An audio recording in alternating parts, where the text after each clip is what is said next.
A warm welcome to all of you to the Economic Times Best Organizations for Women 2022, powered by Femina. My name is Kavya R. Chavali, and I wholeheartedly welcome you all because trust me when I say that we are really excited to be hosting all of you right here this morning. Now, I'm sure that some of us are hopping in right now inside the program. We've been through a gamut or a series of programs that are taking place virtually, and here we are actually meeting in person. And I think a morning like this is nothing short of a celebration. I decided to channel my festive vibes as well with regard to the upcoming Ugadi festival as well. So I do hope we all have a mighty good time. That's the plan for the day. But while we do that, once again, let me find out how's the energy this morning. How are we all doing? Are you all excited about what's about to happen this morning? Are you all excited? I can see a couple of nods, so let me unmute you all, and let me try that one more time. Are you all excited? Yes. Well, if that's the plan, first up, can we have a huge round of cheer for all you fascinating women who have come together here this morning, all you lovely, lovely women. And while we do that, let's also cheer it for the amazing men who also joined us here, all of you being leaders. So let's also have a round of cheer for all the amazing men here who are smiling wide. Because while the focus is around the best organizations for women, we do believe that it's only when we work together that we get the dream to manifest together, rather. So with that, I promise you we'll have a really good time. While we do so, let me also set the tone for the morning and for the program for all of you. Now, we do believe that there is a brighter note to the fact that in most of the countries, women make up to almost 40% of the workforce. So today, we take the opportunity to acknowledge and celebrate organizations whose contributions have been invaluable in creating outstanding work environment for women to help them thrive.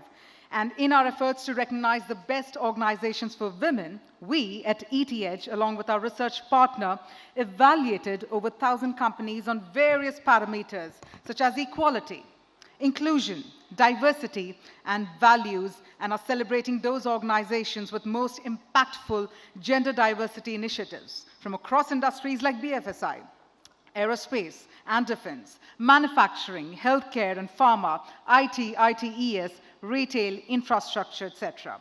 We'll also be launching the Economic Times Best Organizations for Women coffee table book today that'll actually bring together the success stories of the organizations that have stepped forward to make a difference and have successfully created a new benchmark by empowering women colleagues. So yes, we've got a lot more in store for you. We're going to get to hear from the leaders themselves here. We're going to have some interesting panel discussions, some interesting fireside chats, and then that'll be followed up with the felicitations. But first up, to welcome you all officially, ladies and gentlemen, please put your hands together and please help me welcome on stage Sunita Quadros, Chief Business Officer, ET Edge. Let's have a huge round of cheer. Please help me welcome Sunita Quadros.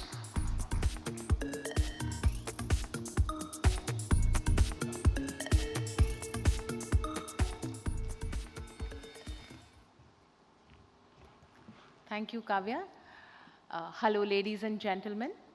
I'm delighted to see that so many of you could join us here today for the Economic Times Best Organization for Women Conclave 2022. I'd like to thank you all for being with us here today. We've gathered here to acknowledge and celebrate those remarkable organizations that have not just succeeded in driving the gender equality agenda, but who are also doing some groundbreaking work in creating a conducive environment for women at their workplace. As a woman myself, and I work with some incredible women in my organization, it gives me immense pleasure to speak about today's theme for the conference, which is basically talking about evolving role of women, ability, their flexibility, and development. Women's engagement in the workforce has gained considerable attention in recent years. So if you see, many organizations are taking some concrete steps and have made great amendments to become gender neutral. They've also recognized the role of women in leadership and have significantly worked towards bridging the gender pay gap and the right to equal compensation. While we've made important strides in recent years, we have seen some major positive developments to balance gender equality in the workplace You will agree with me that our work is far from over. We have a long way to go in order to improve gender balance, implement best practices, and gender pay discrepancies across industries at all levels. Corporate India's commitment on hiring and developing female employees is commendable. As the case for greater gender equality becomes more compelling, organizations have begun to recognize the importance and economic benefits of women in the workforce and across boardrooms. This has led to positive developments. As we see in the percentage of women employees at all levels has increased over recent years. The Economic Times Best Organization for Women Conclave brings together today experts and activists who will debate and discuss the challenges and best practices that has helped the progress of women in their organization. Today, we also take this opportunity to applaud the organizations that have set an example and are providing the much needed inspiration for others to follow. As a part of this initiative, we are launching a compilation of champions of gender equality in corporate India. The Coffee Table book presents achievements of organizations that have made a difference and have succeeded in setting novel standards by empowering women colleagues and integrating them into their workforce. This book promises to be an interesting read for all those who are part of driving a gender-neutral work environment. In our efforts to recognize the best organizations for women, we at ETH, along with our research partner, evaluated over 1,000 companies of various sizes based on different parameters such as equality, inclusion, diversity, and values, and have come up with a list of 200 such companies. Today, amongst us, we have a few organizations who have made the time to be here. So I'd like to thank you all for being here with us. I would also like to thank our special guest, Mrs. Rekha Sharma, Chairperson, National Commission for Women. And a little later, we'll be joined by Dia Mirza. Both of them have taken time from their busy schedule to be here. And, so while both of them have advocated gender equality tremendously, but they've also worked extensively on issues impacting women's lives. So once again, I'd like to thank all of you. Thank you for your commitment, your passion. I'm so honored to have you all here today. But before I step down, I'd like to end it with a small quote, which says that I hope in a few years from now, we are not just talking about women leaders, we just have leaders. Thank you.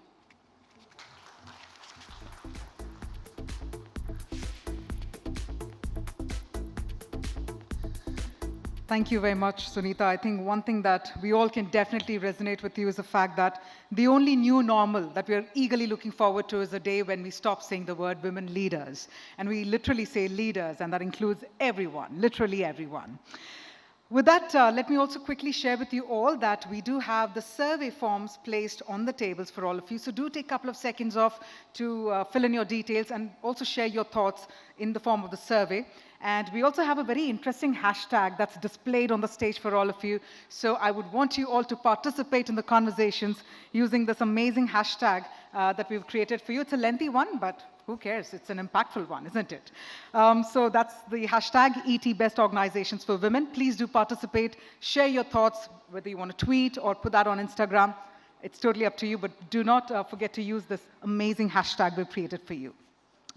With that, ladies and gentlemen, today we are deeply honored to have the presence of a very special guest amongst us who has worked extensively on issues impacting women's lives. And under her leadership, National Commission for Women has set up new milestones ever since she has been at the helm of the affairs. So, ladies and gentlemen, please join me in welcoming our guest of honor for this event, Srimati Rekha Sharma, Honorable Chairperson, National Commission for Women. Can we have a thunderous round of applause, please, everyone? That's right.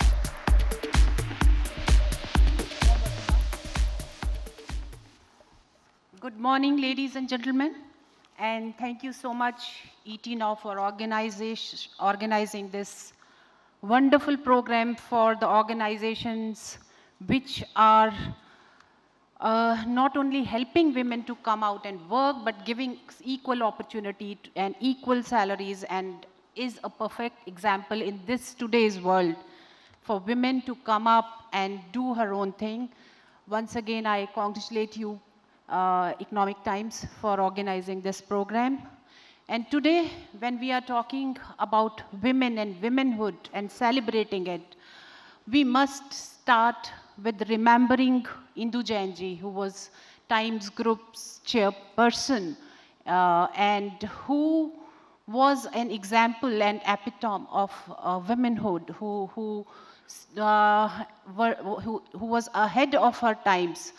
The way she started this, her own journey was incredible. I was a big fan, and I am a big fan of her work, how she, when she took over in 1999 Times Group, and how she made this group more successful than ever. Saying that, when we are talking about how women are evolving, and how the society's mindset is evolving around women, I will talk about the 3 generations of my family, and I will take you through the journey how the women of my family evolved. So when I see and look back how my mother came, they were, both my parents came from Lahore and started with meager salary of my father when he started earning. And my mother, though she was not educated, she was just 5th class, but she was doing everything at home. She was the washing machine, she was the cook, she was the clean lady, she was doing everything, but still, her work was never recognized. In fact, us children, we were 5 brothers and sisters, we never recognized how much work she was doing. Even my father, who was, you know, always talking about girls doing good in the life, he was the one who made us pursue our education. He was the one who was always our cheerleader. Our sisters, we were 3 sisters, but he was looking at her with different lenses. And how she was working in the household work was never ever recognized. And that was the condition of every woman in those days, most of the women, I will say. But because of our education, she was not getting education, she didn't get education, she didn't get opportunity, and resources were also few. So these 3 are the things which changes a woman's life: education, opportunity, and resources. And when we grew up, we got education, we got opportunities, resources were very few, but still we could, you know, stretch out our resources. And I got married at very young age. That was my choice. I got married to an army officer, but then I never looked back. I kept on doing few courses, joined few different kinds of courses, and joined a political party also. Though I was raising my children, my daughters, and how the things changes in the 3rd generation. My daughters got good education, they got good opportunities and full of resources, and they did wonderfully well. I never stressed on, the mindset also changed. See, my mother's mindset was that don't wear this, don't go here, don't be friend with boys. And when I grew up and I raised my children, the mindset was totally different. And I never pushed them for marriage, whom to marry, why to marry or not marry, or which education, which department they want to go. So they chose their path, they chose their life, and they did very, very wonderfully well in their life. And I'm so proud of them. So that's how the society also changed. Today, women are breaking and shattering the glass ceiling. You all wonderful women in front of me, I'm sure that you are doing wonderfully well in your life. And that is because India is changing and Indian society is changing. I'm in National Commission for Women, And I will not say that, yes, everything is very bright and everything, because I'm also dealing with the complaints of women. And let me tell you, there are around 30 to 35,000 complaints in a year. So that means that not everything is bright and shiny. We still have to go long way where the gender equality is concerned. We still have families who think that girls are only to get married and send off. We still have those families and husbands who think that wife should not even talk to other men. And we still have those children who are, especially the young girls, who are not getting that kind of opportunity. And our responsibility, we who are doing well in life, our responsibility is not only hand-holding our own family, but to others also. So the society needs us, and we need to, if we want changes in the society, and the way these organizations who are working and who are getting the awards today, we individually also should work towards the society, and especially changing the society's mindset. It is a long way, as I said, though women are there in the businesses, women are there in the armed forces, they are in the science, technology, everywhere they are doing well, but again, they are very handful of women, because we need more women in the workforce. Every day we are getting reports that in India, the workforce participation of women is decreasing. So this is a concern for all of us, that when we are talking empowering women, we are empowering women, not few women, but we should empower the society, and with that, men should also come forward. Because we are not competing with each other. We are moving forward with each other, and we must handhold each other. National Commission for Women, from last few years, we have shifted our work from only working for the complaints to empower women, where we should get less complaints because women are empowered. So we have started training women in entrepreneurship. From last 2 years, we are doing with IIM Bangalore, and this year we are going to start with other IIMs also. 4 IIMs, we have already signed the MOU, but in near future, not only IIMs, but with other, like NIFT, we have just signed a MOU with NIFT also. So we want more women to come forward and start their own businesses, because when a woman starts her business, she will give employment to other women, and others will also have opportunity to earn her own money. And when women are doing well in economics, they are earning her own money, many things in her life changes.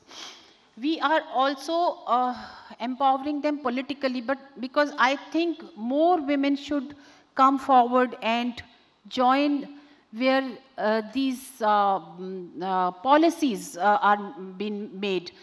So women should come up and be part of politics. We are doing courses for women in different organizations, how they can be politically empowered. Yes, in local bodies there are 50% of women, but in assemblies and in parliament we have very less number of women. So we want women should be the policy makers also. Unless women are there and making policies for themselves, I think things will not change on the ground. So we are doing those kinds of courses also in the NCW. Nobody thought that NCW will be doing these kinds of activities, but yes, with the changing time, the role of women is also changing, and we at NCW also must change, and that's our, my team. We have a small team at NCW, most of them are women and girls, but yes, they are working round the clock for us women to go forward. And with that, I must again congratulate Economic Times for having this wonderful program, inviting me here, In future, we will be looking forward for many such activities and because media has played a big role for women empowerment, and you women in media should applaud yourself, because I've seen, I think 80% of workforce in media is comprised of women, and they are doing wonderfully well. With that, thank you so much for inviting me here. Looking forward for many such programs for women. Thank you.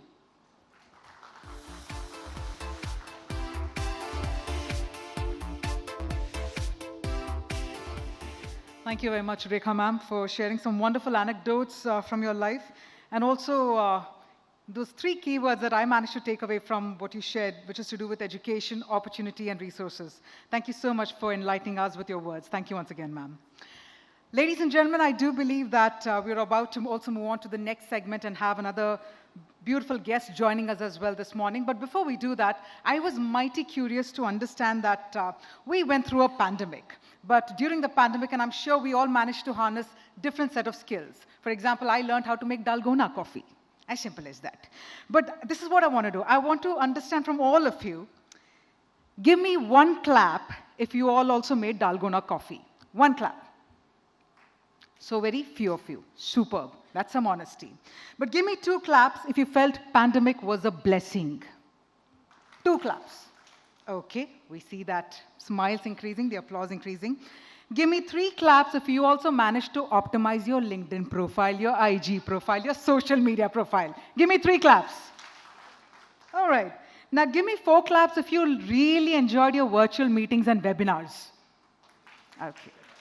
See, I love this honesty. But if that's the case, give me 5 claps if you're really happy to be back here. Physical shows, in person.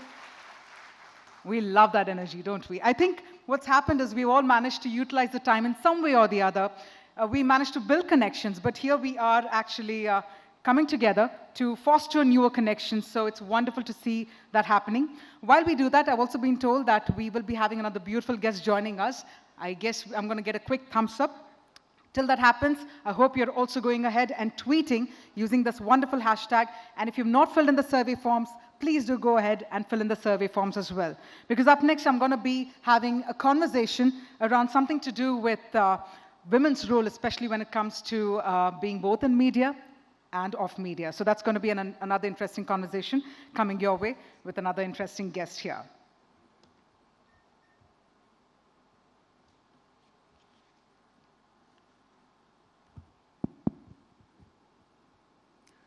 All right. So here's it is. I realize we're going to take a little time over here to move on to our next segment of the program. So meanwhile, I just thought, again, let's bring in a little more energy from the audience, and let's find out how we're all doing. This is what I want you all to do is I want you all to raise your left hand up in the air, everyone, if you're having a good time again. That's right. We're going to have a little more energetic activities between each other. Left hand up in the air. That's right. Now, if you're having a good time, can you try clapping using only your left hand? No, right? But you can click. Or maybe you and that's right. You and the person next to you can come together and clap again. That's right. That's right. So just clap a little more because we stopped giving a handshake during the pandemic. It's time to give some virtual juppies and claps as well, right? And it's wonderful to see these smiles over here. But I hope you've taken a good look at the agenda because we're going to have some interesting fireside chats. We're also going to have a hybrid format over here because while we do the panel discussion, a couple of our speakers will also join in virtually. So we're trying to harness the best of human interface and technology. So that's the plan for the rest of the program. So stay tuned, and please do fill in those survey forms. We'll get the next segment started right away.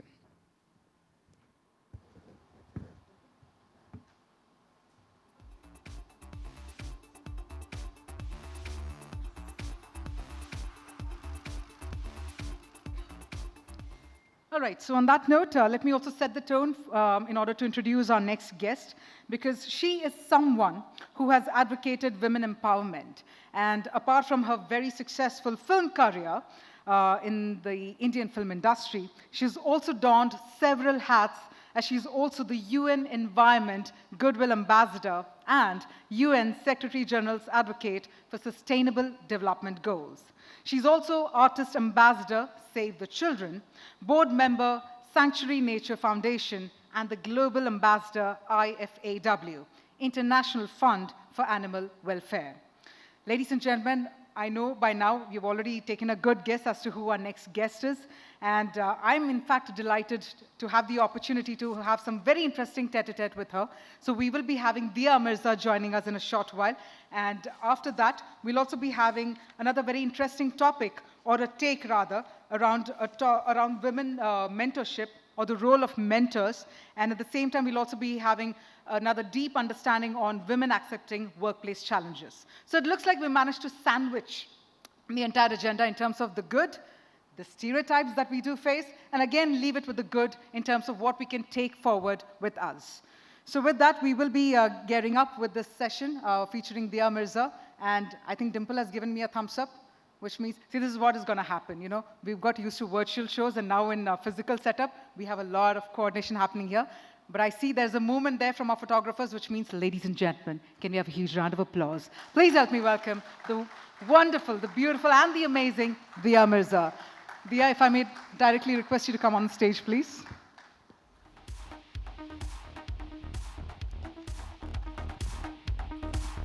And if I could also request the team to please bring a mic for Dia, that's right. Firstly, Dia, thank you so much for joining us. And I've had the delight of actually having interactions with you virtually, and I'm supremely happy to actually meet you here in person. So how does it feel to be here amongst all the women leaders? Thank you so much. A very good morning to everyone. Thank you for that very warm introduction. I'm very grateful to be here to acknowledge the work and the mentorship and the participation to encourage women in roles of leadership and to ensure that no one is left behind. As we all know, the world is contending with many a crisis, but gender inequality is one of the most urgent crises that needs our attention. And we've also witnessed in the recent past that wherever women have led, the world has become a better place. And I truly believe that the future is female, and that is no disrespect to our male counterparts, but the fact remains that women are capable, able, wonderful, special, and powerful, and they must get their due. And I think today is also a special occasion to acknowledge the work that the men are putting in to ensure equality for women in the workspace. So a big applause for all the men in this room. We all know that women in leadership exemplify their roles through empathy, and I think it's a word that we don't speak enough about, a word that is very, very necessary for us to achieve a kinder, more peaceful, more balanced world. So here's to all the women in the room and the fact that you can empathize and care and deliver to the roles that you perform at the workplace and at home and in the world at large. Thank you for being special. Well, that was a very beautiful message there, Dia. Thank you so much for sharing your words. And I think the word that you emphasized on, empathy, I think somewhere we believe that this is something that we all have. We don't often talk about it. No, right? It's something that we don't always have. It's something that needs to be cultivated, that needs to be celebrated, that needs to be nurtured and taught.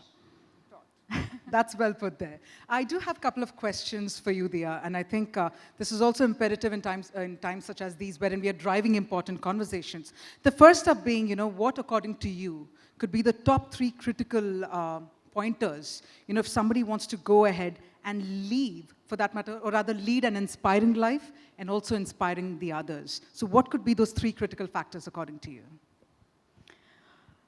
I honestly can only tap into my own life experience, and what I've discovered through my journey is that nothing speaks more truthfully than authenticity.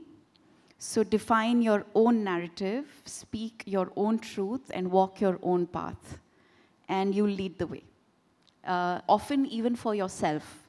And I think that is the most important thing of all, because unless and until you tap into your own integrity and your own honesty and your own truth, nobody else will be able to follow you.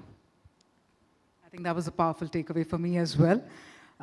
Dia, I think, the kind of life that you've led, for that matter, across different industries, main thing is to understand, again, I want to understand from your side in terms of that leadership lesson. You would have learned from so many people, so many mentors, or you managed to mentor so many as well. In this journey, if there is that one important leadership lesson that you felt was very crucial in order to lead your life with purpose, what would that be? You used a very important word, purpose, in your question. And I think that nothing can ever be truly defined unless you discover your purpose. And suddenly, the moment you find your purpose, everything becomes so much more clearer. And your ability to perform all your work, whether it is at home or in the workplace, just gets so beautifully defined for you when it's driven by purpose and clarity of purpose. But I think what helped me discover my purpose was something that Shabana Azmi and I spoke about when I was all of 19. And she asked me, what do you want to be? Do you want to be an actor or do you want to be a star? And I said, well, now that I'm here and I started working in film, I've discovered my passion and love for the craft. So I would like to be celebrated for my craft. I would like to be known as an artist. And if in doing so I become a star, that'll just be a bonus. But the trappings of stardom don't allure me at all. I'm more interested in learning and growing and defining my purpose as an artist. And something that followed through with that conversation was understanding what an artist's role in this world is. And I think that was so essential to my understanding of my own journey and shaping my journey, which is an artist through their art form can provide relief, comfort, care, empathy, growth, and social change. And this understanding made a very big difference. And when we spoke about change, she shared an anecdote with me, which I will never forget, that I always share at such platforms, because I think when we're all working towards change, oftentimes we can feel overwhelmed, disillusioned, and angry and uncomfortable, because change doesn't always happen at the pace and at the time we want it to happen. And so for all of us who are working towards change, here is a simple anecdote. Her father was partially paralyzed. He was working very hard to create a school in a compound in his village, Mijwan. And the locals were opposing it because they'd rather use the ground to dry cow dung than to start a girls' school. And they opposed it harshly. There was political opposition, there was local opposition. It was very hard. It took months and years, but he was persistent because he believed that the school would make a true difference in his village. So one day Shabana ji asked him, Abba, don't you get tired? Don't you just want to give up? Everybody seems to be against what you're trying to do. They don't see the merit in your effort. Just give up. Maybe we should do something else somewhere else. So he said, no. When we're working towards change, remember, it may not occur within your lifetime, but work at it anyway. I think that was a very important lesson. Every time I think about climate change and the amount of difference we need to make within our lifetime, and I feel overwhelmed by the fact that we aren't making the change as rapidly as we need to, I'm reminded of this story, this anecdote. I must admit, that was quite inspiring, and thank you for sharing that anecdote with all of us as well. I'm just going to leave you with the last question before we move on to the felicitations. You mentioned the word change as well, and there was this talk that during pandemic, suddenly women realized that they are the superpowers that they were meant to be, and it was the women in terms of workforce, be it at work or at home, that managed to unleash themselves. If that was a study, why do you think that would have happened, that suddenly it took a pandemic for women to realize that? Because everybody was at home. So the men for the first time discovered what else happens at home. and women just continued doing what they always do.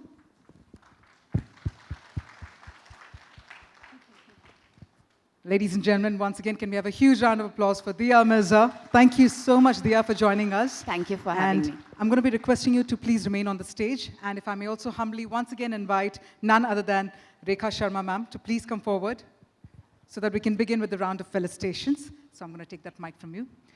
Now, before we move on to the felicitations, ladies and gentlemen, we're also going to take the opportunity for the launch of the Coffee Table book. Let me also quickly set the tone because with regard to the Coffee Table book, we've had a research partner and a rigorous process in order to shortlist the organizations with a set of parameters such as the female employee percentage, the revenue, women representatives across the hierarchy, male to female ratio, and initiatives that were undertaken to encourage women. So we evaluated over 1,000 companies and are celebrating those organizations with most impactful gender diversity initiatives. So what we're going to do is have a quick launch of the Coffee Table book, and if I can request both of you to come to the side stage for just a couple of seconds, we'll launch the book and then we'll get started with the felicitations.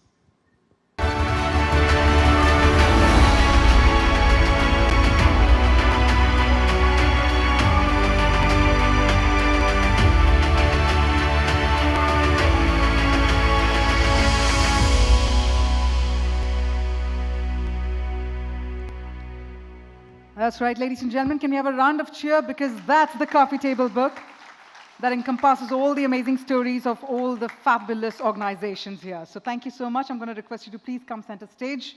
And with that, we're about to begin with the felicitations. Let me also inform you all, we will be going in the order of announcing the organizations under large-size organizations, mid-size organizations, and the small-size organizations. Now, these are the companies or the organizations, again, that are celebrating women workforce and making a very, very interesting environment for everyone to work together with that leadership skills and something to look forward to the next day. So while we do that, I'm going to request you all to keep cheering as we announce the names of these fabulous organizations. We'll begin with the large-size organizations. First up, ladies and gentlemen, let's hear it for Prod Air, Air Products India Private Limited. We're going to be requesting the representatives from the respective organizations to please come on the stage to receive the honor.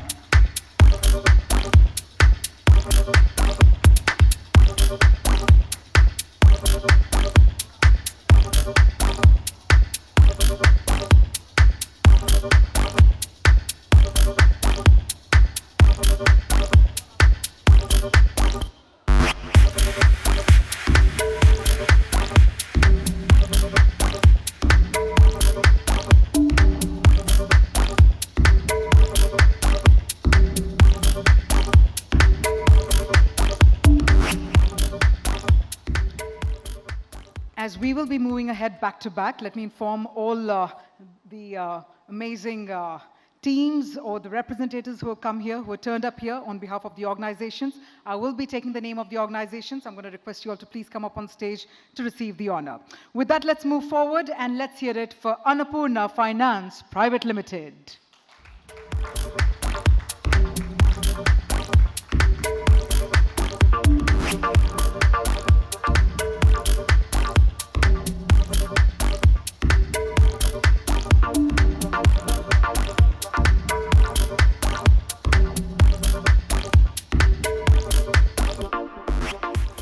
On that note, as we move ahead, we need the applause going from A to Z, and can we hear it for Amazon Internet Services Private Limited, AWS India.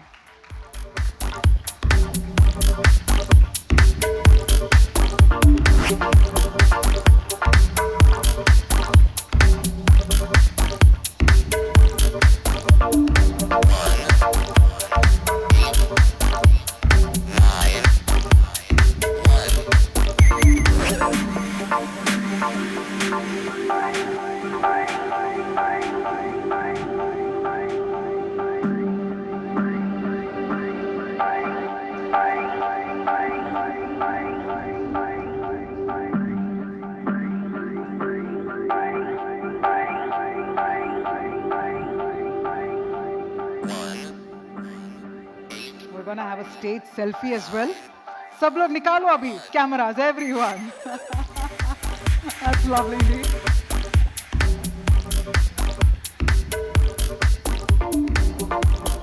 Sir, but also promise me you will tweet that using our hashtag, most importantly. That's the main thing. Superb.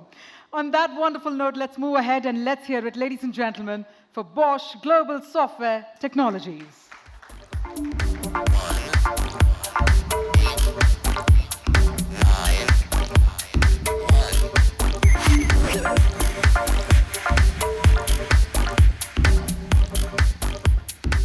All right, I believe, let me do that again. Let me say that again. Anyone here from Bosch Global Software Technologies? All right. So then on that note, let's move ahead because it's time for another refreshing round of applause. Let's hear it for Carlsberg, India.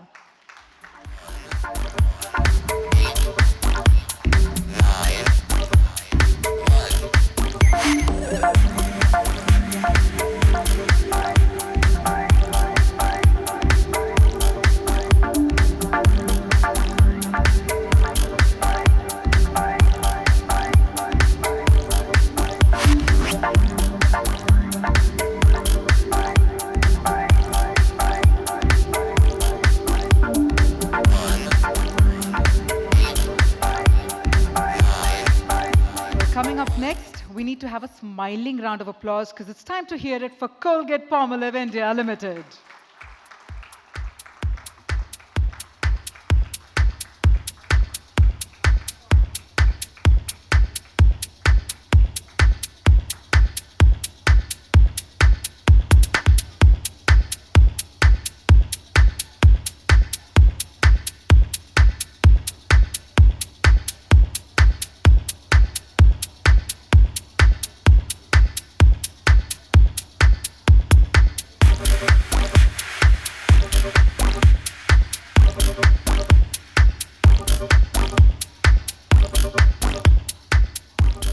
We'll take those smiles forward, and up next, let's hear it for the big daddy of e-commerce, Flipkart.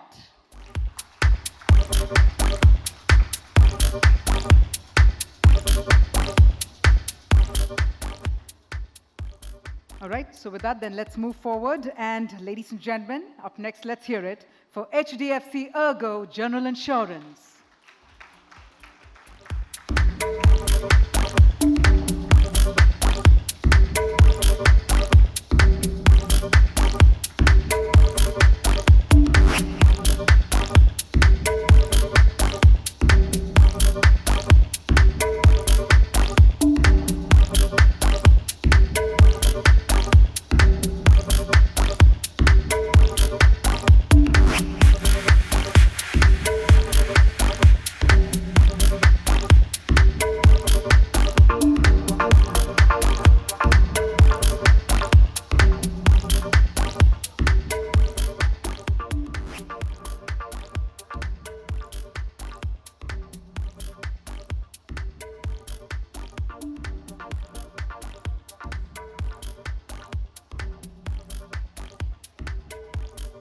We love this. Our photographers have competition today. Yes, they do. All right. With that, let's also move forward and let's hear it, ladies and gentlemen, for HDFC Life Insurance.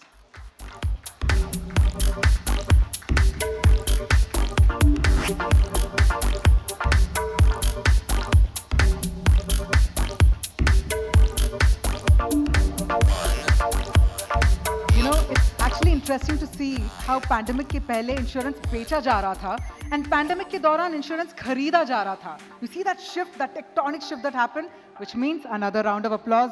It's time to insure because we are all insured. Let's hear it for HDFC Life Insurance, ladies and gentlemen.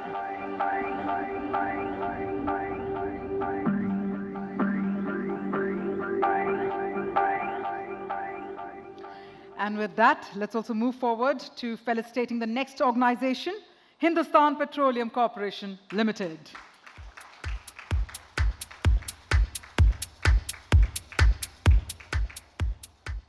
All right, while it's nice to applaud, I've been informed that the representatives aren't here as yet, so let's move forward. And ladies and gentlemen, let's hear it for Hindustan Unilever Limited.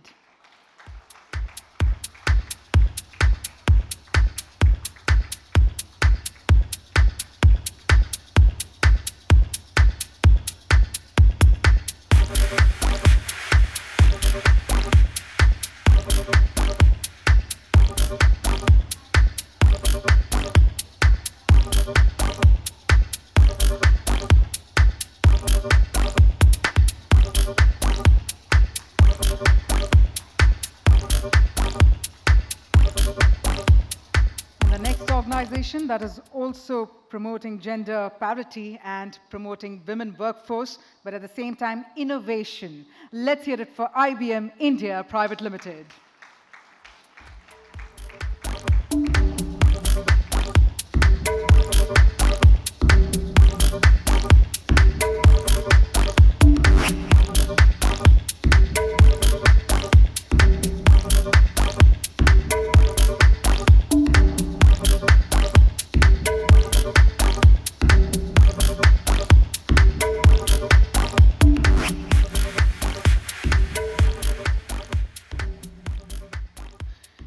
I do realize that the petrol and diesel prices have hiked, but let's also hike up that applause and let's hear it for Indian Oil Corporation Limited, IOCL.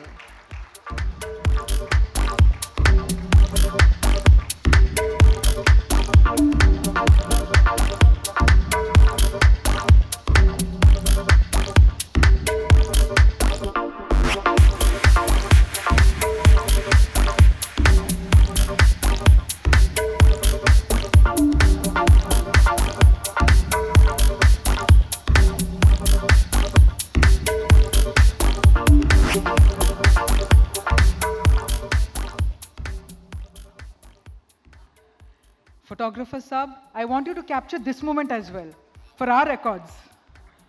Photo in a photo. I love how all of us have become the selfie sticks now. That's it. But that's the beauty about it. We love it. And ladies and gentlemen, with that, let the applause continue and let's hear it for none other than LIC Housing Finance Limited.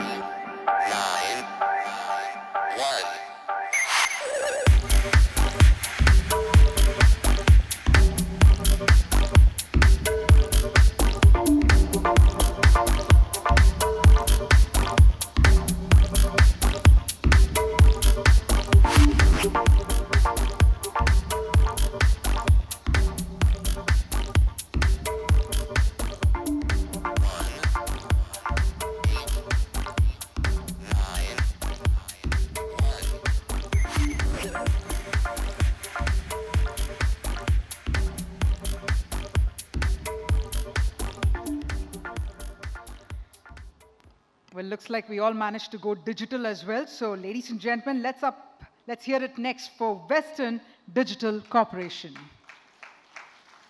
I've been told that the representatives aren't over here, so let's move forward. And now we are focusing actually on the medium-sized organizations. So with that, let's move forward and let's hear it for Air India Express Limited.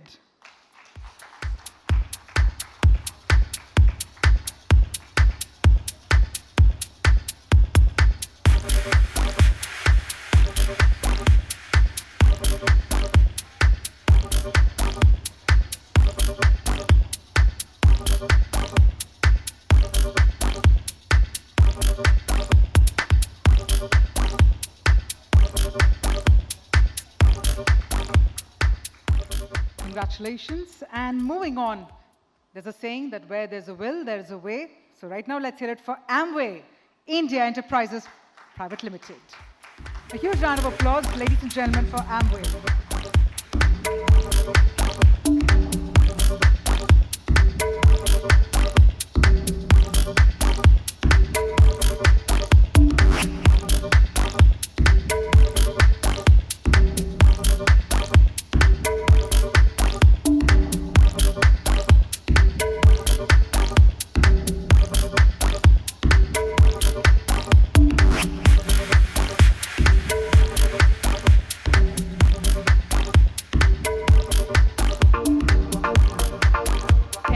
Other day, we would not be interested in updating or upgrading our software of our phones. But today we shall, because we have a lot of selfies to take.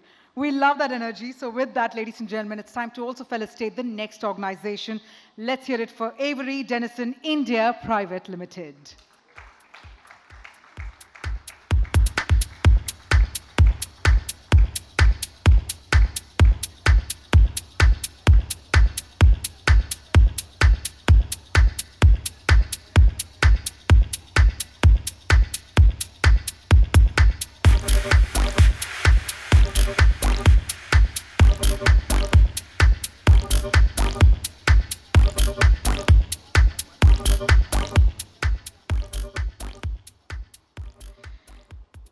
Well, one thing I can definitely assure is that in case if the applause is low here, this particular organization will courier the applause loud and clear. Ladies and gentlemen, can we hear it for Blue Dart Express Limited?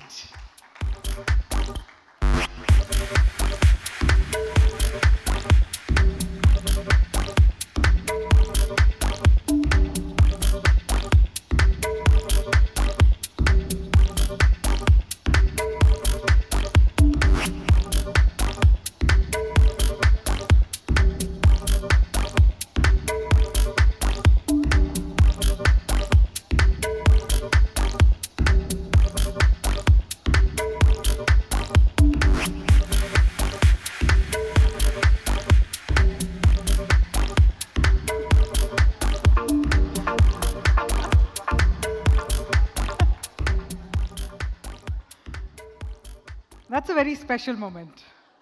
Very special indeed. How beautiful. Okay, which looks like it's time to take the program on a top gear. Ladies and gentlemen, let's hear it for Bridgestone India.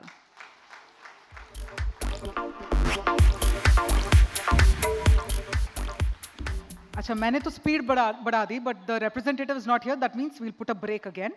We'll do that. But while that's a pause, ladies and gentlemen, it's time to also felicitate the next organization. Let's hear it for Brigade Group.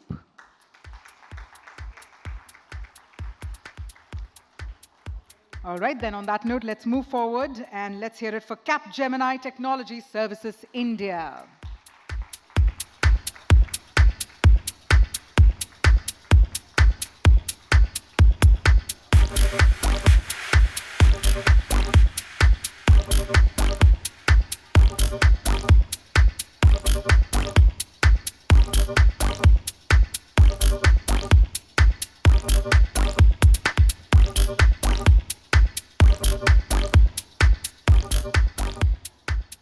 As we march ahead, ladies and gentlemen, let's also keep the applause rolling for DB Shankar.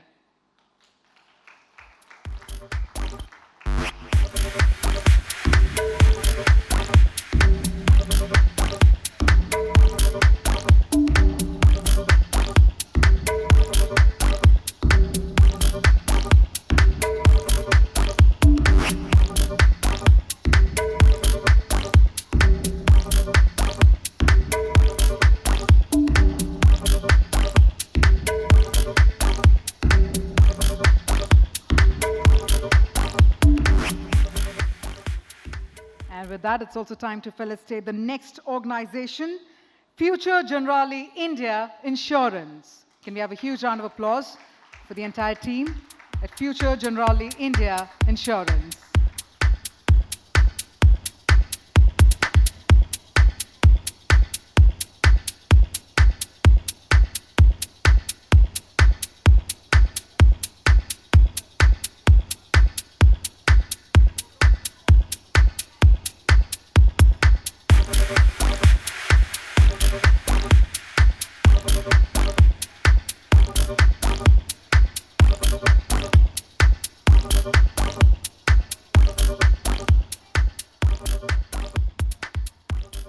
Well, dear friends, if you think 2022 is a good year, then let's have a round of applause for Goodyear India Limited. A round of cheer there.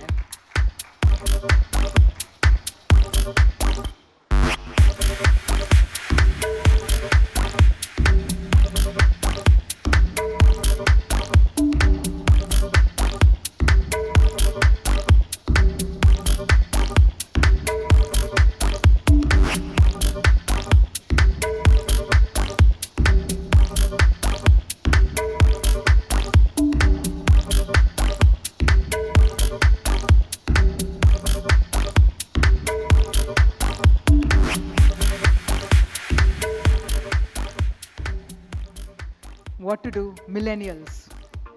Expected. Well, ladies and gentlemen, with that, it's also time to announce the next organization that's being felicitated. I can say one thing for sure, that thanks to them, my virtual shows have been really good, thanks to their beautiful formal wear for women especially. Ladies and gentlemen, Marks and Spencer, India.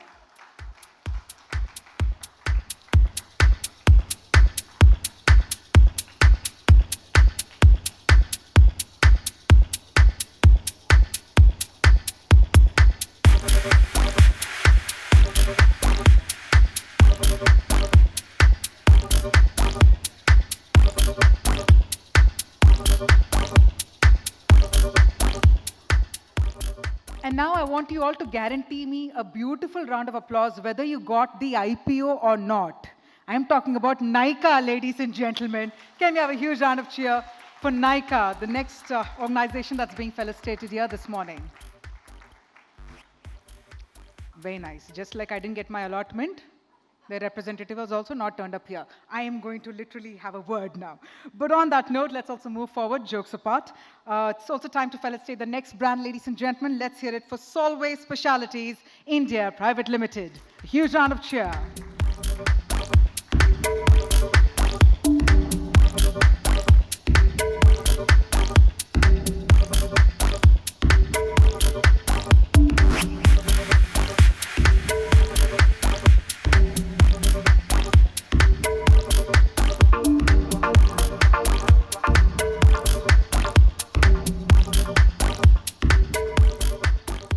We're going to take the momentum forward. Ladies and gentlemen, up next, let's hear it for TransUnion Sibyl India.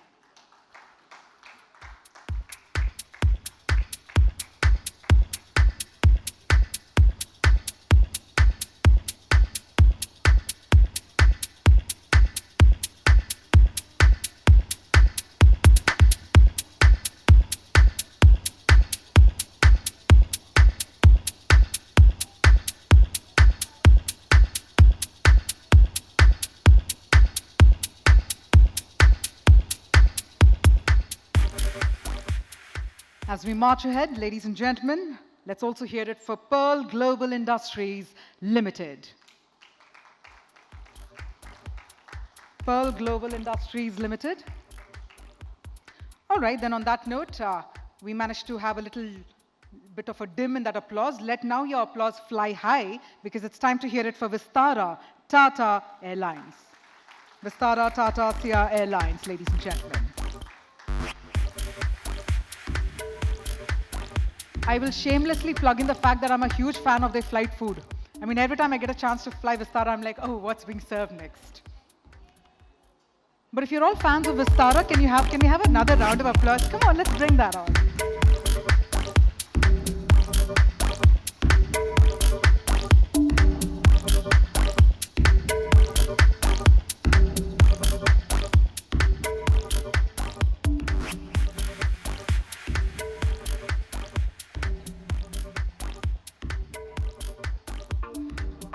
And with that, ladies and gentlemen, also time to applaud for the next organization that's about to be felicitated, Gainwell Comosales. A huge round of applause for Gainwell Comosales, ladies and gentlemen.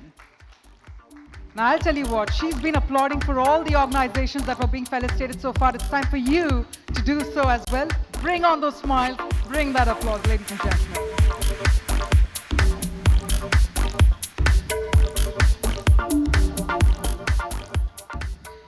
And on that powerful note, let's also move ahead. Ladies and gentlemen, let's hear it for AB InBev India. AB InBev India, ladies and gentlemen.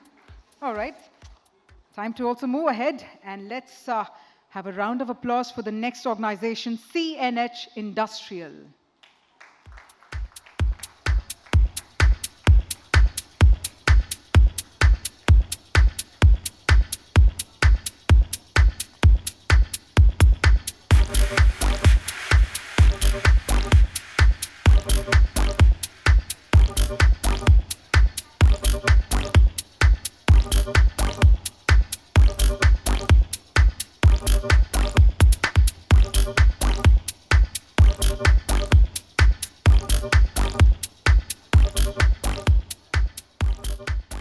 And now from the medium-sized organizations, we are now moving on to the small-sized organizations, the small-scale organizations, ladies and gentlemen.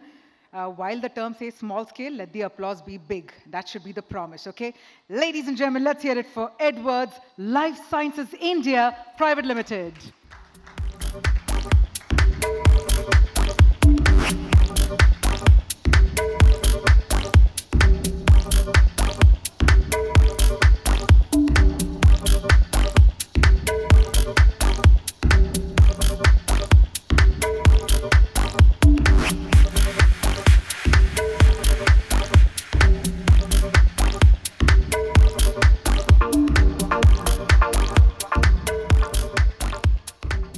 cheers to all you power women. And with that, let's also move ahead and let's announce the next organization that's being felicitated this morning, Galderma India.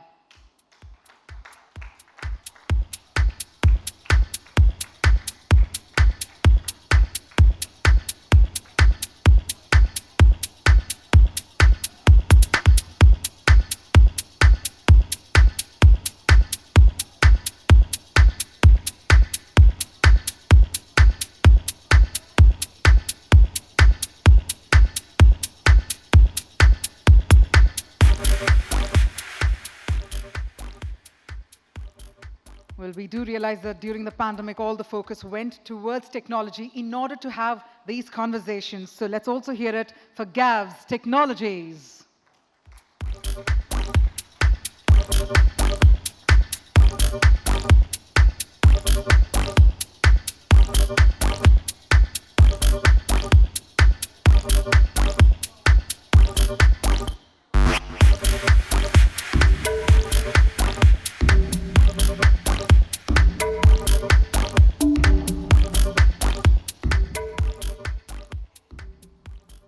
And let the applause continue as we now felicitate Godrej Housing Finance.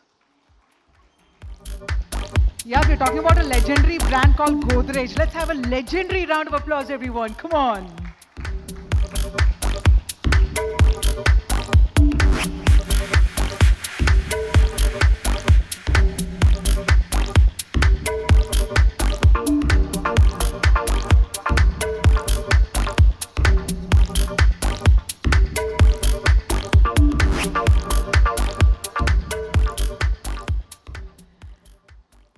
On that note, let's also hear it loud and clear for K. Raheja Corp.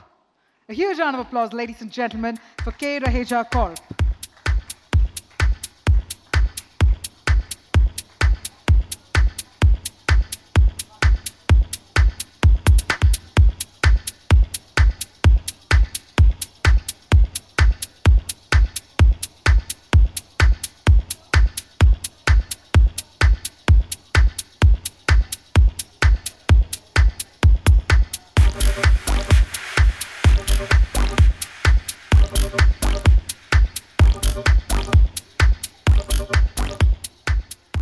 As we focus on the organizations with most impactful gender diversity initiatives, let's have an impactful round of applause for Lennox India Technology Center Private Limited.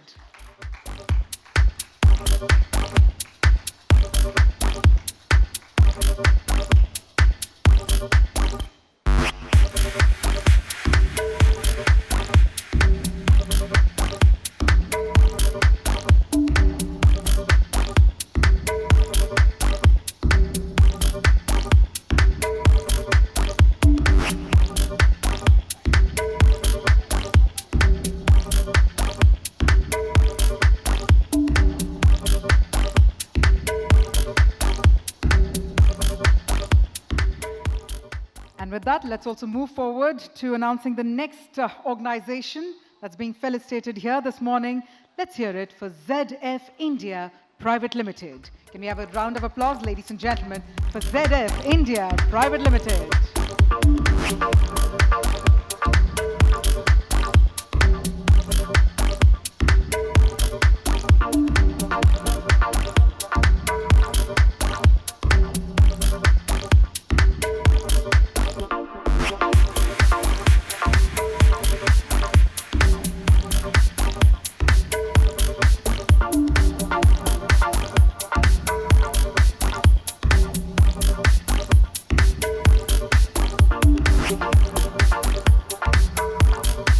And finally, ladies and gentlemen, let's hear it for AB InBev GCC. That's right. Can we have a huge round of cheer for AB InBev GCC?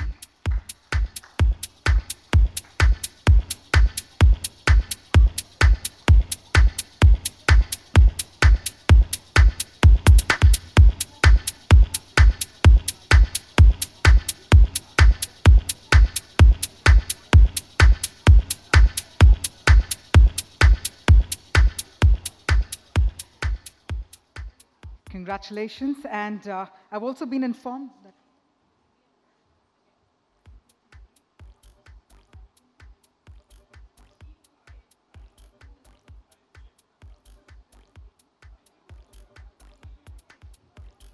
So first up, I do have a quick correction to make with regard to Capgemini.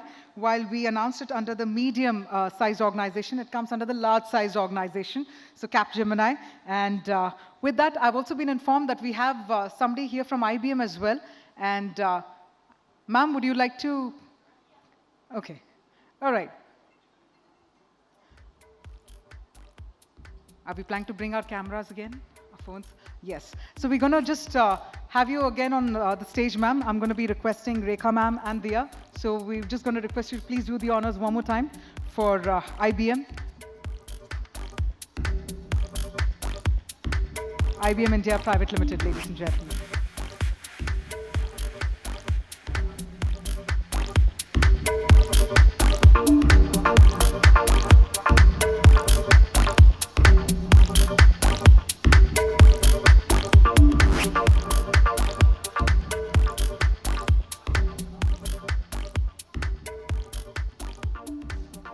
And I think certain organizations do not want to miss this opportunity of having a photograph with Diya and Rekha ma'am. So I'm going to be once again inviting the team of Edwards Life Sciences India Private Limited to please come on the stage.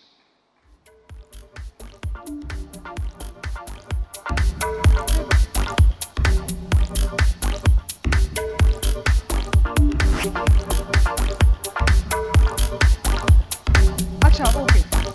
That's a very specific requirement, not a problem. Hop in.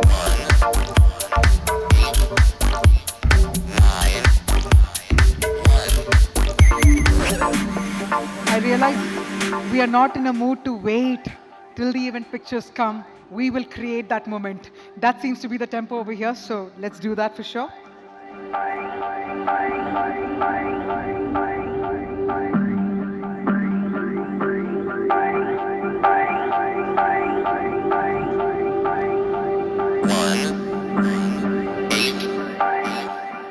And with that, can we also have a huge round of applause one more time for all the organizations that were felicitated here this morning so far? And can we also have a louder round of applause for Rekha ma'am and for Diya Mirza for joining us this morning, for sharing their valuable thoughts with us, and for your very graceful presence. Thank you very much, ma'am. Thank you, Diya. Thank you so much.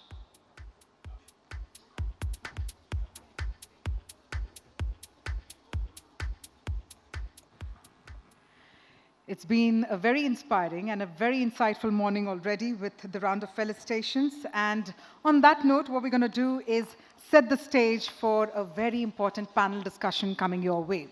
So this particular panel discussion is around a very pertinent topic wherein we focus around the role of women building an inspiring work culture. We do realize that the word culture, for that matter, is what encourages employees to perform or, for that matter, contribute to the organization. So we're going to have this particular session that will focus on women's role in elevating the status of a company along with achieving new heights. Now, while that happens, as you can see, we're giving a quick makeover to the stage. That's what's happening. So kindly bear with us for just a minute, but please don't go anywhere. It's not break. We're going to continue with the panel discussion. While that happens, I just thought, let me indulge in a little conversation over here. And I must specifically thank you, sir, the one in the front row. Sir, you've been clicking the photographs of all the organizations, the representatives over here. Everyone was giving you the camera phone as well. So a round of applause. I could see you right from there, from the podium, sir. So that's very sporty of you. Now, I do realize that before the pandemic, the big question was, kya aapke toothpaste mein namak hai? But after pandemic or during pandemic was, क्या आपके घर पे internet है, right? So let me just find out from some of you over here, okay? Did you all manage to upgrade your broadband services? Is that where the focus went during pandemic? Airtel got too many calls from us, way too many calls from us just to upgrade our broadband services, most certainly. Really? All right. So that's the reality there. How many Mbps are we talking about? Let me come to you. How many Mbps did you manage to? Because earlier it was all, yaar 30 mein chal jayega, yaar, usme kya hai? I got mine 150 Mbps at home. Superb. Anyone who went beyond 150? I'm guessing, yeah? Yeah? Achha, 150 kafi. Yes, sir, up. 400? Sir, what all are you watching? You're watching Netflix, you're playing PUBG, you're having a virtual meeting, what all? Virtual meetings for the day, that's right. Ha, exactly. That's my department, the Dalgona. But ideally, what we do realize is that it was a time where everybody had to depend on technology in order to carry forward that conversation. So, sir, I'm going to come to you because मेरी नज़रें आप पे ही थी. क्योंकि आप camera लेकर, you were nicely clicking photographs. So I'm going to ask you, in terms of pandemic per se, now I know I'm going on saying the word pandemic, but that break that we all managed to get, what different did you do or what different did you enjoy? Frankly, we didn't get any break. Our business was under essentials, so it was actually much more work, but all from home. So the only different thing we did, had some virtual parties with friends, drinking on the Zoom. All those who also had virtual parties, can we have Zordar Talia? Come on, matlab, we were all holding our mocktail ho ya cocktail ho and cheering from, we all became screenagers. That's what happened, right? We don't have the energy of teenagers, but we are screenagers for sure. That's wonderful indeed. And how many of you invested in home decor? Because everybody is now saying, bhai, background kya hai? Backdrop pe kya ho raha hai? Arey, wahan pe koi kisi ki trophy hai. Hey, what is that nice little thing happening? Give me the Amazon link, I'll also go and buy. But home decor apparently, and I was watching this on CNBC TV 18, amongst all the other sectors, home decor definitely took a big jump, if I may say, because that's what people were indulging in. So with that, it's very interesting that I managed to gather your inputs. I'll also come to the rows that are outside. Please don't think that you're spared. I'm going to gather your insights as well shortly. But on that note, looks like the stage is set. Yes? All right. We're doing a deep scrutiny. The stage is set, and it's time to invite our fabulous set of speakers here. Ladies and gentlemen, we're talking about the role of women in terms of building an inspiring work culture. A very pertinent topic that we're all eagerly looking forward to.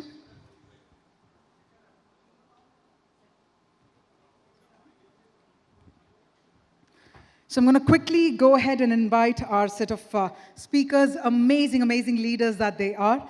First up, I'd like to invite the person who's actually responsible in extracting perspectives from fellow panelists. I'd like to invite Anvesha Thakur, partner and lead, Renewable Energy, KPMG India, to please come on the stage.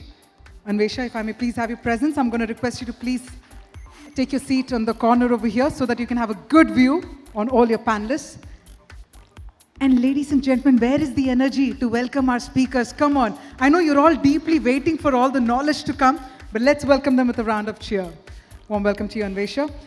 I'd now like to invite our fabulous set of speakers, leaders who need no introductions, ladies and gentlemen, to take this conversation forward. It is befitting to have their amazing presence with us here. First up, if I may please invite Dr. Ritu Anand, Chief Leadership and Diversity Officer, TCS. Can we have a thunderous round of applause, please? A warm welcome to you, ma'am. Moving forward, may I also invite Mukta Nakra, Head Human Resources and Sustainability, Marks and Spencer, India. Can we have a stylish round of applause, ladies and gentlemen, to please welcome Mukta? Our next speaker joining in is Amit Sharma, Vice President, HR, Volvo Group, India. Come on, we got to spin those wheels, and we got to accelerate that applause, Amit Sharma. Our next speaker is Priyanka Shah, HR Business Partner, Corporate and Global Domain Functions, ZF Group. A warm welcome to you as well, Priyanka. Moving on, our next speaker is Sarika Nayak, Chief Marketing Officer and Chairperson, Diversity, India, Capgemini. And let me also inform you that one of our speakers, Nandini Sarkar, Global Equity, Diversity and Inclusion Leader with Boeing India, is in fact joining us virtually. So I'm going to warmly welcome Nandini as well to this beautiful morning. Thank you so much, Nandini, for joining us.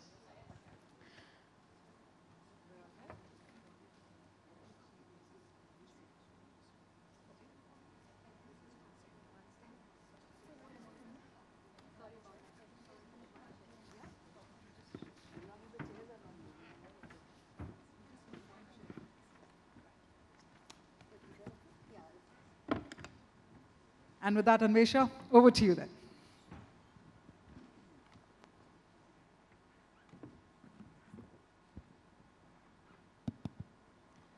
Thanks a lot, and very happy to have a great panel here amongst us. And I will just like the panel to do a very quick, brief intro about themselves, just maybe a few seconds. Thank you. I'm Ritu. I'm in TCS, Tata Consultancy Services. been there for many, many years, 30 plus, and seen TCS grow, India grow, and along with all that, a lot of leaders grow. We are very proud to be always reporting the very good number of women in the company, last milestone being 200,000. So I will leave it at that, except my personal anecdote that many, many years ago, Femina was the first magazine where my interview was published, and I still hold it very close to my heart, and it is in a very small print copy in my drawer somewhere. Every time I am feeling very good about myself, I look at it and feel very humbled. Thank you, Femina. Thank you, E.T. Thank you, Dr. Anand. Yeah. Mukta. Hi, good morning, everyone. My name is Mukta, and I lead HR and sustainability for Marks & Spencer in India. Extremely passionate about inclusion and diversity, and women are clearly at the core of driving this agenda to ensure that everyone becomes an ally of this agenda really across organizations. So really happy to be here, and thank you, E.T. and Femina, for this opportunity. Hi, my name is Amit Sharma. I head People and Culture for the Volvo Group. Volvo, I'm sure, needs no introduction to all of you. We are the world's biggest trucking and bus company across, plus the cars also. Happy to be a diversity in this panel, by the way. So it happened by chance. We were supposed to be 2 men, and suddenly I'm finding I'm the only one. So let me see what happens now. But yeah, very passionate about this topic about inclusion and diversity. And for us, more than D&I, we actually call it I&D because we believe that till the time the inclusion is not there, we can't have diversity flourish in the organization. So that's the core of what we really believe in. Thank you, Amit. So myself, Priyanka, I'm from ZF, and being an automotive technology company, it's not easy. It's not the most trodden way for women to be there. So this topic, diversity, inclusion, and belongingness is close to my heart. So I'm happy to be here on this panel today and share my thoughts. Thank you. Always save the best for the last. My name is Sarika Naik. I'm the Chief Marketing Officer for Capgemini in India. I also chair the Diversity and Inclusion Forum. Of course, I'm from marketing, so I need to be able to say the best words. Capgemini is a French headquartered IT services organization. We have the largest presence in India, and our motto and our promise is to enable employees, to enable our clients get the future they want. And especially in the area of diversity and inclusion, that's exactly what we are working on. Get the future you want. Thank you. Thanks, Sarika, and I will share your thunder by coming in with you last. I will not usurp you. I'm Anvesha Thakkar. I'm the global lead for climate change and decarbonization with KPMG India. I also head renewable energy. I'm a national head for renewable energy over here. So today we're of course here to discuss a very important topic of role of women leaders in organizations, and especially from the perspective of building an inspiring work culture. We've heard of pandemic now a couple of times by our compare, and there's a different perspective to it as well. I think other than the digital perspective, these 2 years have been incredibly hard, I think, for women. But despite that, women have made important representational gains, especially at senior leadership level. Years have been hard at work as well as at home. There have been multiple pressures, all around. Despite that, women have emerged as very strong leaders, and they have carried their team along, with empathy, understanding, and above all, ensuring diversity, equity, and inclusion. The question is, how do women do it? Studies have shown that women innately bring to the table empathy, a very strong sense of inspiring others, and humility. When they lead, it is typically not with carrots and sticks, although I don't know how many leaders do that today. but the approach is typically to inspire, to create a sense of purpose and alignment. And that is enormously important as we look at building the right culture in our organizations today. With that, I would like to turn to Dr. Ritu Anand. Dr. Anand, the choices corporates make today, influence. Sorry?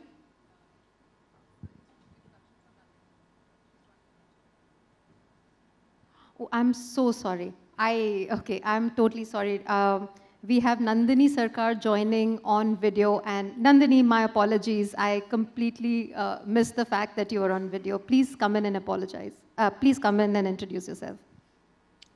Thank you for that. I think, I must applaud ETH and Femina for allowing me to join you all through the digital window. Thank you, panelists. It's a great moment to be amidst you all together. I come from the world of aircrafts, the Boeing world as we see it, and have been here for 5 years and driving strategy to action plan for Boeing in India and interim in Australia and APAC. Being part of the system where Skill India and Atmanirbhar Bharat is embedded into the strategy of the organization, we all believe in fueling that mission as we drive our strategy internal to the organization. Diversity, inclusion is at the core of every business strategy that we have. For me, diversity is in nature and inclusion is by nurture. And we'll wait for the motion to flow for the day. Handing it back to you, Anvisha. Thank you. Thank you so much, Nandini. So just going back to Dr. Anand. Dr. Anand, the choices corporates make today will influence their culture for a very long time to come. And given the qualities that I spoke about and that are well known, for women leaders, what can organizations do to develop women leaders and empower them to create the right work culture? Over the last 13 years, when TCS has been on this journey of talking about diversity and inclusion, and I have always confessed, and I have no shame in confessing, that we have been at it actively only for the last 13, 14 years and not more. And that also happened because of the ecosystem that was pushing us. But like many of you will admit, once a progressive company, good company like all of us belong to, once they decide, then the implementation and acceleration just takes over, and that's what we are at it. So from 100,000 to 200,000, the journey has been amazing. Few things. One, a very simple frameworks and simple models I will talk about. First is representation. You have to increase and see people who are different and belong to, and every project is has heterogeneity in it. Second is enablement. And when I speak about enablement, it is enabling the ecosystem as well as enabling the employees, men as well as women. One thing we always miss, I used to miss, that when we talk about diversity, we are not talking about only women, because that is one gender. Men are also belong to the other gender. So, enabling, making men as allies in this journey of developing diversity in leadership was the primary focus for me, and it is a focus for many of our peer organizations also. Third, very important, from the very beginning, development became the focus, and it became the foundation for whatever we did. And we started with women in leadership, because when you go to a customer and you see only homogeneous panel or homogeneous delegation, you realize what you are missing. And when IT organizations are working primarily with the Western world, where leadership and diversity are hand in hand, it's in their DNA. Though the challenges are similar, I must share with you, last night we were having a panel discussion in Latin America, and I had customers from Peru, Ecuador, and Mexico, and Brazil. Trust me, those senior women were talking all the experiences which were like you and I talking, and I was forced to say that the challenges are common and the highs are also common. So one very, very important thing which I learned, I am 100%, all of you know, I'm not saying anything new, is that we are wired differently. Men are wired differently and we are wired differently. Leadership models are made based on the majority. Men have been in leadership in majority, so the leadership models are primarily focusing on the attributes which are very commonly found in men. So, however, women also have masculine and feminine competencies, and so primary is feminine competencies. So, there are only two choices for me. Either I ignite my masculine competencies so much that I am part of the pool in leadership, or I wait and watch, that how they want me to behave and I behave. Both of them are not acceptable to me. So third is a very slow process, gradual process, but it's a bold process. I will stop here. And I would say companies are doing lots, TCS is doing lots, and we are very proud to retain 95% of women who come back from parental leave or childcare leave, year on year, quarter on quarter. Needless to say, all of you know that 86 to 87% of employees stay with us year on year, quarter on quarter for last decades. So our experience levels are going up, and that's our pride.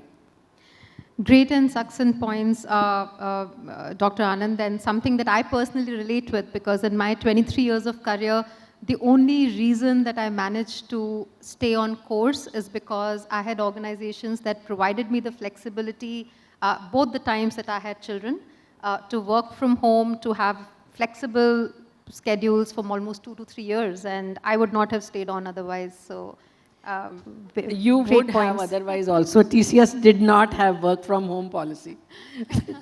But anyway, over to you back again. Thanks.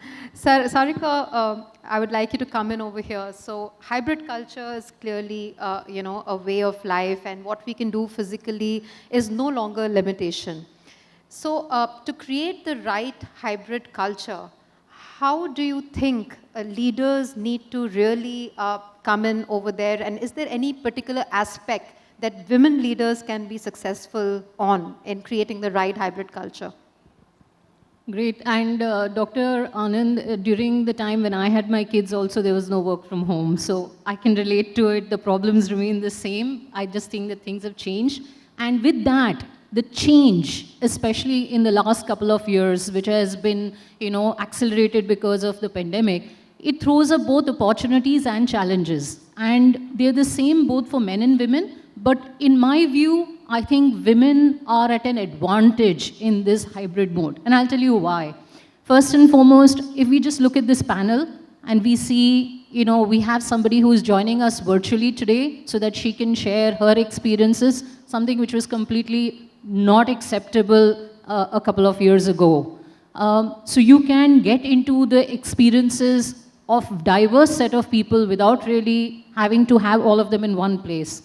One of the things that we have experienced at Capgemini and, really felt very proud to be part of it is a program called Sakhi Drashtikon. All of us come from very privileged families, all of us, with no exception.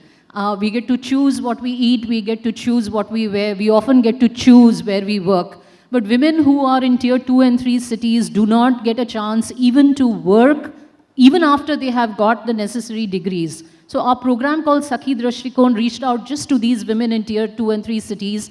500 of them have been trained, and I must, and Dr. Anand will relate with this, it's not on basic L1 skills. They are being trained on cybersecurity, digital, which are the hot skills for tomorrow. Today, all of those women, we have lost none of them. And guess what? As it moves to the next phase, they are championing, inviting more and more women from their villages. And we had a, in-person connect with them a few months ago. And it was, you get goosebumps when you talk to them. They said, I'm the first person to work in an MNC in my whole village.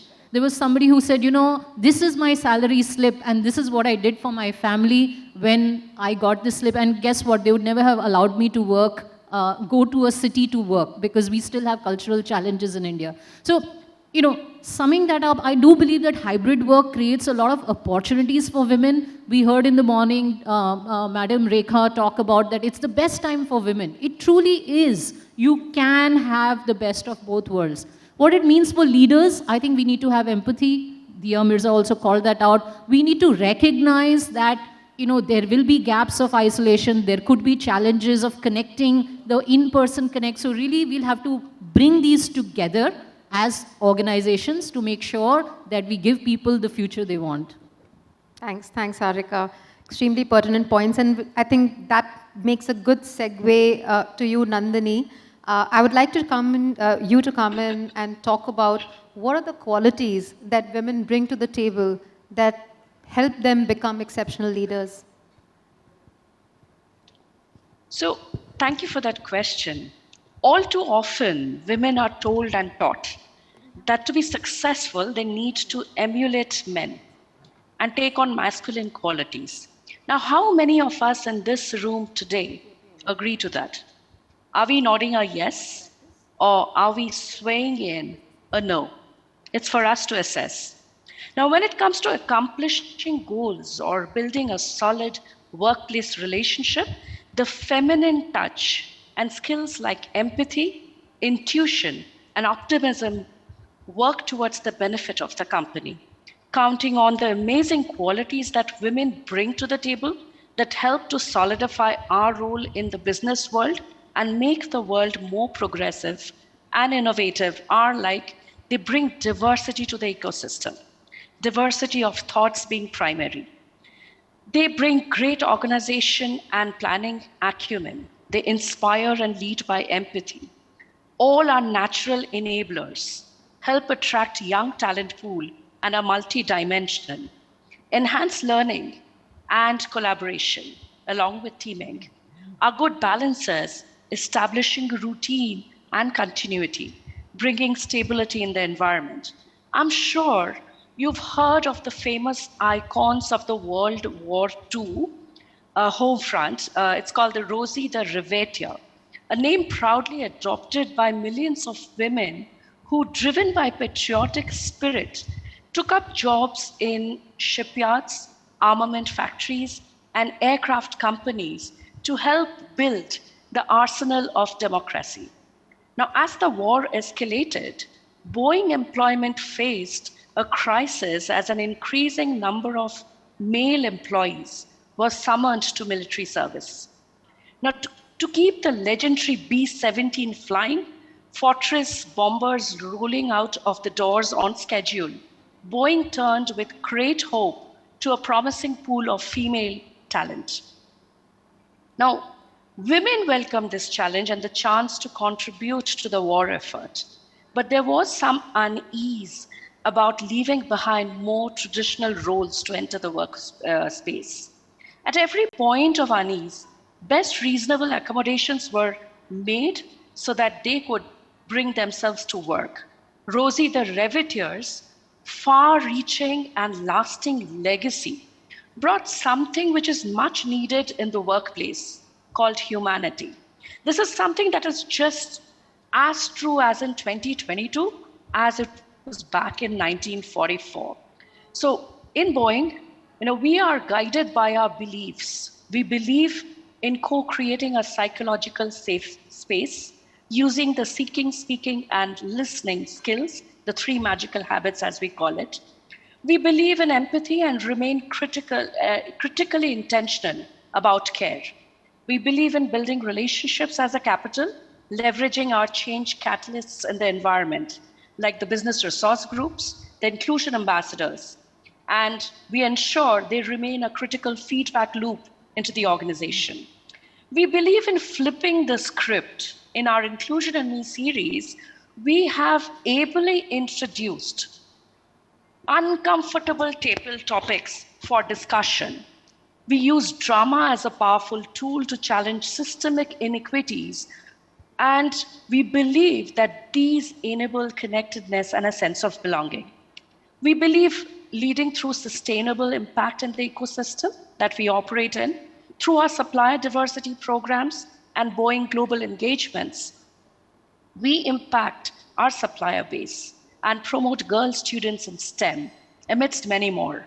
So we believe we believe in the economics behind gender inclusion, mindfully walking towards gender equality today for a sustainable tomorrow, as we drive Mission 30, an aspiration for building gender inclusion holistically in our environment, mainstreaming both women who are in mainstream career and second career. We believe inclusion starts with I, making every teammate accountable as we proudly say, all in. So together we are on a journey that boosts equity for all, team of all, and inclusion by all, transcending every diversity dimension and intersectionality, linking culture to value and our growth. So women are leaders everywhere as we look. We heard our speakers talk about it, from the CEO who runs a Fortune 500 company to the homemaker who raises her children and heads a household. Interesting point, I can't miss this, Homemakers work within the boundaries of their household, just as a woman in the corporate world or an entrepreneur work within the boundaries of their workspaces. Both are working in their own bubbles, isn't it? Then why are homemakers never counted as working mothers?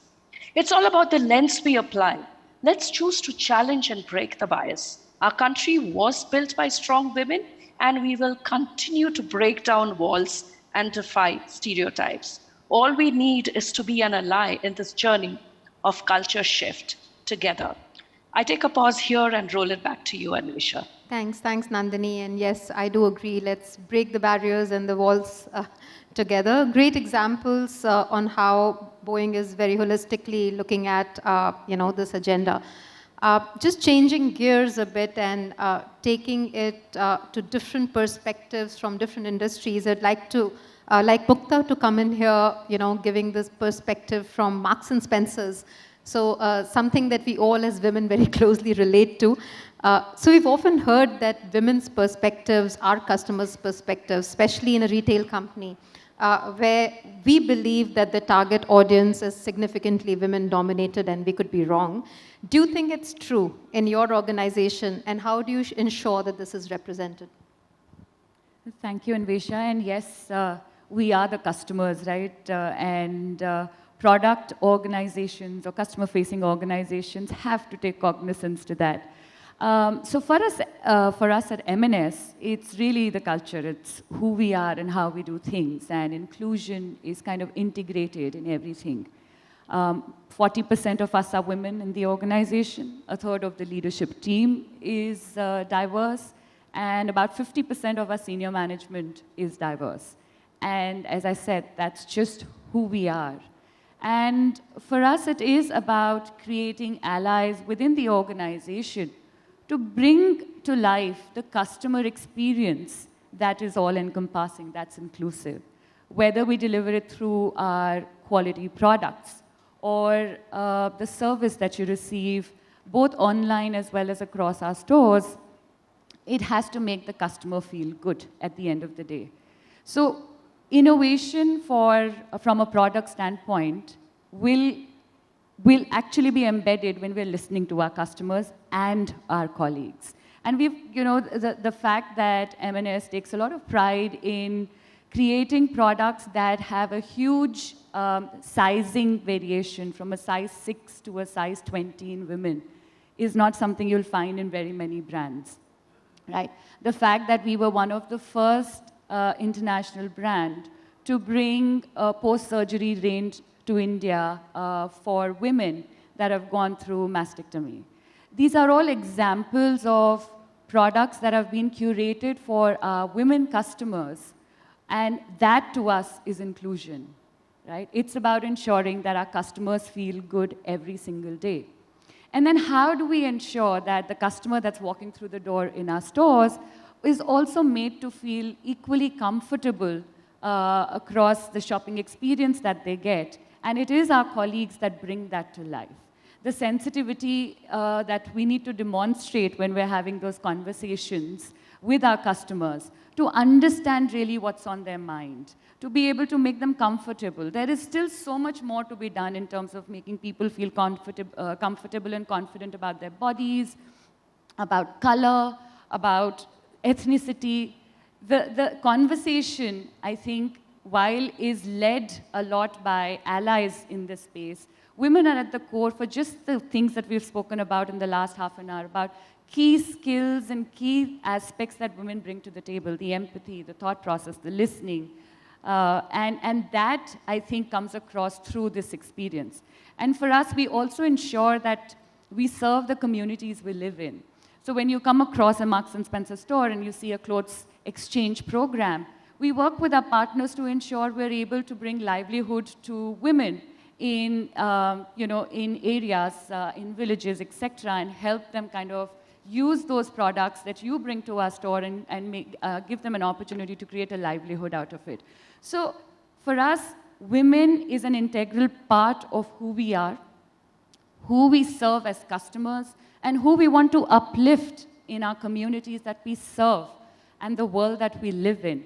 And all of this has to remain in balance, and that balance has to come across with allies through our men and all our colleagues that really bring our culture to life every single day. Thanks a lot, and I think the point about allies is getting reiterated again and again. I can see that in the panel. So Amit, over to you now. I am really deeply interested to hear your views. You know, you come from an automobile manufacturing space, which has historically tended to be, male-dominated. How do you see the representation of women managers, supervisors at the shop floor, and what can be done to encourage participation of women in such technical roles? So this is one of the fundamental challenges which we face, especially around we're hiring mechanical engineers, and we go to the campuses, you will find extremely few women who have taken mechanical engineering or a mechatronics or a production engineering as a branch of specialization. So there is a larger issue of talent availability which we feel in our industry, and then also about the perception that automobile industry is a hard industry in terms of you need people who are well built to, to kind of carry those tools or fixtures and all of that and assemble a truck or a bus. The key thing which we have started looking at it is that let's ensure that none of the infrastructure is a barrier when it comes to hiring women. So for example, if we are getting women on the shop floor, it's not just about ensuring that we have the basic hygiene facilities around, restrooms and all. It's about, are the ergonomics equally comfortable? Is the height, because the average height of a male versus average height of a female is different. Our initial layout in the factory was based on a particular standard. We actually reduced it so that it becomes ergonomically easy. If there is anything which was to be pushed physically, how do we mechanize it so that, the entire physical force which is required, that gets eliminated, and then we have equal opportunity for everybody to work on the floor and give the outputs. So the key piece is, number one, how do you create your infrastructure on your floor which is providing an equal opportunity to all? The second important piece which we see here is that for women, and I would say not just for women, for anybody, you need to have the right role models. If you have the role models across the organization, that's when you really are more inspired to take up those assignments or take up those occupations.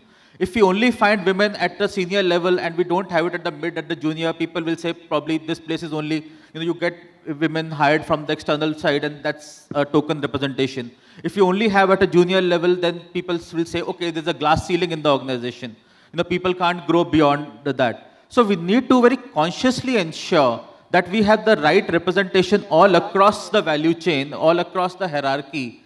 And they are the ones who are the role models where people look up to, that if they are there, we can also be there. So that inspiration comes from having the right role models across the levels. That's very important. It's not just a number which we can fill in by hiring mass, entry-level recruitment. That doesn't really work. The third important piece which I would say, and especially when it comes to our factories in the rural area, almost 50 kilometers outside of Bangalore. And in a village setting, if you have to get a woman to work in a factory, there is a larger cultural or socio-economical barrier also there. And that's where we did a lot of work through the village panchayats over there to convince the parents to allow their daughters to work in a factory. Otherwise, the kind of impression which a factory has generally, which is not really helped by the film industry, is a very hard place to really work. So how do you really inspire that confidence through those social influencers that you have this place, this is the place where there is equal opportunity, there is a place where you will be considered as an individual, this is the place which will absolutely safe for you to work, and get them to come in over there. Fourth piece is, how do you really ensure their safety? That's fundamental. No matter what you do, if a woman doesn't feel safe in the workplace, no matter what initiatives you are doing, nothing is going to work.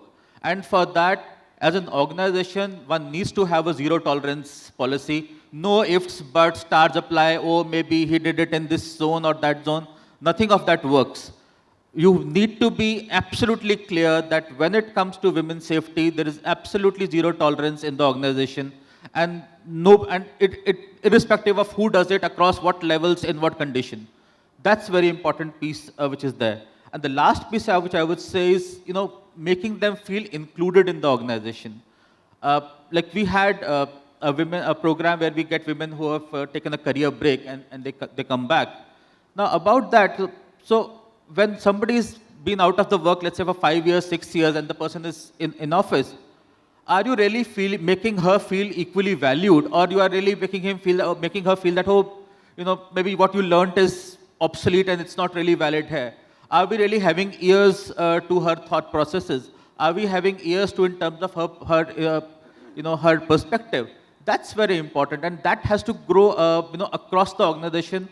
And that's where the people managers play a critical role, the line managers play a critical role, and the entire organizational value chain has to focus on that. So those are the key factors, in my view, which we really need to look at it when you're looking at women, especially in our sector, which has less of talent availability, and we really need to get various schemes to get them in. Great points, Amit, and I can see you as an ally. No, but I love the point you made about having role models at all levels. I think that does make a lot of sense. And if I think about it, it's not only the senior leaders, but the person sitting next to you, or maybe your immediate manager, that can have far more influence. Because sometimes the senior leaders can be a little bit out of reach on a day-to-day basis. So I completely agree with you over there. So Priyanka, I want you to add your perspectives also to what Amit said. You also come from a manufacturing background. So important to hear a woman's perspective on how do you think that women can be encouraged in such roles? So adding up onto what Amit said, we need to create role models. While we know we are not there yet, if we especially talk about manufacturing, but we do have examples, but we need to make it more frequently available for others to look at and develop themselves for such roles in future. So I think diversity is a future-ready skill, that each one of us need to build up ourselves for and be ready for. And if I talk about ZF in our organization, ZF in India, we have equal presence in manufacturing as well as automotive technology. So when I look at the technology aspect, we have good representation. Yes, in manufacturing, we need to further ourselves. And there's been a conscious effort that we are looking at an organization level, at a corporate level, where we have instilled diversity as part of our value. So we have got 5 core value systems where diversity is a key of them, and also empowerment. So these 2 values, I think, as we are strategizing ourselves to attain around 20% of women leadership by 2025 is what we are targeting at this point in time, instrumental. Because the more diverse workforce you have, the better decision, making skills you develop within the organization, within the team, and it helps you to get the result. Adding on to what Amit said, yes, we need to have a safe workplace, not only physically, psychologically as well, for women to come and join us in our success story. So if we look at it, it is a conscious effort at this point in time, but taking cue from the leaders and the panel members, I think we are looking forward for a time when all this becomes effortless and everyone is joining in this journey towards promoting diversity. Thanks, Priyanka. So I think we have about 10 minutes left, so I would like to do one rapid fire round. I mean, it's great perspectives that have come from the panel. So I'd like to hear your final views on what is the one thing that you will personally commit to as a champion of diversity so that you have more women in your team, which can help create the right work culture. So we'll go in the same, probably just this order, Ritu. I have coined, maybe not innovatively, but coined a theory called nudge theory. Women, I see deficit in aspiration. Okay, please don't mind it. That is generally a company which has almost 600,000 employees is saying it. So there is in comparison, aspiration deficit is there because you are not always the first one to raise your hand. So I'm committing, but I have already been doing it for last 3 years that open the all leadership opportunities for everybody to see, men and women, so that no coffee table, coffee machine discussions, golf course discussion end up in somebody getting a role because you knew him. So that is what I have committed to, and we have been doing it, and numbers are amazing. Ladies, sorry, gentlemen, if you apply, the probability of you getting selected is 67 times more than men. Sorry, men. Thank you very much. Amit is going to walk out of here. I'm already in the minority. I'm really thinking what's going to happen to me now. Amit, we were in minority for centuries. It's okay. But I'll add one point to what Doctor said. The entire point around aspiration and confidence, and something which we really observed and in one of our sessions, and one thing which we really did quite unique, but it really helped build confidence in our women employees. You see, actually, we are a big trucking company. We actually got them to learn how to drive a truck. Imagine it's busting a male bastion. Driving a truck, and getting them properly RTO approved. They have a heavy vehicle license to drive. It's a huge sense of power. It's amazing. As big cars as possible. Yeah. But it did an amazing job to their confidence, that they can do that. Otherwise, even I will feel underconfident even sitting in a trucking, steering wheel. But it's an amazing sense of confidence they developed. We always had same confidence. You had the art to show it, we learnt it. Okay, Mukta. I think just it's continuing in lines of the conversation. It's about paying it forward. I think I've been exceptionally blessed by having the best role models and mentors who've nudged me to do things bigger than I thought I was made for. And it is our responsibility in our current roles to ensure we catch women leaders early and ensure we are the ones who are nudging them to say, you can do it. 50% slate when we are interviewing. That makes a lot of difference. If you have the entire slate skewed in terms of one gender over another, then the probability of selection also kind of changes. So if we have a more 50-50 slate, then it really makes a good difference in terms of equal opportunity on both sides to really get the best, get the job. No, that's what I do as well, but sometimes you don't get the CVs. So that's the problem. Despite telling, asking the HR that I need 50-50, but somehow it doesn't happen. Priyanka? So it's similar. We are looking at, for any selection, it has to be 100% diverse. Application needs to be there for any application. Further on to that, we are looking also at key position being mapped by women successors. And we are there yet, we are at 43% when we talk about our management team, we have diverse leadership. So we We want to build up the mid-management and the entry level. We want to strengthen that further. And mobility, so mobility is the infamous M's for women, whether it's, if you talk about 3 M's like maternity, marriage, and mobility. So we want to turn the challenges into opportunities and try and be mobile with, a women population when they're applying for any, application or job to, instill that into our system. No, I think that's a great point. And I personally, if women cannot move and can't come to the home location, especially I think because of COVID, it's been a blessing in disguise because the organizational acceptability of a hybrid culture is so high that I say no problem.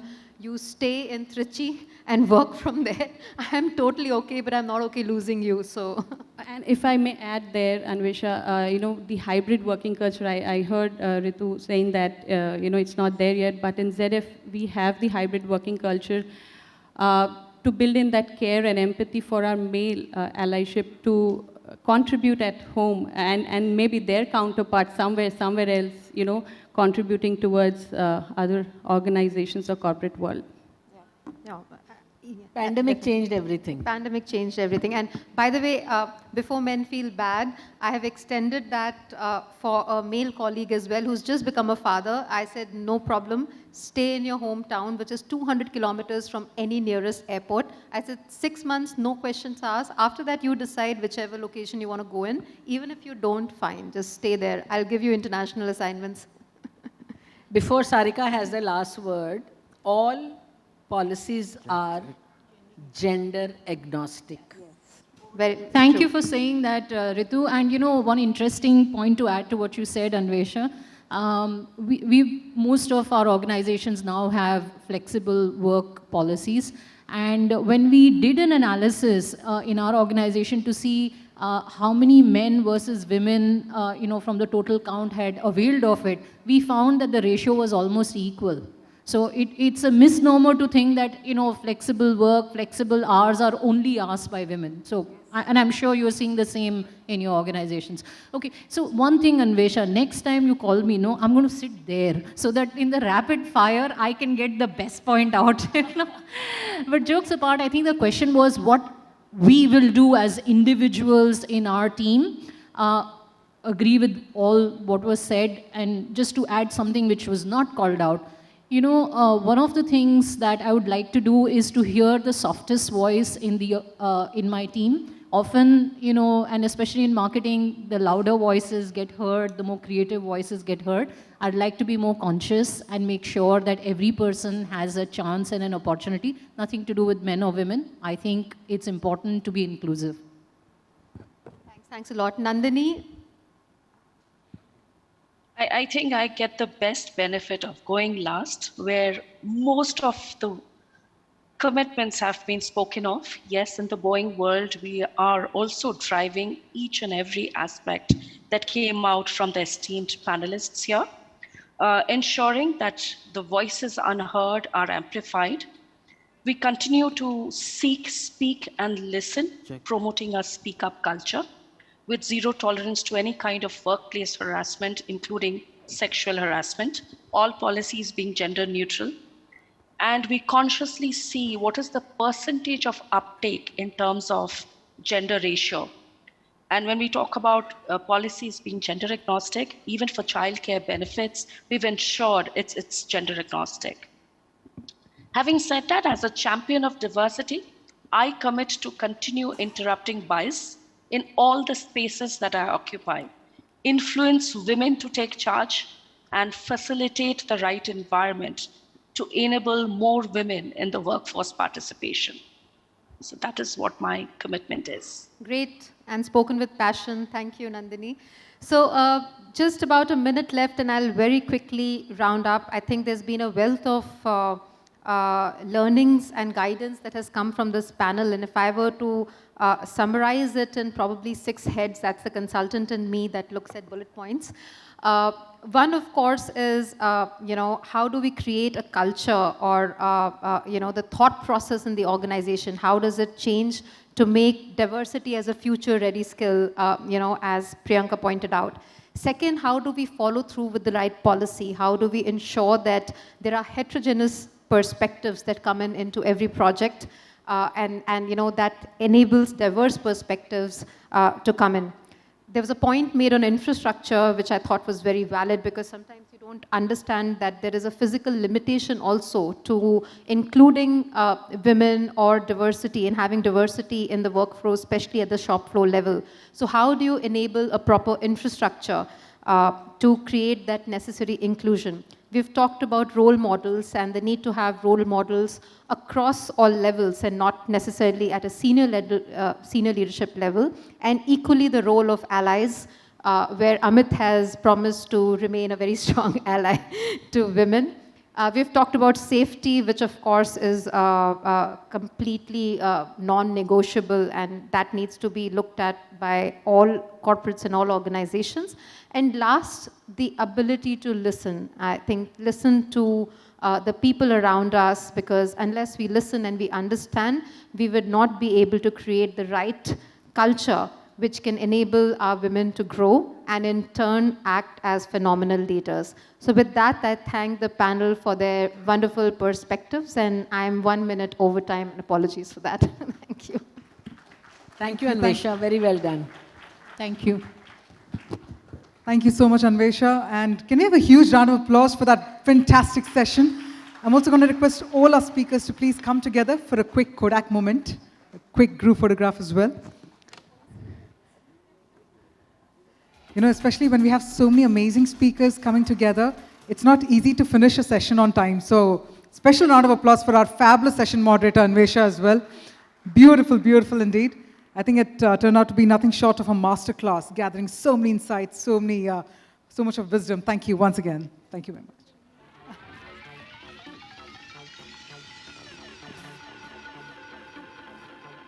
And with that, I'd also like to thank all our panelists as well. And it's time for a quick makeover on the stage now. That's right.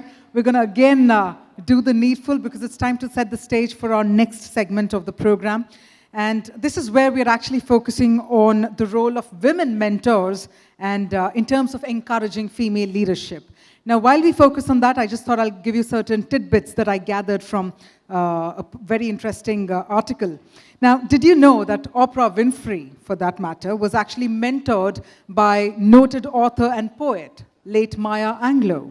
Or for that matter, former Apple Inc. CEO, late Steve Jobs, served as a mentor to Facebook CEO Mark Zuckerberg. Or for that matter, fashion designer Christian Dior also mentored fellow haute couture designer Yves Saint Laurent.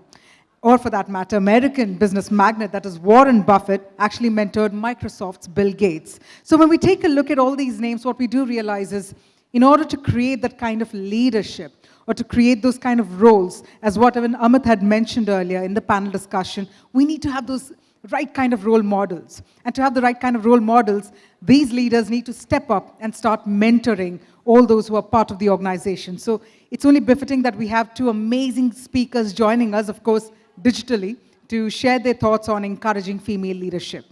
Let me tell you that this very interesting chat will be held between Pallavi Malani, who's the Managing Director and Partner, BCG India, and she will be in conversation with none other than Arundhati Bhattacharya, Chairperson and CEO, Salesforce India.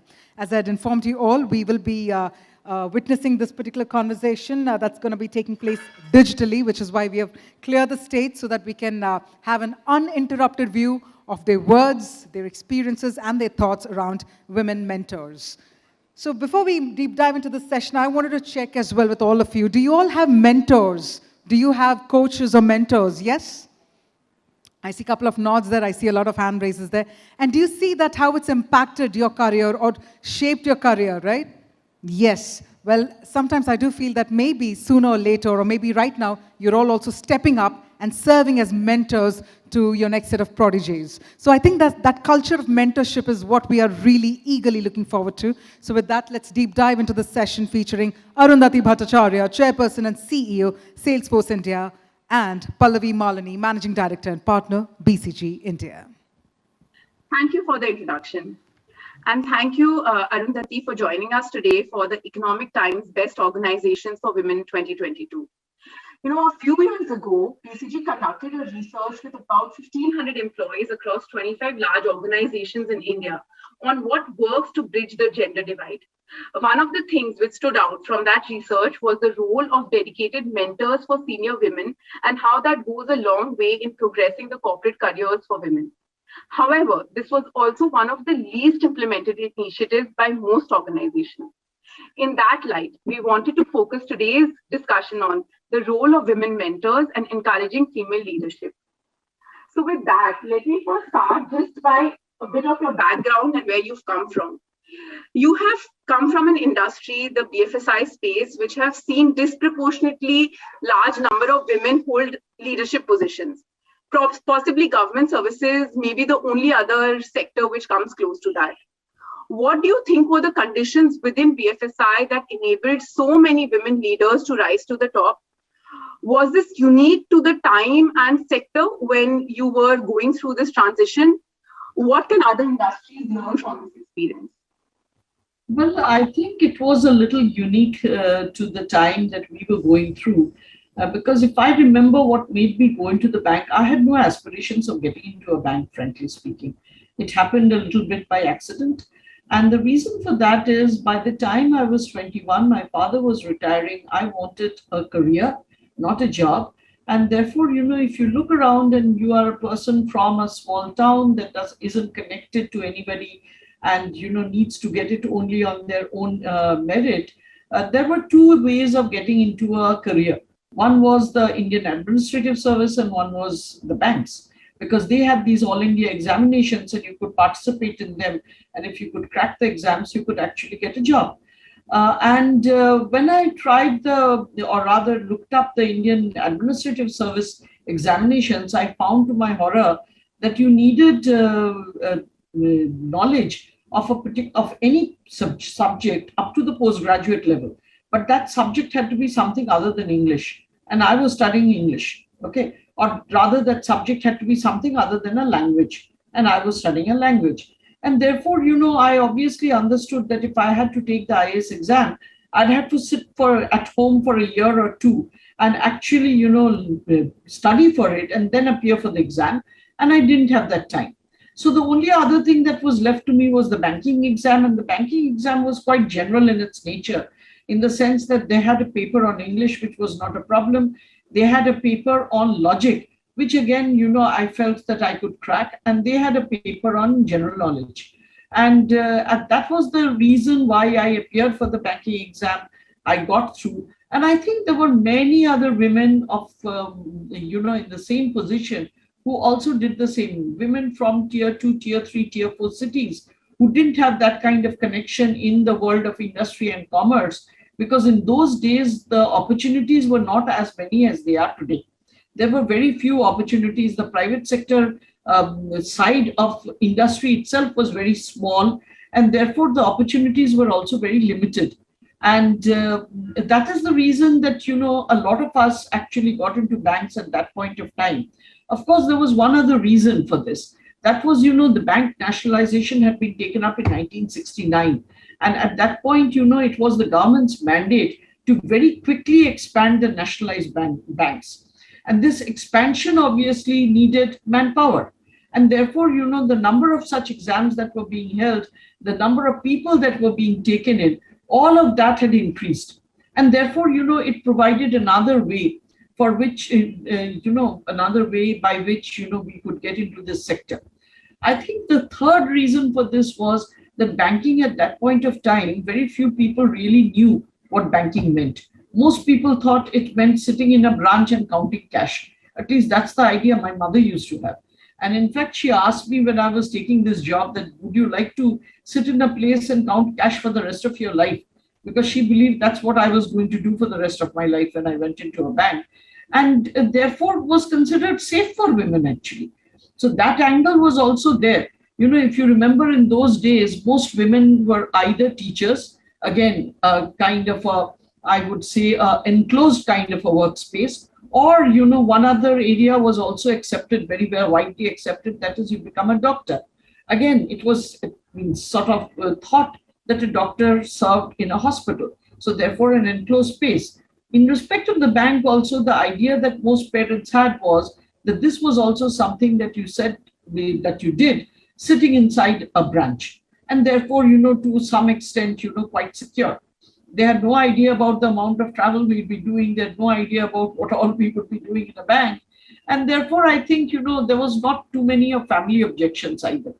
So I think, if you look at the milieu in which we got these jobs, it was something similar in respect of each and every one of the women who got into banking service. And from there to the C-suite, it took us about 35 years to negotiate that journey. And because a number of women started coming in, a few of them lasted the entire course. A lot of them fell off during the journey because there were family pressures, family obligations, many other issues that came up. Some of them, of course, left jobs and went on to do certain things on their own. But because there were a certain number that were coming in, that is, the volume was a little on the higher side. Therefore, some of us made the whole journey. And that's how you saw many more people, in higher positions in the banking sector than you would normally see in other countries. What an interesting story, ma'am, and what an inspirational journey it has been. As you said, negotiated your way up to the top. I'm sure as you did that, there were many people who mentored you along the way. Who were your mentors? What role did they play in your life? And did it make any difference that they were men or women? I'm sure, that was an important part of that journey that you spanned over 35 years. What was that like? So to tell you the truth, I had both men and women's mentors. And this is an advice that I give to a lot of the colleagues as well as, others that I talk to, that in your journey, career journey, you need both mentors and sponsors, and they are not always necessarily the same. Mentors will necessarily be people, with more experience, maybe 3 or 4 layers above you, okay, who have seen life, been through it all, and therefore can guide you, especially when you are at the crossroads and don't know which fork of the road you need to take. Sponsors, on the other hand, are typically, they will be just about a step ahead of you. They are people in whose teams you have worked. And therefore, they are people who know your potential and are therefore likely to recommend you for good positions which will showcase your potential. So if you are not very well networked, and there is a person who is better networked, who has been your boss, who's seen you working, and they come to know of a position which will give you greater exposure, more challenges, will enable to bring your potential to the surface, and they recommend you for those positions and push you into those positions, that does a lot to advance your career as well. So women, necessarily need to, why only women? Even men necessarily need to have both mentors and sponsors when they are looking at a career journey. As for mentors, what is different between men and women? I would say that, women mentors normally are a little more empathetic because they have been through it all in the same way that you are going through it. They know the pains of balancing your career responsibilities with your family responsibilities. And therefore, most of the cases, they are able to relate to their own lives and then tell you something that has worked for them. And to that extent, you know that this is tried and tested. In respect of the men on the other side, I would say they are still very important because they too give you excellent advice. It may not be advice exactly in respect of how you balance things out or what you should put more emphasis on, but it does give you, again, lived advice about situations they have faced and how they have faced it. And you can take that knowledge and then, fashion it in the way that it suits you best. So I think, it doesn't really matter whether the sponsor is a man or a woman or the mentor is a man or a woman. What is really required is whether they are willing to give their time and share their experiences with you and give you certain points of reference for your thinking process to come up with a decision. At the end of the day, neither the mentor nor the sponsor will make your decisions for you. Your decisions are your own. But if you know of people who have been through all of this, been through these problems, lived through it all, seen life a little more, if they tell you about what they have been through, if they shared their experiences, shared their knowledge, then to that extent you feel better empowered to take the right decisions. As I said, when there is a fork in the road, sometimes you can take the wrong one. And sometimes you won't even know you're taking the wrong one for that matter. And you will come to realize that at a much later stage. So, it is good at that point of time if you have somebody who will share their knowledge with you, share their experience with you, for you to be able to make, at what would appear at that point of time the right decision. Couldn't agree more with you. I've also been fortunate to have men and women both as my mentors, and I think both bring a very unique perspective. But also, as a mentor, and you have mentored so many people yourself, what makes women mentees different?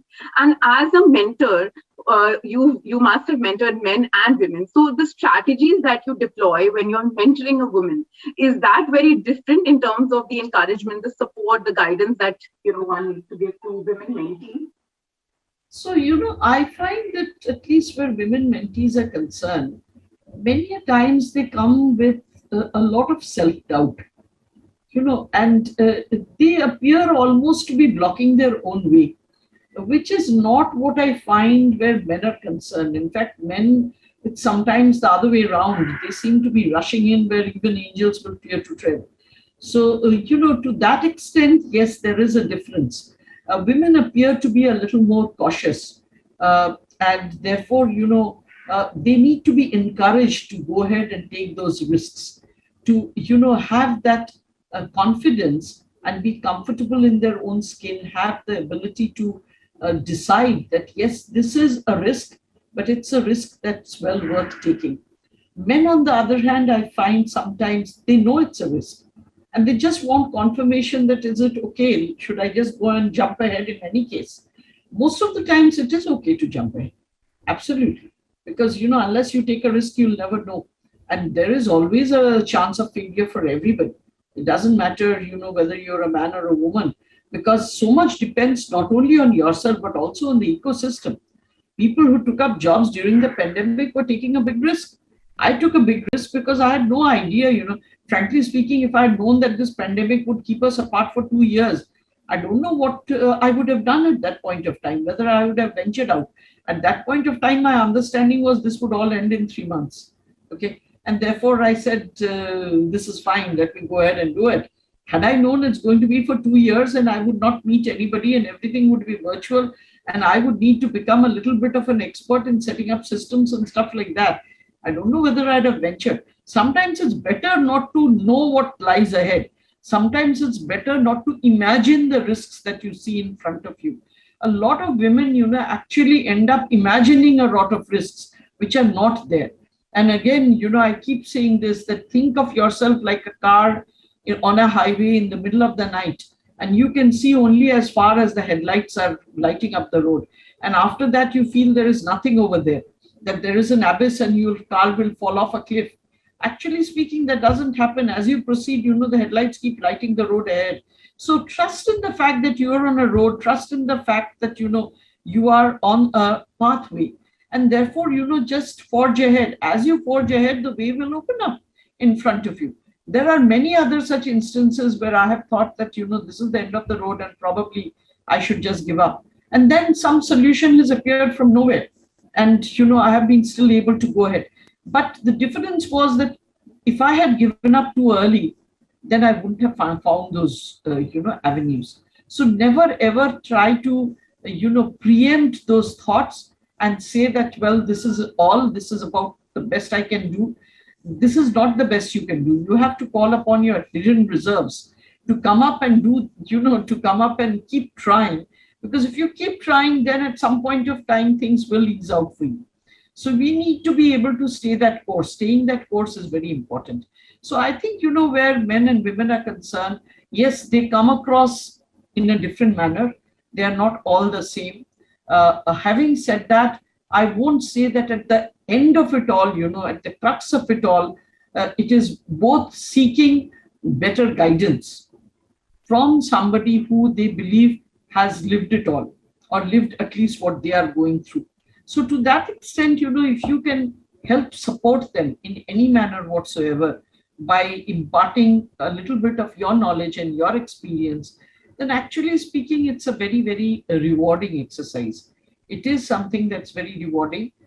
Sometimes I feel that I don't give enough time to this. And again, I make excuses to myself that I am busy. I have a family as well as a workspace to attend to. But really speaking, that's no excuse.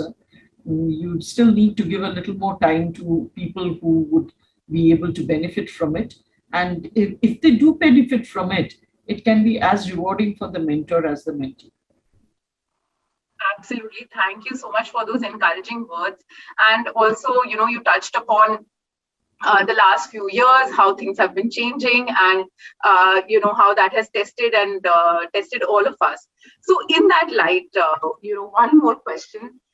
Since the nature of work is fundamentally changing, we are seeing a lot more flexible models. We are seeing a lot more startups. We are seeing a lot more career changes in a short span of time, where earlier people spent a large number of years within a same organization. With all of these changing happening around us, what do you think that will mean for mentorship? Are people going to seek mentorship outside of the workplace? How can young people who are going through so many changes then find the right kind of support and encouragement in today's world? So I think it is definitely going to mean having to seek mentorship from outside of your institution. But one thing I find, you know, I used to earlier think that, you know, being in the bank from birth to death was a great advantage because everybody knew me, I knew everybody. But now that I'm out in the IT industry, for instance, I'm seeing that the industry itself is like a big organization. So everybody has worked with somebody else in some assignment or the other. And if they have not personally worked, their friend has worked, or their neighbor has worked, or somebody in the building has worked. So, you know, it is not as though your reputation doesn't precede you. Even when you are outside of your organization, your reputation still surrounds you. And there are people who know about you and who will talk about you. So therefore, you know, creating the right reputation is still very, very important, even though you may be changing jobs. And similarly with mentors, you know, even if you may leave a job, the person who knew you belongs to a particular industry will continue to talk about you to those industry people. And therefore, you know, if you have a particular issue in another organization, that issue will not be too dissimilar to what this person would be facing in the institution, whichever institution they are in. At the end of the day, what are the issues that people normally face?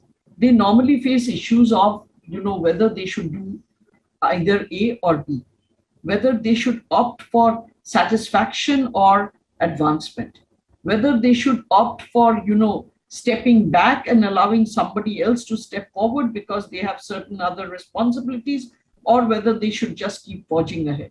So there are so many little issues, but these issues basically across industry are the same. They are not very widely different. Okay.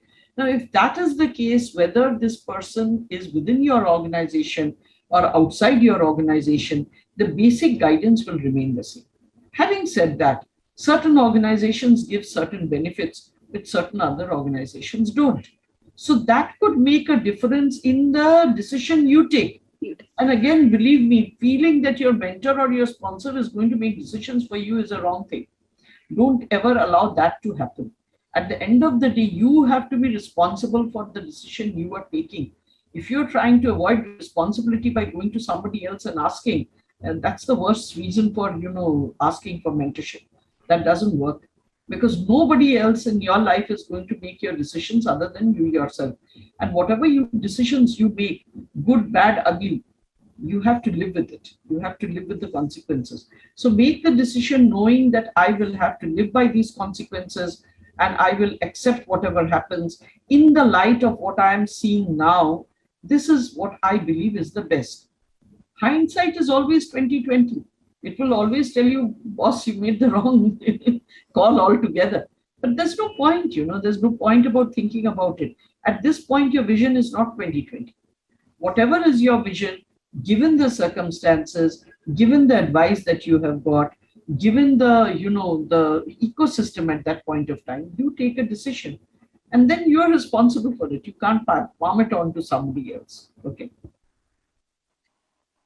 Very, very interesting thoughts. And I think a big takeaway for me personally that, mentorship is about getting the right guidance, advice, but ultimately you weigh the pros and cons yourself and you make the decisions for yourself.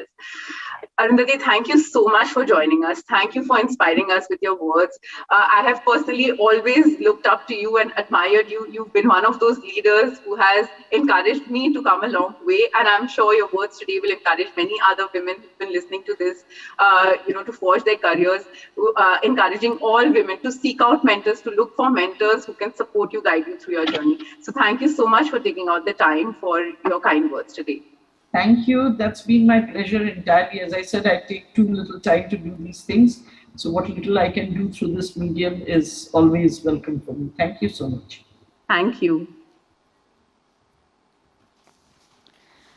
Well, can we have a round of applause there for that wonderful conversation as well? I think we managed to gather some beautiful takeaways from this particular chat.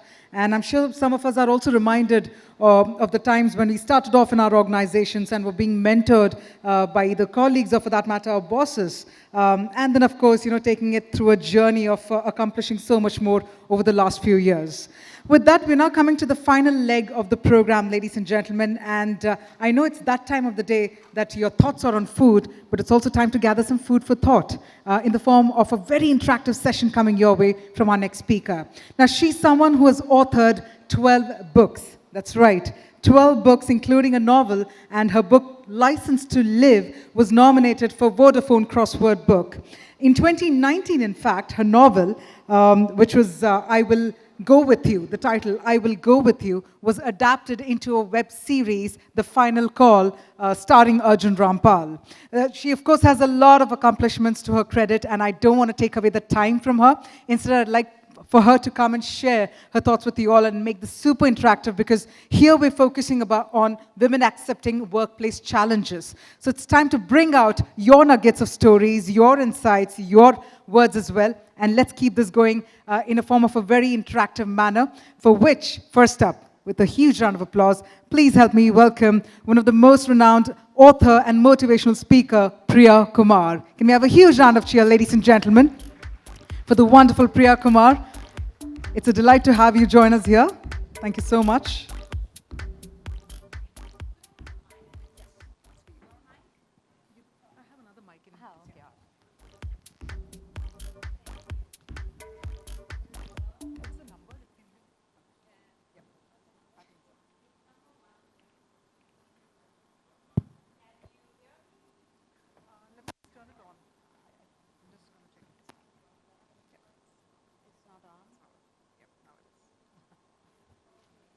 Okay, there it goes. All right, so good afternoon, everybody.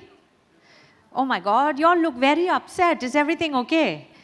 See, whatever happened in your life before I walked in is not my fault. So don't give me that look. So thank you for the introduction. Ladies and gentlemen, my name is Priya Kumar. I am a motivational speaker, and you are at my mercy for the next 20 minutes. Yeah, so just to give you a little brief introduction about myself, so that you know who's talking to you. I started my career as a tuition teacher. I started working when I was 13 years old. I taught for 9 years. So all through my school and college, I was teaching. And they say that the best student is the teacher.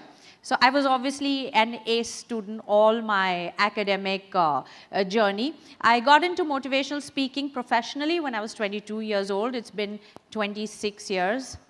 Hey, don't do the math. Yeah, I'm sure, back at work, there are other numbers that are bigger concerns. So it's been a long journey. I started writing books when I was 35. I have written 15 books, okay. I mean, I write so fast that, you know, sometimes my introduction lags behind.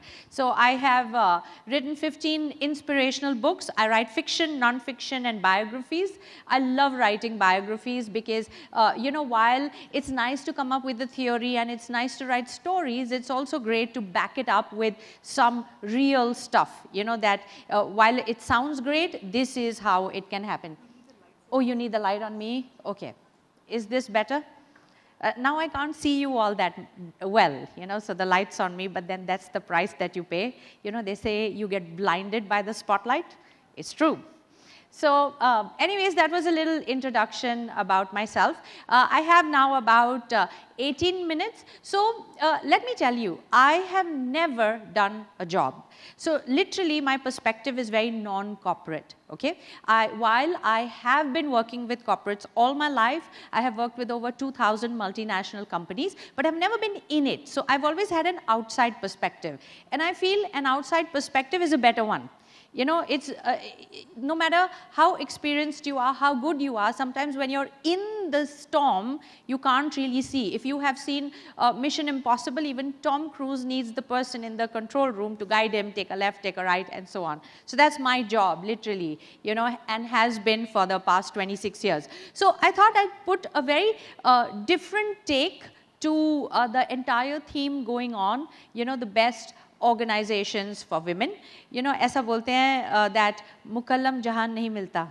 You know, while you guys and a lot of organizations have been voted for that, but how does one make the best of where one is? I thought that could be a little, you know, what do you say, a little detour on the topic, while of course you're discussing great policies and you're discussing the way forward and how things should be. Since I am not in it making it, neither am at the effect of it, I thought I'd give an outside view. But before that, I want to ask if that is okay, or if you have any questions for me that could lead the conversation. I'm open for both, actually. So which one would you prefer? Would you want to ask me some questions, or shall I move in the direction that I thought about? Hey, y'all are not even responding. Yes, ma'am. Okay, you want to hear my viewpoint. Thank you very much. I'm honored. You know, I tell people I'm a woman, I get paid to talk. You know, and then if you say you can talk what you would like to talk, I tell you I will live 2 days longer. So that's like really amazing. So before I start, I'd like to put out 3 things, okay? Something that I have understood, because I have been in, you know, working, if you add the 9 years, 26 plus 9 is 35 years I have been working, okay? And I've understood one thing, that as a woman, to continue the journey and to reach a destination by your standards of success, it's very, very important to know your rights, okay? That is the first thing. And I feel there are a lot of privileges, there are a lot of facilities and resources that are around us, but because we don't know about them, we don't capitalize on them. So no matter what we do, know your rights. Second is know your limits. You know that this is what I can do, this is what I can't do by my standards. And number 3 is make it all known. Know that you know and know what your limits are, and make sure everyone else also knows. Because sometimes, while I know, it's not necessary that other people around me know, and therefore they can support me, okay? So, like I said, best organizations for women, okay, is awesome. Okay, and I would really like to work with you, and you should put this out more to encourage women to come and, you know, join organizations or build one, you know, as has been told here.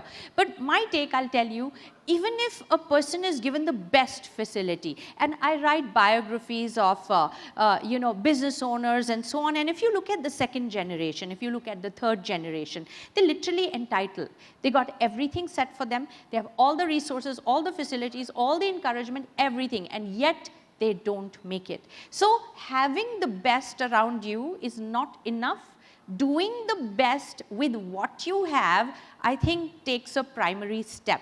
Okay, so And I'll tell you, I was born into, you know, that era. I mean, some of you are very young and some could come close to my age. So I was born in an era, culture, custom and family where the girl child was not the first choice. It was not the second choice also.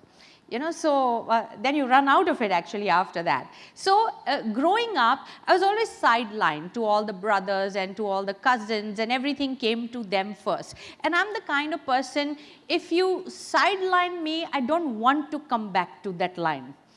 You know, anyone like that here? Okay, I like it. Yeah. So now who are you left with?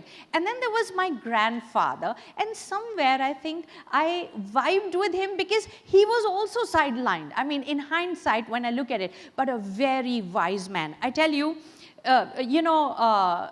Arundhati was talking about mentors. I tell you, they're all around us. The great people, the best ones, they're all around, but we're not vibing with them. We're not capitalizing on them. Okay, so my grandfather and I became best friends.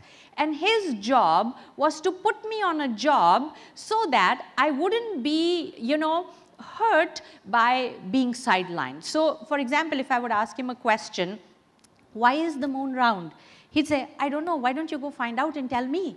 So he put me on a job, and now I'm out of curiosity going around and talking to people. You see, I'm not here to play with you, I'm here to find out. You know, curiosity, he built in me to a point that you give me any problem, I'll solve it. I can be a professional investigator. I am just so good at it. He would tell me, go find out what he's selling, go find out what he's doing, and so on. What books are in your library? What would you recommend me to read? Then when I would get the books, he would tell me to read it to them. You know, so when I talk about this, my growing up days, a lot of people ask me, do you think you missed out, you know, on that childhood of play and fun and so on? And I say, I didn't miss it because I didn't know it. I didn't know that existed because I was just so busy doing stuff. You know, when I would participate in an arts class, they would give us this knitting assignment, you know. So I came back home and we used to call him Bauji, and I said, you know, I got this knitting assignment. And he said, you know, my mother used to knit in a night. Why have they given you a month? And I would finish work like, you know, overnight done, and so on. So I owe a lot to who I have become to him. But the flip side is that when you have a mentor and training and power like that, you rise to the top very fast. So I was an A grade student. I never stood second in my life. And everyone in class hated me. You know, you don't like the top ranker. In fact, I was not just top in studies, I was top in everything, because you have a 65-year-old man telling you and giving you an outside perspective which is way beyond your age. Okay, so it happened one time in school that, you know, they all had this protest that if she's participating in something, nobody will participate because it was pointless that I would win. So I went back to my grandfather and I said, they all hate me, they're jealous of me. And he said, okay, teach them to be like you. Then they won't hate you. And I started teaching at the age of 13, just so I could have one friend who I could, you know, buck up and push up. And I did so well with her that I landed up teaching 9 years over 1,900 students. See, I taught Shahid Kapoor as well. See, I'm a North Indian, we like to flaunt all these names. You know, if you have worked with them, I might as well tell you about it. But I don't have his phone number. Yeah, because invariably there'll be 1 or 2 people asking me for it. I don't have that. Okay, so 9 years I taught. Then my grandfather passed away, and you know, he had told me, teach people to be like you, better than you. But he didn't tell me where to stop. So I kept on and on and on and on, and then I met this gentleman, Dr. Niranjan Patel. He was my neighbor. Okay, 73-year-old man, retired pharma professional. And I met him I got together with him out of curiosity. He was 73 years old, bald, and he always had a pigeon sitting on his head. Huh? He had a pet pigeon. So you can imagine the sight. Okay, and my grandfather had told me to express, go talk, go do this, and so on. And I would look at him and I would laugh on his face every time. I still do that. I can't control my laughter or tears. Okay, so anyways, there was one day he was walking and I was waiting for the bus. I have to tell you this, it's so comical. So the man is walking and with the pigeon on his head, and suddenly the pigeon flew away. Okay, and there was a pole right in front and I'm looking at him. The man is so lost. Is he going to bang into that pole? See, the pigeon saw it and flew away. The man walked and banged into the pole, okay? And I laughed, I fell down. And then he came up to me, he saw me laughing. He said, actually, I was practicing this tune in my head because when I was young, I wanted to be a music director, which I never was. So now I'm recording all my tunes. I have to get home, remember it, and record it. So I told him, why don't you get a Walkman? He said, I don't have one. I said, I have one. You could use mine. See, my grandfather taught me that teach people to be equal or better than you. And he was 73 years old. So that's how my friendship with Dr. Patel started, okay? He used to do workshops on anti-nicotine and anti-alcohol, and he used to write for newspapers, okay? He was that learned and that wise, and that's it. I became his unofficial manager, managing his workshops because I had 1,900 students, and I began to organize workshops for them, okay? And being with him, I tell you, I learned stuff on how to impact people, how to stand and have a purpose. He was 73, retired. He didn't need to do this anymore. And I remember organizing the first workshop for him because when I put out this little note to my students and their parents that we're doing a workshop on anti-nicotine and anti-alcohol, about 80 of them confirmed. And this was a time when you didn't have mobile phones and so on, and we'd booked a hall. And guess how many people showed up? No one. No one came. I have appointed the man to talk. He has prepared. We've booked a hall. And he said, no, let's do it for free. So imagine we've paid for it. There are sandwiches waiting at the back. And me, another student of mine, we were sitting. And then he, after about half an hour of waiting, he says, shall we start? Hey, excuse me, Mr. 73-year-old man, there is nobody. And he says, shall we start? And we both sat, and the man spoke for an hour as if he was speaking to the whole world. It didn't matter to him that nobody showed up, okay? And that's when it hit me. And by the way, both of us didn't drink or smoke. Yeah, so we were not even the right candidates, but we were taking notes. I was taking notes, and based on those notes, I went back and I told these kids, my God, you missed something. You know, and that's how the journey started, another one, another one, another one. And you know, people tell me, don't you fear public speaking? Hey, I have learned under the man who spoke to no one. How can I be afraid? That has been my first exposure, okay? So I started organizing his workshops, and I would stand at the podium and introduce him. That was my job. Now presenting to you Dr. Patel and so on. And then one morning he tells me, you should do this because you speak very well. I thought, you know, the pigeon has pecked him too hard in the head, you know, that he's talking like that. He tells me, you should write because you write all my notes. I had a typewriter, so I would type for him. And then I would correct it. Then I would do research and, you know, perfect it further. So he said, you should do all of this. And next day, the man passed away while I had fixed his workshops. Okay, so I went on to speak on his behalf because I thought the guy has such an awesome purpose. He's done such a great job. So I went on to finish 7 of his workshops, and I am still talking. You know, now here's the thing that I want to tell you. That these two gentlemen made for great mentors for me. Great. If I plucked them out of my life, I don't think I would be standing here and talking to you. I would have done my MBA, I would have gotten a high-flying corporate job, and I would be on that side, you know, applauding for whoever was standing here and talking to us and showing us the way. But here is the thing.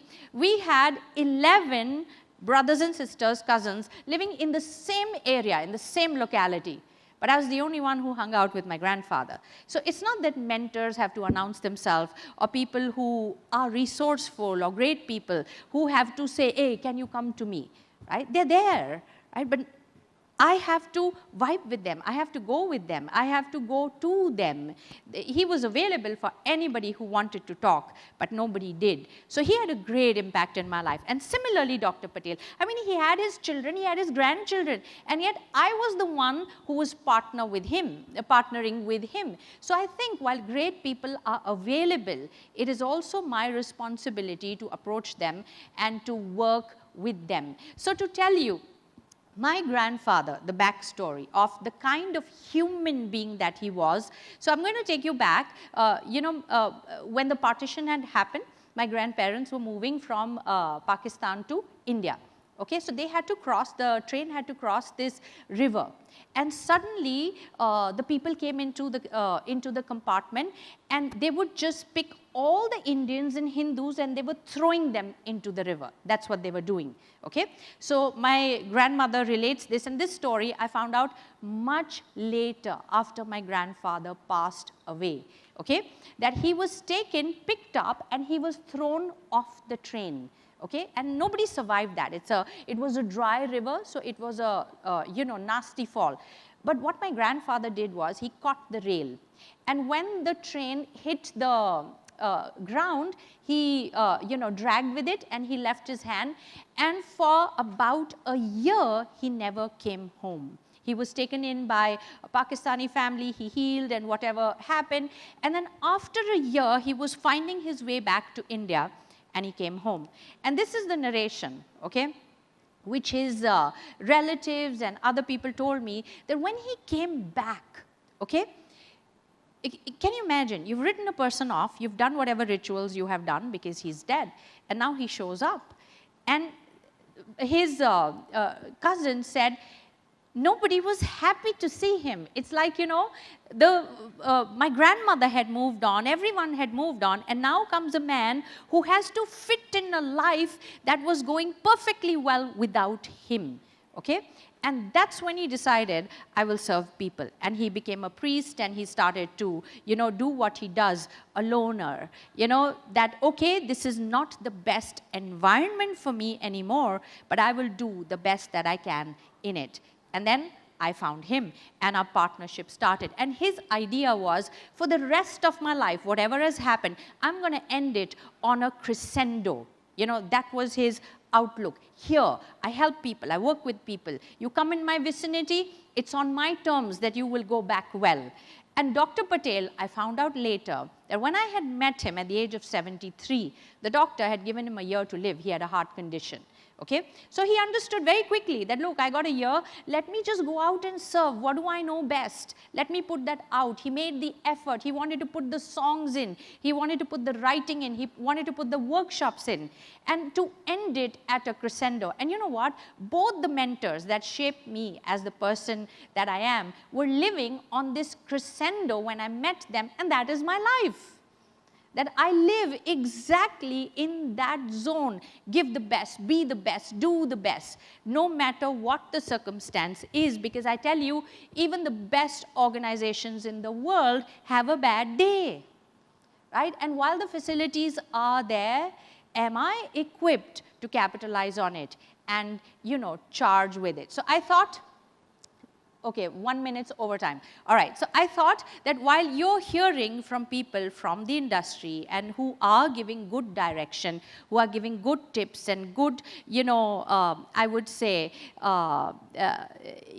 nuggets, it would be a little out of the corporate circle perspective that I could bring to you.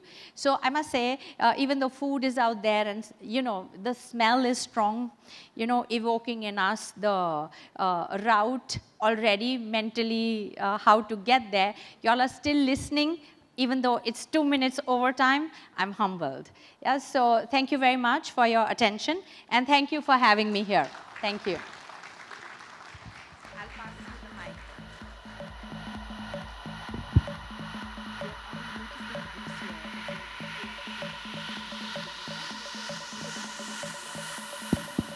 Firstly, Priya, I must admit that I can't wait to have a cup of coffee with you to hear more stories about you and especially your grandfather. The kind of role that he's played, I think he's led an illustrious life. So thank you so much for bringing forward for all of us. Can we have a huge round of applause? Because this was something very unique from all that we were hearing since morning. And I think that's what makes us unique. It's our stories. It's our life, our journeys, our stories. But there's so much for us to learn from each other, from the kind of storytelling, just the way Priya shared. So that was beautiful indeed. And as you can notice, some of her books are also placed here. And I think we will be distributing these books, or if you wish to grab a copy, please come forward and take that. Because right now, as Priya also mentioned, yes, it's getting really divine in terms of the aroma that's calling us out from the outside, which means it's time to head for lunch. But before we move forward, I want to take a minute to thank you all. Thank you so much for joining us this morning. Thank you so much for being with us,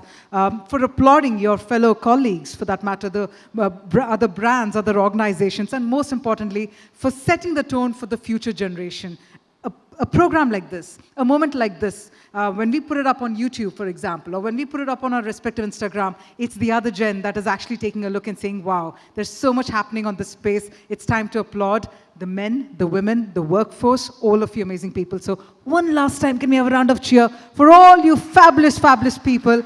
And it's time for me, Kavya R. Chavali, to sign off because I can't wait to join you all as well for conversations and celebrations outside. We cordially invite you to please join us for lunch as well. I'm going to request you to please take your belongings along with you. Most importantly, we don't want you to misplace your belongings, so please do so. But kindly join us for lunch, and you can please come forward and grab a copy of your books as well that have been written by Priya herself. Thank you once again. Take care. See you soon.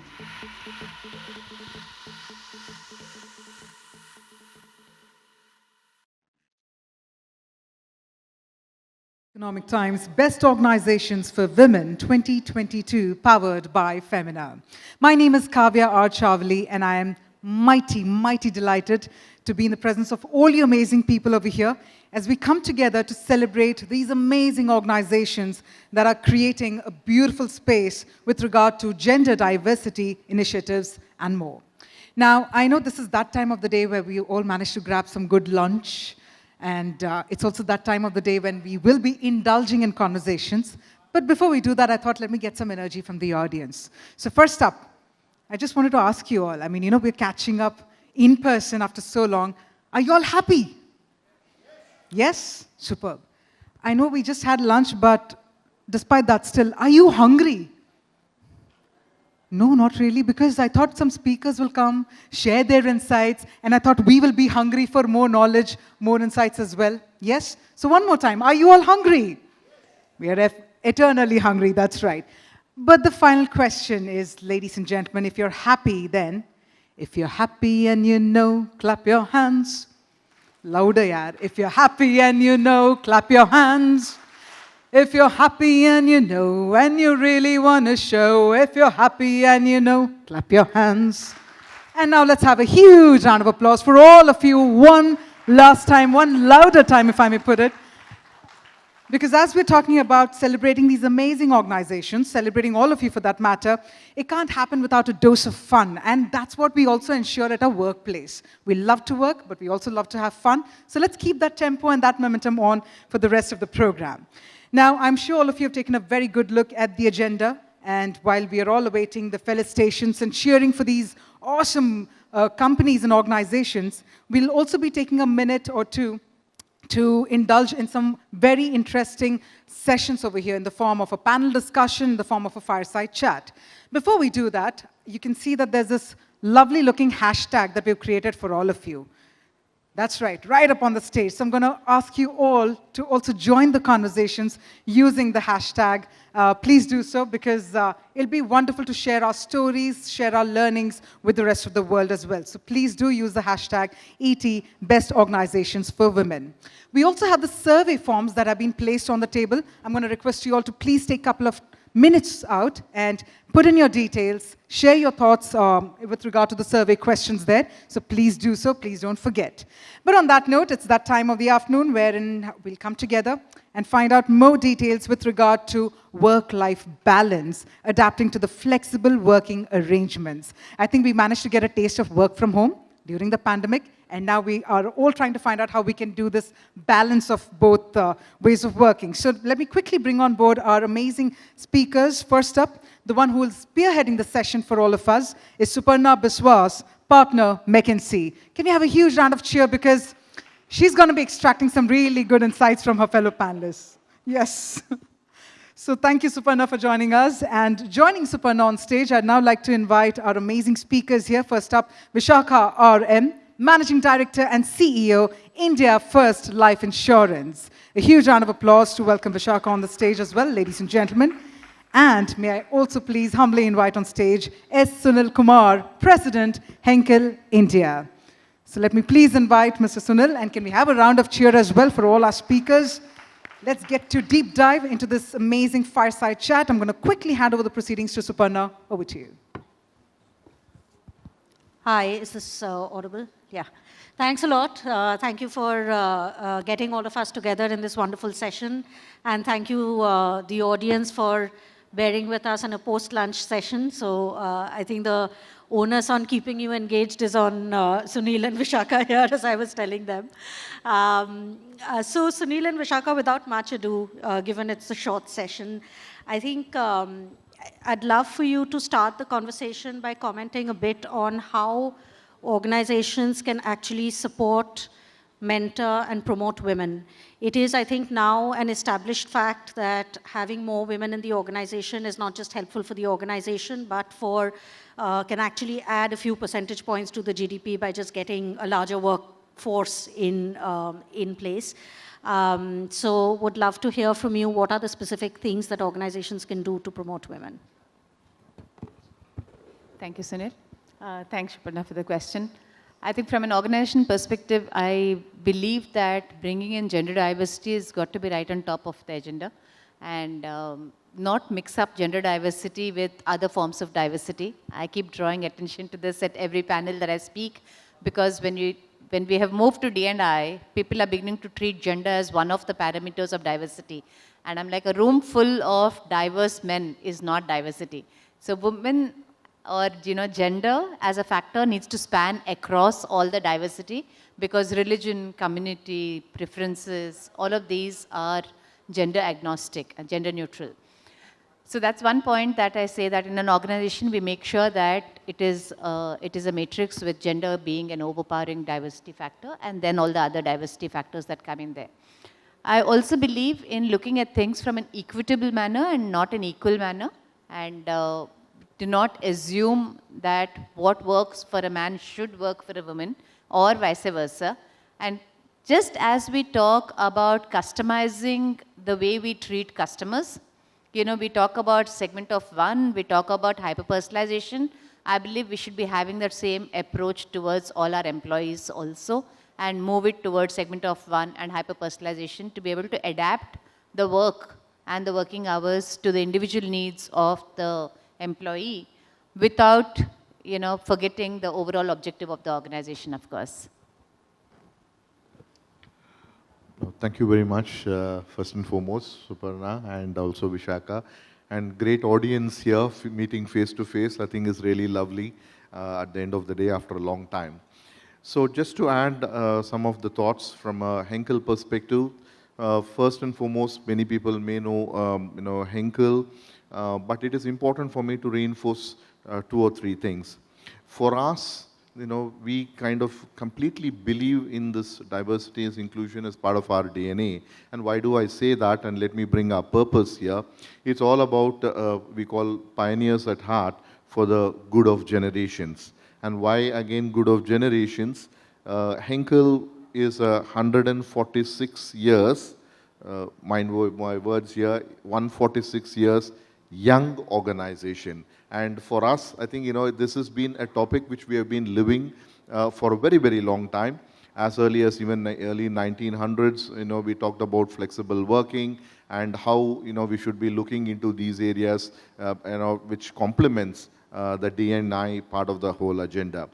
Coming closer to, India, for us, this topic has been one of the key areas where we have tried to do a lot of things. I'm sure every factory and every organization is also, doing the same. But to share our part of the examples, right from whether it is a production site or whether it is an office area, it doesn't matter. And we pretty much believe in what we call as the 3 pillars, which is all about how do you get the talent acquisition, how do you do the career development, and how do you build the culture around the whole D&I agenda part of it. I talk about it more, or we build on it a little more, but at this stage, I kind of stop it here. Back to you, Suparna. Wonderful, thank you. It's really heartening to see senior leaders in large organizations today actually believing in this agenda. So that's thank you for that, Vishaka and Sunil. I think Sunil, you mentioned this point around creating the right culture for women to thrive in. And on that point, there is something that we all know now as unconscious bias, which is small biases that women will face at the workplace almost on a daily basis, not because people are wanting to be mean or nasty to them, but it's just deep-set beliefs that reflect in the behavior of colleagues around you. So Vishaka, I'd love to hear more from you on that topic. I know you're quite passionate about that topic. How do you help people and colleagues in an organization recognize unconscious bias and guard against unconscious bias? Yeah, thank you. Considering it's a post-lunch, I'm going to tell a small story and hope to get people more interested. I identified my unconscious bias at a very interesting event at home. So this was the cricket match, India versus Pakistan, the World Cup. That was, I don't even remember when, some 8 years back. And we were planning that, okay, we're going to get friends over. My husband was saying he's going to get his sister and brother-in-law over and all of that. And we'll have beer and so and so. And my daughter came up and said, so I'll also have. And I said, no, you can't have. And my husband said, no, you can't have. And I just let it go. 10 minutes later, I can't find her anywhere. And I go looking for her. She's sitting in the windowsill and crying. And I said, what happened? I didn't even know what had happened. Why did she suddenly, it was a perfectly fine atmosphere. She says, I face bias in my own house from my own parents. And I was zapped. I still didn't understand what was going on. I said, what's wrong? I mean, you go to the same school as he does. You have the same freedom as he does. What is it? And she says, did you even pause to think that, when Bhai said he wants a beer, it was okay. The moment I said I want a beer, and it was not okay. And you guys did it without even thinking twice about the fact that you're discriminating. That was, I think, for me, an eye-opener in terms of somebody who believes that she's very progressive, somebody who believes in freedom of choice. And if you had asked me at any point of time, do I discriminate between my daughter and my son? I would have said, of course not. Me? Discriminate? What nonsense. I stand for women's rights, women's equality, and all the good things in life. But this actually was such an eye-opener to say that I don't even know what my biases are. I don't know them. And I think that's just an example that I would like to say and say when an unconscious bias is basically that I don't know what I don't know, and that is a fact that you can't dispute. So all of us have unconscious bias. It is because we don't know what we don't know. As simple as that, nothing more. I don't want to elaborate more on this, and I'd like to leave it there and say we should promote more and more awareness. Some of you who are HR practitioners would have heard about Johari's window, the 2x2 matrix on no, don't know, no, don't know. How big is that Johari's window of don't know is something that I would encourage a lot of us to not only learn for ourselves, but also to help others. And how does this impact workplace? It impacts workplace because you will treat people differently based on your bias without even knowing that you're treating them differently. Simple examples, you will not give traveling assignments to women because you think that she will not travel, because you have formed that opinion based on the place where you grew up. And you don't even know that you didn't give that assignment because you made all of those assumptions in your head.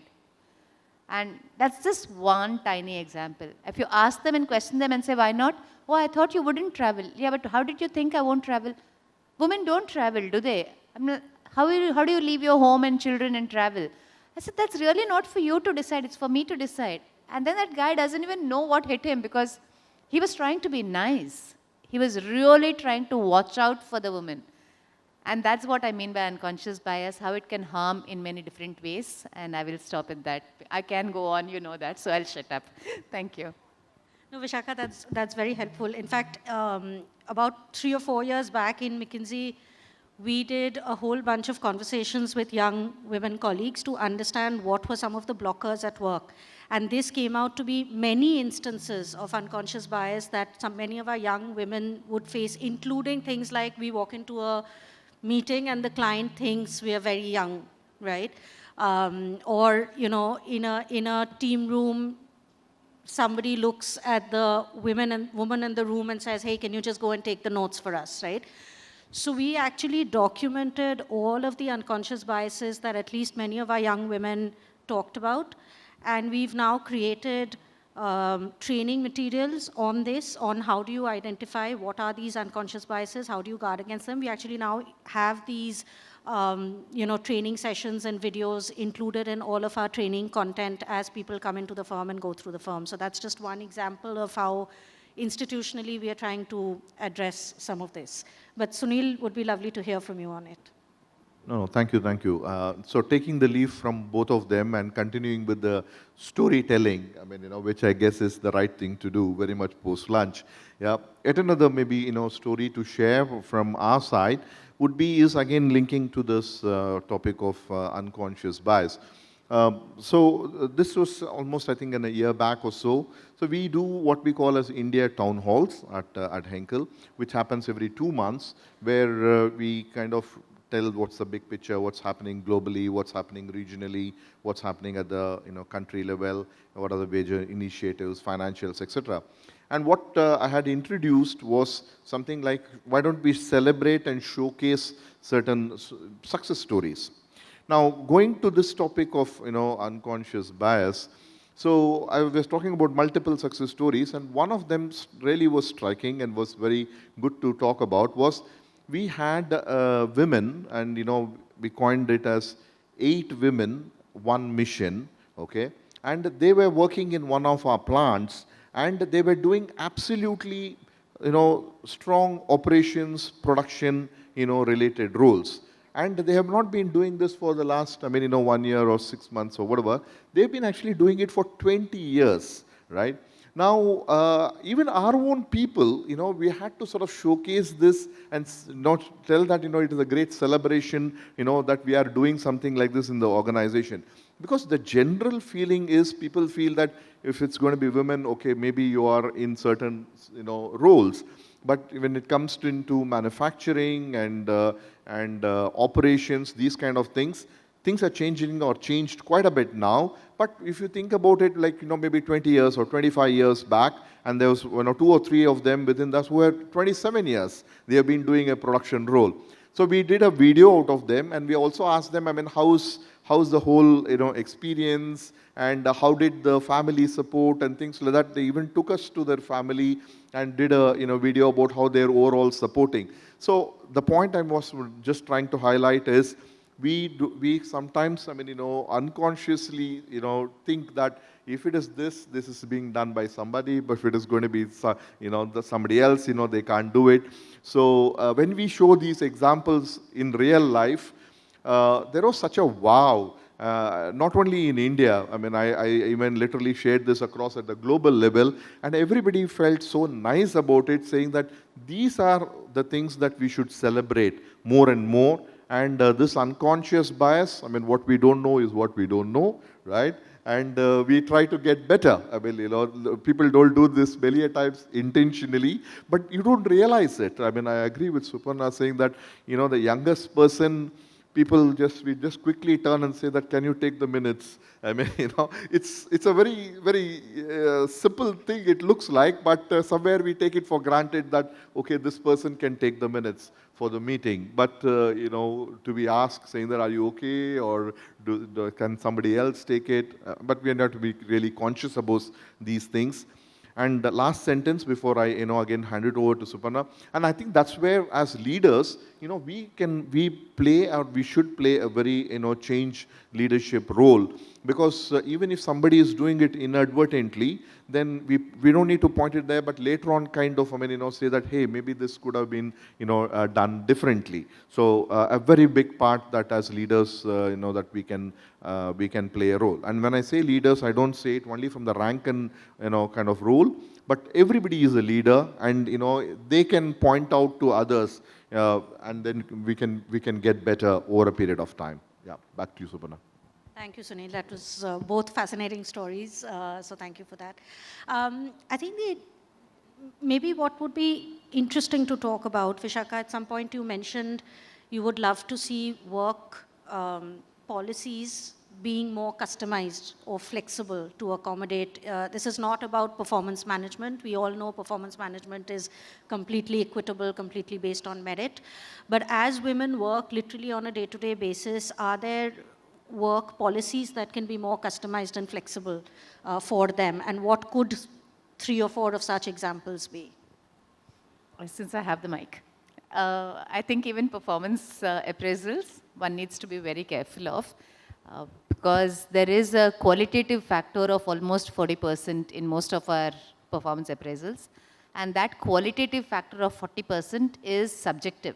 So it really depends on how I perceive people. And it's the perception bias that creeps in. So if I am the kind of a person who believes that, you need to hang around and finish something, even if it is 7 or 7:30, and you need to be game to work that extra 1 hour, and I have some people in my team who don't do it, but they will come in earlier maybe and finish that job and have it ready at the same time that it should have been ready, but they choose to follow a different path.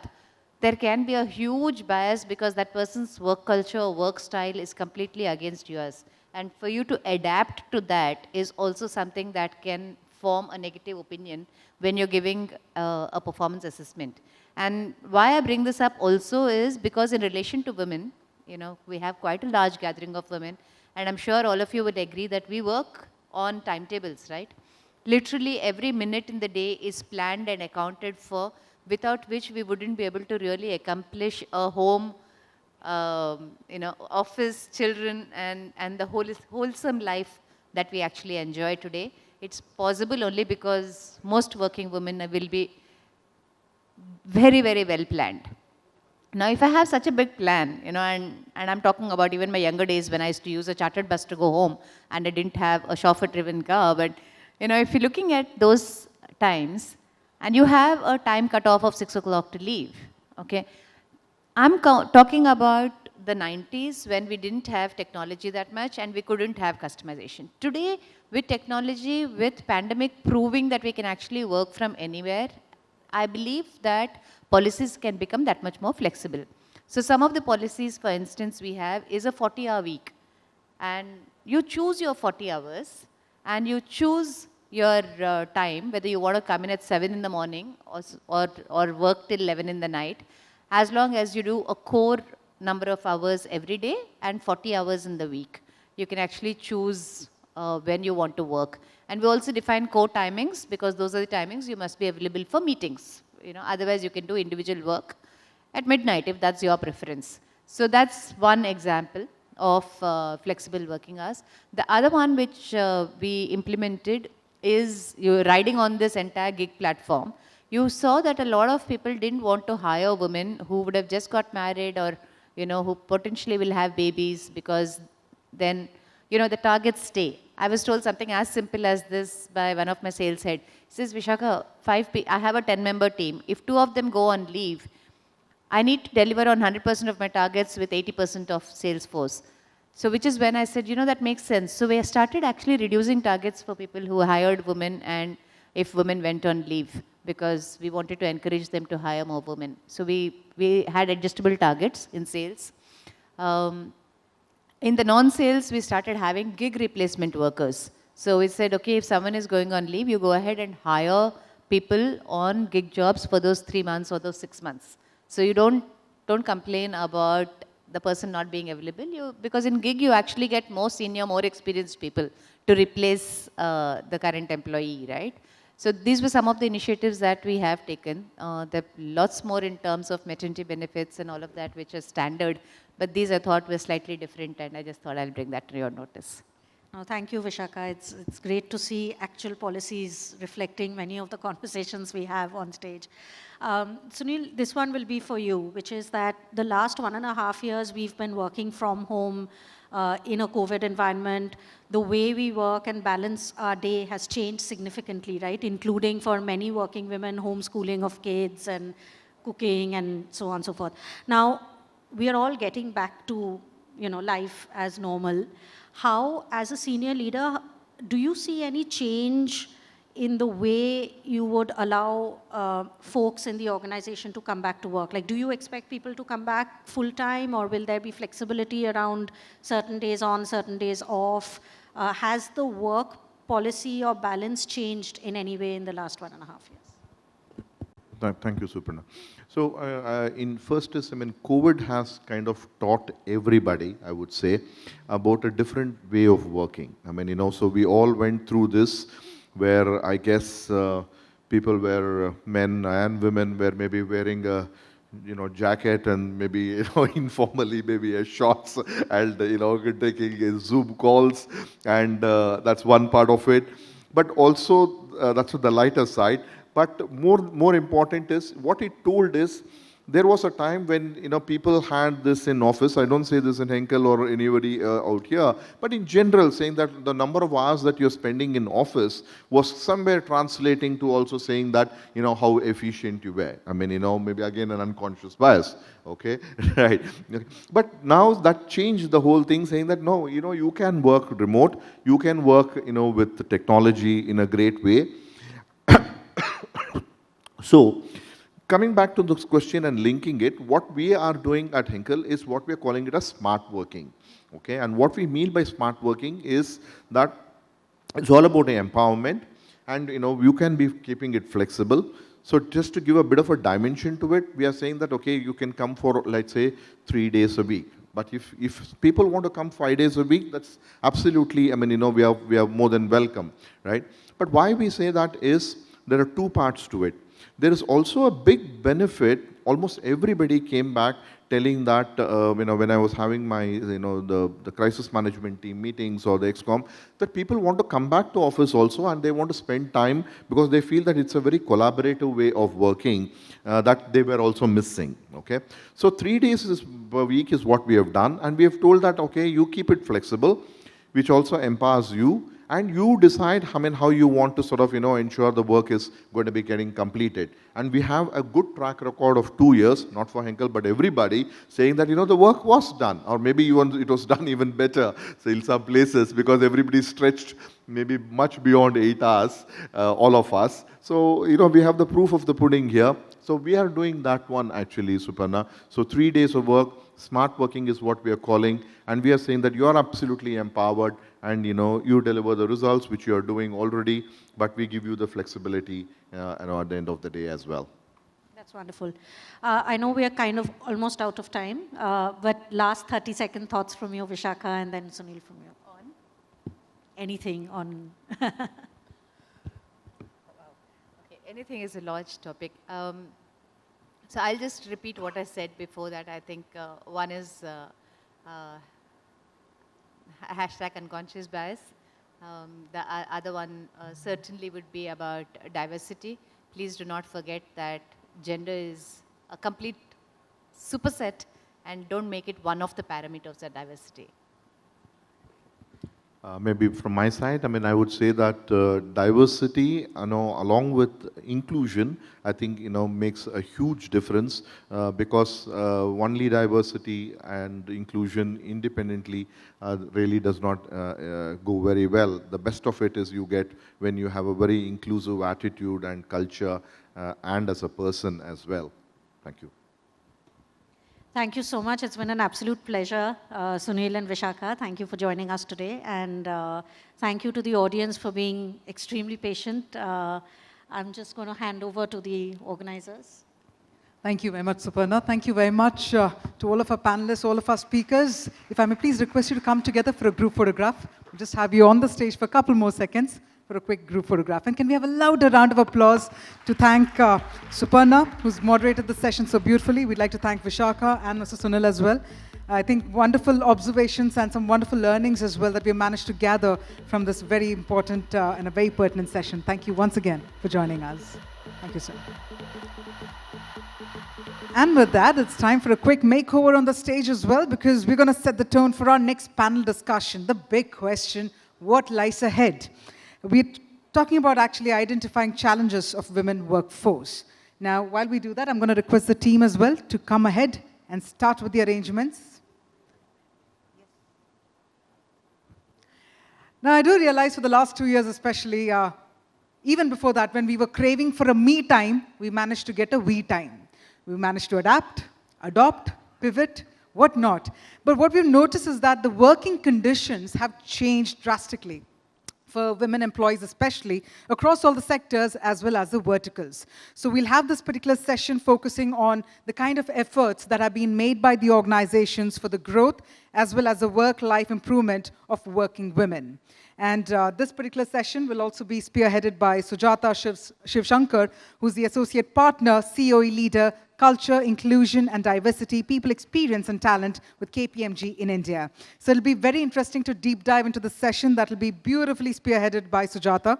And I will be also inviting our set of panelists, our speakers on the stage. Before I do that, once again, I'm going to request you all, please do fill in the survey forms in case if you still haven't. And also if you're enjoying the sessions and gathering insights, then please go ahead and tweet using hashtag #BestOrganizations4Women. So with that, looks like I'm getting a quick thumbs up from the team. We're all set? Okay, looks like we're set. We're placing the mics as well. So on that note, without any further delay, let me go ahead and invite all of our speakers. First up, I'd like to invite our session moderator, Sujata Shivshankar, Associate Partner, COE Leader, Culture, Inclusion and Diversity, People Experience and Talent, KPMG in India. A warm welcome to you, Sujata. I'd like to also quickly invite our speakers as well. I'd like to firstly invite Sumek Gopal, Vice President, Human Capital and Head Talent Acquisition, APAC, Optum. Runa Dhawan, People Director, AB InBev, GCC. Krishna Muniramaya, Head Human Resources, Asia Pacific, Altimetric. May I further also invite Nilesh Kulkarni, CHRO, Bharat Serums and Vaccine. And ladies and gentlemen, let me inform you that we're going to have a little bit of a hybrid avatar here because we'll have Pavitra Singh, CHRO, PepsiCo India, joining us virtually. And there she is. A warm welcome to you as well, Pavitra. Can we have a louder round of applause? Let's bring all the energy from the lunch, show it out here in the form of love for our speakers. And on that note, I'm going to hand it over to Sujata. Over to you then. Thank you so much. Am I audible? Brilliant. Thank you, speakers, and very delighted to be here in what I'm hoping to be one of the finest discussions that we would have heard in a long time right now. The topic couldn't be more relevant, not because it is about diversity, not because it is about women, but because it's a business priority. A topic, a discussion around women and empowering women and doing the right things for women and investing in what women bring to the table creates a very tangible business outcome for all of us as organizations and for people as well. I was very recently reading some thought work online, and what I realized is if we do not address the impact that the pandemic very recently has had on making women more vulnerable and do the right things in terms of inputs, in terms of investments, whether that is childcare, whether that is dependent care, that is development for that group, there is a possibility that we might actually lose almost about $1 trillion in global GDP. So there is measurable impact to what we do, choices that we make. And I'm hoping that the discussion today will help clarify for the audience out here on what we're already doing, thinking, and what they can take away from this discussion as well. So thank you, panelists. I will quickly get started. So the first question, and we'll probably go to my left if that's okay. So Sumek, if you could just start us off and tell us what are some of the major shifts that you have seen women experiencing over the past few years, and what do you anticipate would continue to change for them in the next few years as well? Thanks, Sujata. I think what I'm going to talk about is probably what's already been discussed throughout the day. In different panel speakers have spoken about this, but let's look at the bright side first. So what the women workforce have seen in the past few years, I would say, is there has been conscious effort in changing the workplace policies. More inclusivity is being weaved into the policies, be it around specific kind of leaves being provided, be it in terms of benefits being provided. Of course, Government of India had a big role to play in that when it came to childcare policies, etc. But even otherwise, many organizations are now realizing that if you want to have a sizable workforce, which is more women in the workforce, you need to have policies around how do you even retain them in the workforce. So that's one big positive shift which has happened in the last 3 to 4 years, I would say. The organization cultures are becoming more DEI conscious. So you would see more sensitization being done for managers on how to engage with the women workforce as well. The non-inclusive behaviors are being frowned upon. And I'm not saying this for only set of organizations. I think by and large, as I speak to my colleagues in other companies as well, I see that there is, it's becoming something which is not only restricted to a work environment. Even in talks outside of work, people are becoming far more conscious about how to engage in conversations around that. Talent models are emerging. Just in the previous panel, there was a discussion about gig working. Gig working is picking up. Freelancing is picking up. There are opportunities being created for women to return back to work. For example, in our organization, United Health Group, we run a very successful program called as SOAR, which is Return to Work. The good part is we were very clear when we were launching it that we will not make it men unfriendly. So the SOAR program has 150 participants, both men and women, of returning back to work. And I would also say that what to anticipate is more around this, right? Organizations will focus more on getting workforce at the entry level. I think everyone's kind of realized that it's a limited talent pool at the mid and the senior leadership level, so you can't just continue to go behind them. Hence, organizations like ours and many others have noticed, they are trying to engage more women at the entry level itself, and then retain them and develop as they move forward. I would say sensitization will continue to go deeper and deeper. More focus on removing stereotyping, breaking the bias, calling out unconscious bias far more often, right? So that's on the positive side of it. I'll just talk about the negative side of it, which probably COVID highlighted more than anything else. Organizations are doing their best to empower women. So you come to work or you're in a workplace ecosystem, even while working at home, more policies are positioned towards you, more conversations are focused towards you, mentoring is being provided, etc. But the stereotypical role of a woman at home, unless that changes, we are going to continue to face a situation where the sharing of load needs to become a more prominent conversation. Otherwise, there is only a limit to which an organization can go up to. You need to start changing the equation at home as well. That's true, and that's very well said, and gets me nicely to my next question, because you ended with the pandemic and what that taught us. So Runa, one of the things that we realized, and I spoke about this briefly, was that women were very vulnerable over the last 2 years, more than any other gender, as they battled different priorities, and we started seeing a lot of them leaving the workforce. Even as I speak here right now, there are a lot of them considering taking a break and probably just not working. How can we, and what are you doing specifically in your organization also, to make sure that we create more opportunities for women to return, to increase the number of women in our workplaces, as well as to increase the number in leadership? Yeah, I think that's a great question, and it's one of the key things that we need to think about more creatively, right? So enabling women is also about letting the men know that we expect them to do their bit as well. So not only are we looking at flexible policies and things like that, but we're also looking at increasing paternity leave, for example, right? Because we're not just going to give you like a week off or 2 weeks off.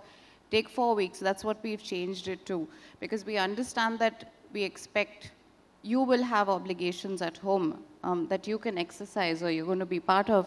So that's one way to look at it. How do we enable men to give more of their time and not just try and focus on what policies we're going to work on for women to bring them back in? That's one. The second thing is, at AB InBev, right, ownership is a big deal. You know, we expect people to be owners. We expect them to own their work, you know, end to end, starting from the inception of the idea to delivering of the results, you own it, and we drive that culture. We have to give women the ownership of choosing how they want to do that as well. I mean, we can't say you're an owner as long as you're listening to what we are saying. We have to say, tell us what you need, own your priorities, and we will respect that you will do the best on both sides, right? So we cannot hold them accountable for what they're doing at the workplace if we are not enabling to manage their priorities at home as well, which they have to do, right? So it's looking at both sides of the thing and seeing how we are bringing people together. We discussed a lot about allyship, I think, earlier today. That, I think, is the biggest thing, because who's responsible for diversity today? If you look at it from a role perspective, it's a very small part of the organization, your HR team, your D&I lead, some of your leaders, you know, from officially. Unofficially, it's everyone's obligation, I think, in society to make it a more equal world. So how do we encourage those things? Because that sense of belonging is what is going to have employees stay regardless of gender. For women, if you're enabling them in different ways in the organization, that's not just through benefits policies, but also the feeling of belonging, the sense of respect, giving them confidence, empowering them. Then some of the fights, and I'm calling it fights because it is a struggle, let's face it, when there are conflicting priorities, the expectation is that the woman gives up the work, focuses on the family. But if we inspire them, hold them with respect, give them, you know, professions that they can be proud of, roles that they can be proud of, then they stand up to some of these things. They negotiate and they find ways to make, you know, place for both in their lives. So I think we play a very, very important role in making that happen. And it's not just the check in the box, event-based activities that we do. One of my favorite examples, and it's the worst thing I think that we used to do in the past, like we, as in the industry, handing out roses on Women's Day. Like, come on, we've gone beyond that so much, right? And still, people think like that. So we need to move away from that event-based thing. We need to stop making this, you know, this is what we're doing for D&I. No, this is what you're doing for a fellow human being. It's like the least you can do. It's the right thing to do. I mean, don't be proud of having good D&I policies. It's the bare minimum. So I think we need to recognize it.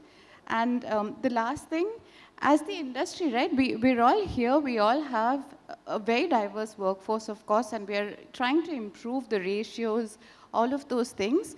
But not because I want to attract the best talent through my policies to my company. This is something that we need to do for our community at large, and this is really the space where we can collaborate and look beyond the boundaries of our own companies, right? This is a space where we can do so many things together. We can do development programs together. We can do kind of giving back to the community through CSR and the women's quality together. So I would really love to be part of a community that actually works together across industry initiatives and forums and things. So thinking really much, much bigger than we have in the past. Of course, there is business value, but it's, even if it didn't, it's the right thing to do, right? Absolutely, and thank you. Thank you so much for that, Rona. I'll move on now to Krishna. The question for you really is, an emerging concept in the area of DEI in the recent past has been equity. And are speaking about how can we drive equity for all sections and all parts of the employee workforce. What is it that you and your organization are doing in that area to bring about a more equitable workplace for women? Some of the things that you believe are your finest practices would be really helpful. Thank you, Sujata, and thank you, ET, for having me here. And I think, you know, this is a very important topic, especially coming out of COVID. I think, you know, we are seeing a lot more focus on diversity and inclusion. And I think it's good for the industry, right? And collectively, we all need to focus on that. Now, talking about the equity and what we do at Altimetric, we believe in having a diverse and inclusive culture, because that's what we believe are the true drivers for success as such. And to that end, we have put in a lot more programs and initiatives which provides that platform. Like, for example, last year, we came up with this platform, as in it was by our own women leaders. They came up with this platform called as WINGS. It's Women's Initiative for Networking, Growth and Success. So basically, this entire term was coined by the women leaders, and they constituted this entire platform. We supported it entirely. Now, the main focus of this platform is to provide that ecosystem, that environment to all of our women employees to come together, and through this, they can raise whatever they want. Either it could be a technical help, or professional help, counseling, or anything that they need, right? It could be an external speaker, whatever they need, because there are multiple surveys that are done through this platform, and continuously we bring in all these programs and initiatives which enable our women to become better. In fact, as part of this program, there's another initiative that was launched which was called as Rebound, which has become a huge success for us. Now, what this Rebound program does is, it is an opportunity for all such women who are on a career break. Now, it could be for various reasons, right? Women are on a career break. And again, we don't look at what is the number of years somebody is on a career break. It could be 3 years, 4 years. In fact, the last batch, that we just completed, in fact, we just had the graduation ceremony. The average gap was about 6 years. So we don't look at that. What we do is, we need to really think about what is going on in their mind at that point in time. Because they have taken such a, let's say, huge gap, and there's so much of ambiguity in their mind, anxiety that where the technology has moved, and will I fit into this industry now? So that is where we come in. We provide the technical reskilling, upskilling, interpersonal skills. All this is completely provided in-house, and just not that.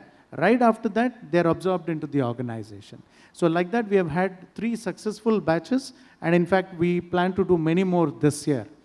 Aside of this, we do have innovation platforms for the entire organization, and there are also women-specific, platforms where they can come together, they can share all their innovative ideas, and they can lead anything that they need, or if they come up with an idea and they need a separate project team, we do, provide that also as an opportunity.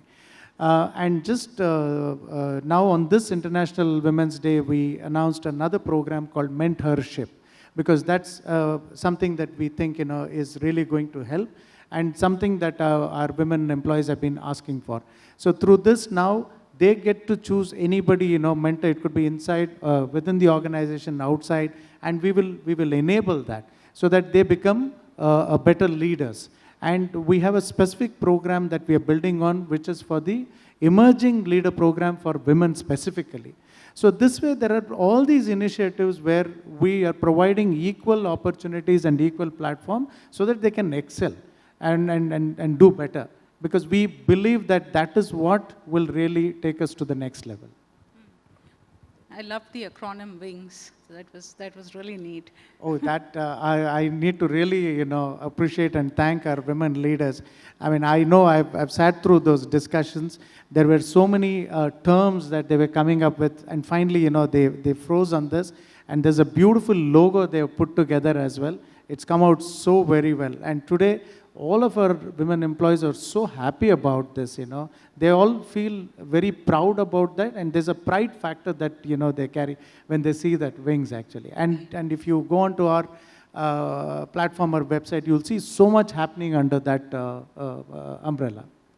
Thank you, Sujata. Brilliant, brilliant. So from equity to gender-neutral workplaces, and I'll move now to you, Pavitra. Are there stereotypes, biases that we need to break inherently, for men and women alike, for us to get to a point where we believe that we would have moved the needle on achieving a gender-neutral workplace? Sure. First of all, good afternoon, everyone. I hope there's no echo. We're good. Is it okay? Okay, great. No, so first of all, thank you for experimenting this hybrid format with me. So thank you, E.T., for this opportunity.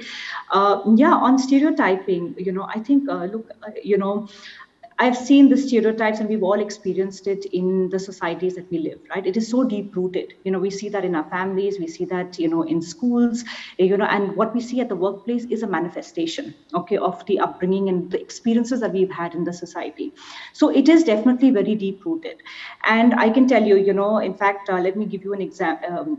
One of my experiences many years ago, when we were putting together a proposal to open an in-house creche, right? And the first objection that we got, or the first, derailer was, the questions were being asked that, okay, how many women would actually be using the creche? Okay, now that's the first stereotype, right? That why should only women use the creche, right? Men also can use the creche. So I think we collected that data, and we actually realized companies that had in-house creches, the data was alarming. 80% of the folks who were using the creche at that point in time were all men, right? And that's where we busted the first stereotype, that, it has to be, some of these policies or some of these facilities or enablers need to be gender neutral. And that gave us a very good insight, and we decided to do a research, in-house research, to really understand what are some of the stereotypes that both men and women face. And it's just not gender, it's also new generation that's coming into the workforce. And some very, very interesting insights. For example, we had a male, employee in finance saying that, look, when I want to take a, half a day to, have a good dinner with my wife on Valentine's Day, I'm mocked. And said that, do you really need to go on a Valentine's date? Okay, so that's men facing these stereotypes, right? Or women, facing stereotypes in sales. We've seen that, you can't do that role, right? Because it will require travel. Or single employees, right, who are not married, facing stereotypes that, okay, you have nothing to go back to, so why don't you spend more working hours? Or you can come on weekends and work.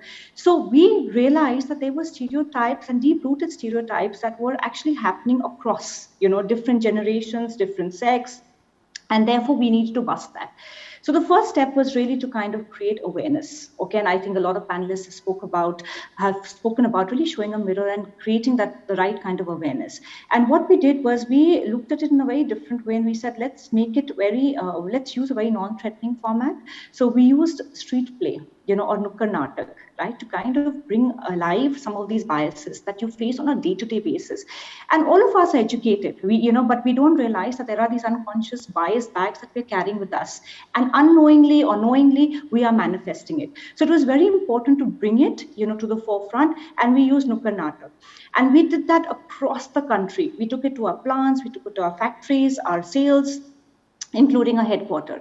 I think that's when we started stirring a movement, started bringing some of these conversations to the forefront, some very difficult conversations, but, we started bringing the elephant on the table, right? And I think from, awareness, the next step is really acceptance. I think when people start accepting that, yes, there is, I am doing it myself, right? Because I am carrying those bias bags with me.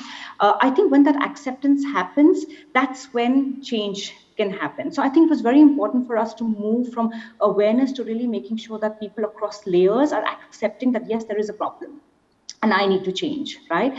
And then the third piece was really about actions, and a lot of you have spoken about, policies, right? Gender neutral policies. Again, let me give you an example of one of the stereotypes that we face from a policy standpoint, sabbaticals, for example. I think in the past, sabbaticals, have been looked at as it's a women's need. When you're going through a life stage issue, whether you want to extend your maternity or you're coming back and you want to still take a break, you need to take a sabbatical. But I think that's where we again had to make sure that some of these policies were very gender neutral, because a sabbatical is a life stage, or it's need basis. Both men and women can go through life stage issues or challenges where they need to take a break. I myself have benefited. I mean, I took a sabbatical, and after I took a sabbatical, actually, it was very interesting. 4 or 5 men took a sabbatical for different reasons, right? So again, I think it's very important that you have gender neutral policies, and you have actions, real symbols to actually show. You have role models to show that, it is truly, gender neutral and you're living that. The other example on policies, we've recently launched our LGBTQI+, and therefore all our policies are now neutral. So we don't no longer call maternity or paternity policy, right? It's called a caregiver policy, right? So if you're a primary caregiver, you get 26 weeks. And if you're a secondary caregiver, you get 12 weeks, right? So again, bringing in and encouraging both parties, right, to play an active role, okay, even at home. So some of these policies, therefore, need to be absolutely gender neutral to break some of these stereotypes. The other action is really about being intentional and bold with some of, the roles, for example, right? We've made sure that, we've got people in unconventional roles. We've got women in unconventional roles. Today, if I look at, my factories, my largest factory is being manned by a female. If I look at my unit of sales, the largest unit is being headed and being led by a female. So I think it's also about really making sure that you're intentional and you are making some of those bold moves, and breaking some of those stereotypes. And the last, of course, is allyship. Again, a lot of us have spoken about allyship, but I truly, truly believe, because if 80% of your population is on the other side, it's very important for them to really understand, be aware, accept, and be forerunners in this, So how do you kind of make sure that you have more role models, you have more allies who are with you and are your evangelists, and are forging the way forward. So I think that's what we've really done, but it is deep-rooted, and I think we all need to kind of really work with our ecosystem partners. It's a larger agenda. We need to impact the society that we live in, the communities, the narrative needs to change. And I think organizations can play a very, very active role in doing that and shaping the agenda very differently. Oh, thanks for that, Pavitra. That was very enlightening. And now I'm going to move to you, Nilesh. Let's talk about how can organizations create a psychologically safe workplace for women? Because that seems to be the upcoming ask, saying, how can I feel comfortable, not only physically, but psychologically now at an organization that deeply cares for me? So your comments on that, please. Thanks, Sujata, and thanks, ET, for setting up this discussion and having all of us here. I think it is not just psychological, but physical safety, both possibly I would talk about. To me, there are two pillars to it. One is very cultural, and second is structural. We just heard about a lot of structural things to policy. In cultural, for me, inclusion, and today we are talking about gender, but overall inclusion. To me, it's nothing but recognition and then respecting and leveraging differences. To me, that's inclusion kind of, and we, specifically in gender, at least we look different, that recognition is clearer. But what is not clear is that we also think differently, kind of, And then the next stage is we need to start respecting that difference. And it takes time. It's a journey. All of us would have experienced it in all organizations, not just organization, but back at home as well, kind of, And then the third, which is really powerful, is that how do we leverage that differences to really make it happen? For example, I come from an industry which is pharmaceutical. I come from a company, Bharat Serums and Vaccines Limited, BSV. We are into women's health as well as critical care, but we are one of the leading players in women's health. So, and all of us know that innovation and science gets driven when there is diversity, kind of. Specifically, now we are talking about gender. Very happy to say that in our company, in our research and development, we have at least 22% of representation of women. I'm not saying it's great, but at least it's much better than what we see in the industry, which is around 15% kind of, So that makes us believe that our innovation, specifically in the area of women's health, would be tickled. So to be on that cultural piece, in the organization, we already heard about the sensitivity, that how do you really respect, each other. And on structural piece, I agree. I'm, a great fan of gender-neutral policies, kind of, However, what we realize is that to have more women in workforce, specifically in our industry, which is struggling in the functions like customer-facing functions, sales, because you go out and meet physicians, it's not an easy job, right? We needed to do something specific structurally for women in policies. So one of the things that we are doing, so typically the sales employees in pharma industry would go and meet about 10 physicians in a day and discuss our products for the right prescriptions, and they work out in the field. And to cover their expenses, there are something called field allowances for food and commuting and everything. And what we realized that one of the barriers for women to come to the workforce is not having that safe environment to travel and to eat where do you eat kind of, you know. So what we did is that we pay higher level allowances to women's sales force just to make sure that they are physically safe to travel, and that also leads to their psychological safety to join the workforce kind of, you know. I think that's one big step that we have taken structurally. And with a bias, purposeful bias, we also incentivize recruitment partners, as well as our referral policies are more attractive if we get women into workforce. We need to do this in our company and industry for a while, till the time we have a better representation, if not 50, but at least 30% in the workforce for innovation. So to me, it is cultural and structural to have psychological safety for women. And if we do both these things together, you feel, you know, possibly safe to give your best. No, thank you. Thank you for that very interesting initiative that you have done in making a difference and a visible difference to women colleagues. I think it just shows the commitment that you are trying to make to both physical safety, like you said, as well as psychological. So quite interesting one, that one. So thanks for sharing that, Nilesh. I do have an open question for the panelists. What is unique about where we are today is the fact that there are multiple diversity parameters playing out and converging at this time. So you speak about women as gender, you speak about different generations of women in the workplace at the same time, you speak about societal pressures, roles that they play.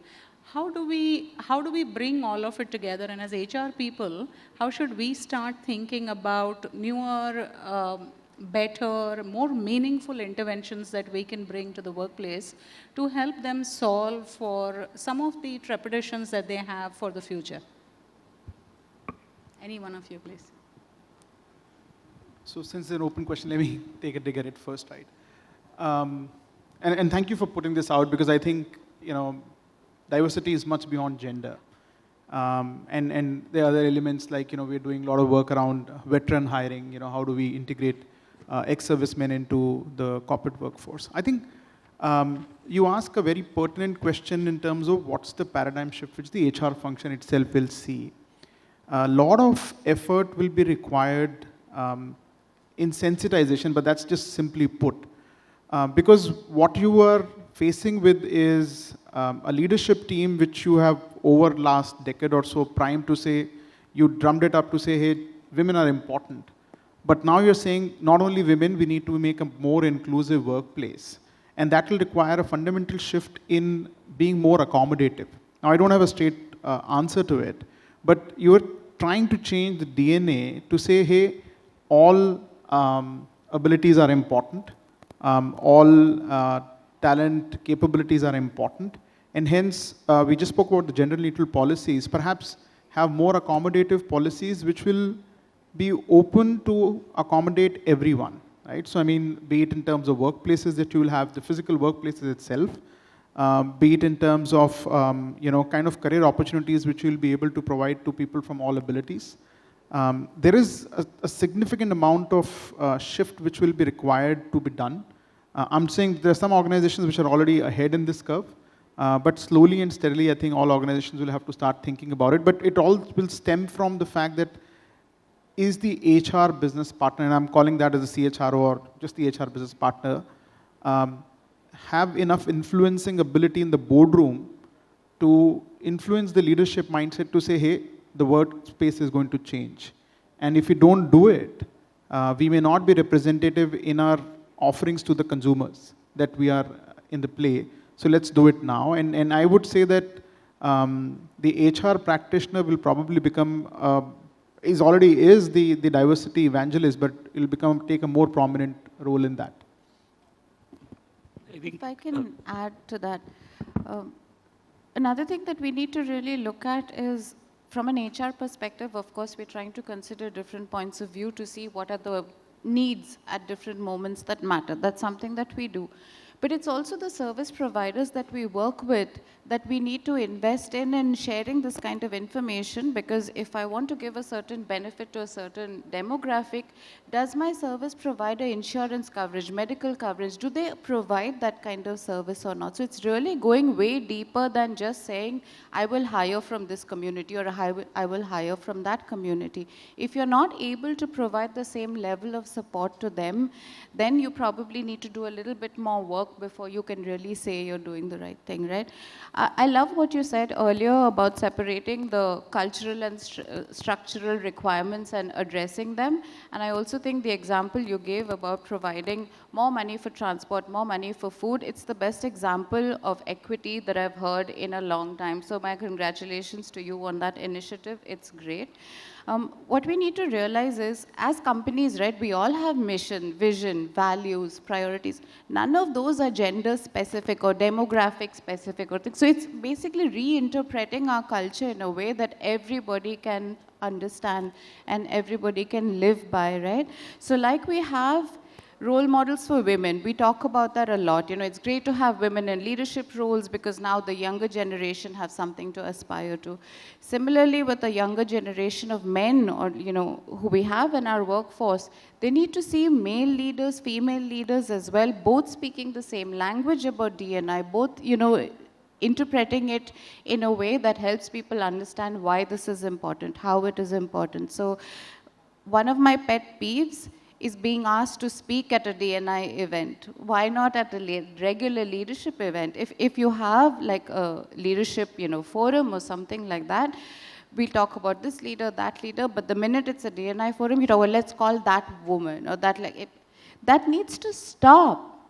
Like, I have the same skills, capabilities as the next person, we should be given the same. So you know, it's so subtle and it is so inbuilt. It's like, if we don't talk about this again and again, and if we stop trying to apologize for talking about it, that's another thing that I see that happens all the time, and we heard it a lot, right? And all these kind of things where we say, no offense to the men, no offense to the men. In my life, I have not heard one man say, no offense to the women, but we're going to do this. We need to change how we speak. We need to go big. We need to go bold. I mean, the time is sitting in the fence and being all polite and like, you know, we're all here, we're all in it together. We're not. The struggle is different. The struggle is different for different people. The problems are real. And you cannot walk in the other person's shoes. It's physically impossible. So you need to really exercise empathy and compassion. Take a step back. Decide and consciously decide to rewire your thinking, right? Don't default to your shortcuts. Really take deliberate decisions, and it's okay to make a mistake. I mean, it happens. We've all gone through different kind of upbringing. We don't have the same outlook. That's what makes diversity so important, I think. But when we know, and we're going through this again, we just look at inclusive language, right? We talk about stop talking to a mixed group and addressing them as guys. Next sentence, guys. Like, you know, so it's so hardwired, and if we don't keep calling it out, so I sound like a broken record. You were talking about influence every day. Don't say that. Call people team. Say folks. You have to do that because it's like decades of, you know, the same habits and the same things. So you have to do it. There's no other way. So. One new thing that I recently learned in last few months, and it is absolutely gender neutral, inclusion point of view. See, one of the tasks we have, so we have value chain, we have manufacturing, we have R&D, which cannot have work from home, right? You have to be at place. So we as HR people need to know what are the needs of different workforces, how to get them. And the case in point in corporate offices, you can have flexibility, or in any non-manufacturing setup. One of the things that I realized and insight came from more women employees than men in the last 6 months. And I think we have the setup like this here, hybrid, right? So some people are sitting in the room, physically having meeting, and Pavitra is on Zoom. People who are on Zoom, they feel a bit left out. And it's happening quite rampantly. And they get that pressure and that insight. I think that influencing we need to do with leaders and people who are doing. And it's mostly happening with possibly women workforce. I don't know why, it needs to be researched. But I think that's one insight I have for HR people to start influencing about. To add to Couldn't that, agree more, now that I'm in the hybrid avatar of it. But I think just one add on, look, diversity is easy to get, it's a number, right? But inclusion is an emotion, and that emotion comes into play when you are in a hybrid format, and therefore the role of the leader. How do you include folks who are on Zoom, and how do you engage them in a conversation? I think we have to be more conscious, and the leaders need to lead the way. So yeah, just add on to what you said. Absolutely very relevant. Yeah, some really wonderful points, right? I think as HR, we have a larger responsibility. I think, some of our esteemed panelists have shared that already. Starting from the boardroom, all the way up to, I would say, we are bringing in the new college grads, right? Up to there, we need to educate. In fact, that is something we are instilling that, when we are bringing them on board, we actually inculcate that behavior and also that thought process that it is a completely diverse and inclusive culture. So they need to start from there. Then I'm pretty sure if we as HR fraternity can start driving that, maybe 5 years, 10 years down the line, we don't have to stress so much because it would have become a part of their DNA and they will take it ahead. But I think we have a larger role to play in terms of influencing this across the spectrum within the organization. No, agree, and thank you so much. There was a lot of passion in that dialogue right now, so thank you. And I was hoping that we'd bring our true bold selves to this conversation today, so thanks again, all of you. I want to quickly bring this to a close with 5 quick top-of-your-mind responses. So please keep this quick so I can keep this moving. We'll start with you, Pavitra, if that's okay. Quick question for you. What are the top 2 skills that women must build to be future-ready? Okay, I think ability to say no, okay? And the ability, I would say the courage to say no, and the courage to kind of also, raise your hands and ask and demand for things. Okay, so I would say courage for both, and that's the skill set. Well said. Thank you. I'll move to you now so that I get it back to me here. 3 words to describe an organizational culture that enables and empowers women.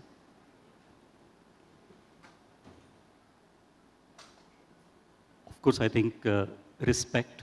Okay. That'd be one. Inclusive. And to me, very important is also being gender neutral. Okay. Thank you. Let's move to you, Krishna. 3 qualities of a leader who is an inclusion champion for women. 3 qualities. Oh, 3 qualities. I think one is completely aware, empathetic, and futuristic leader. Okay. Thank you. Okay, Runa, what's your prioritization hack? Prioritization hack? I wish I could say that the loudest voice will get action first, but it's really not like that. So those who've been yelling, stop. I think prioritization hack it's making all policies gender neutral.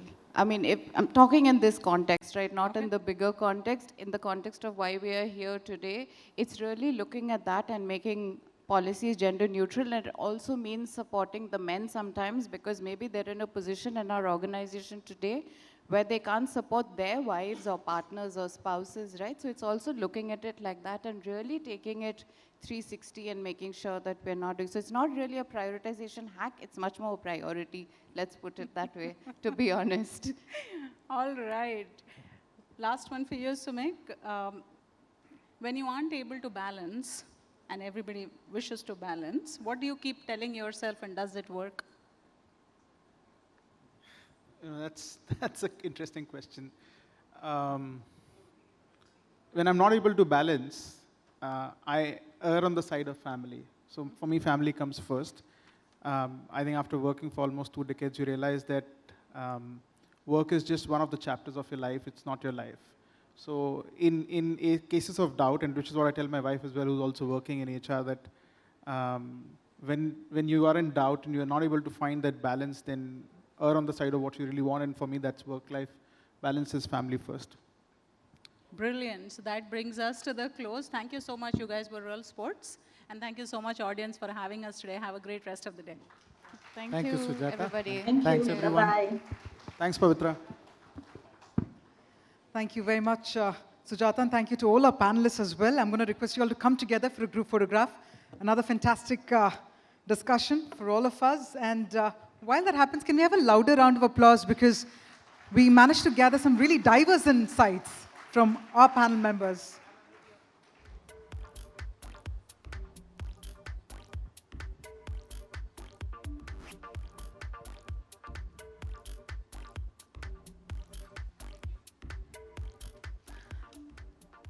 Thank you once again to all of our speakers. Thank you very much for joining us. And with that, what we're now going to do is also set the stage for the felicitations.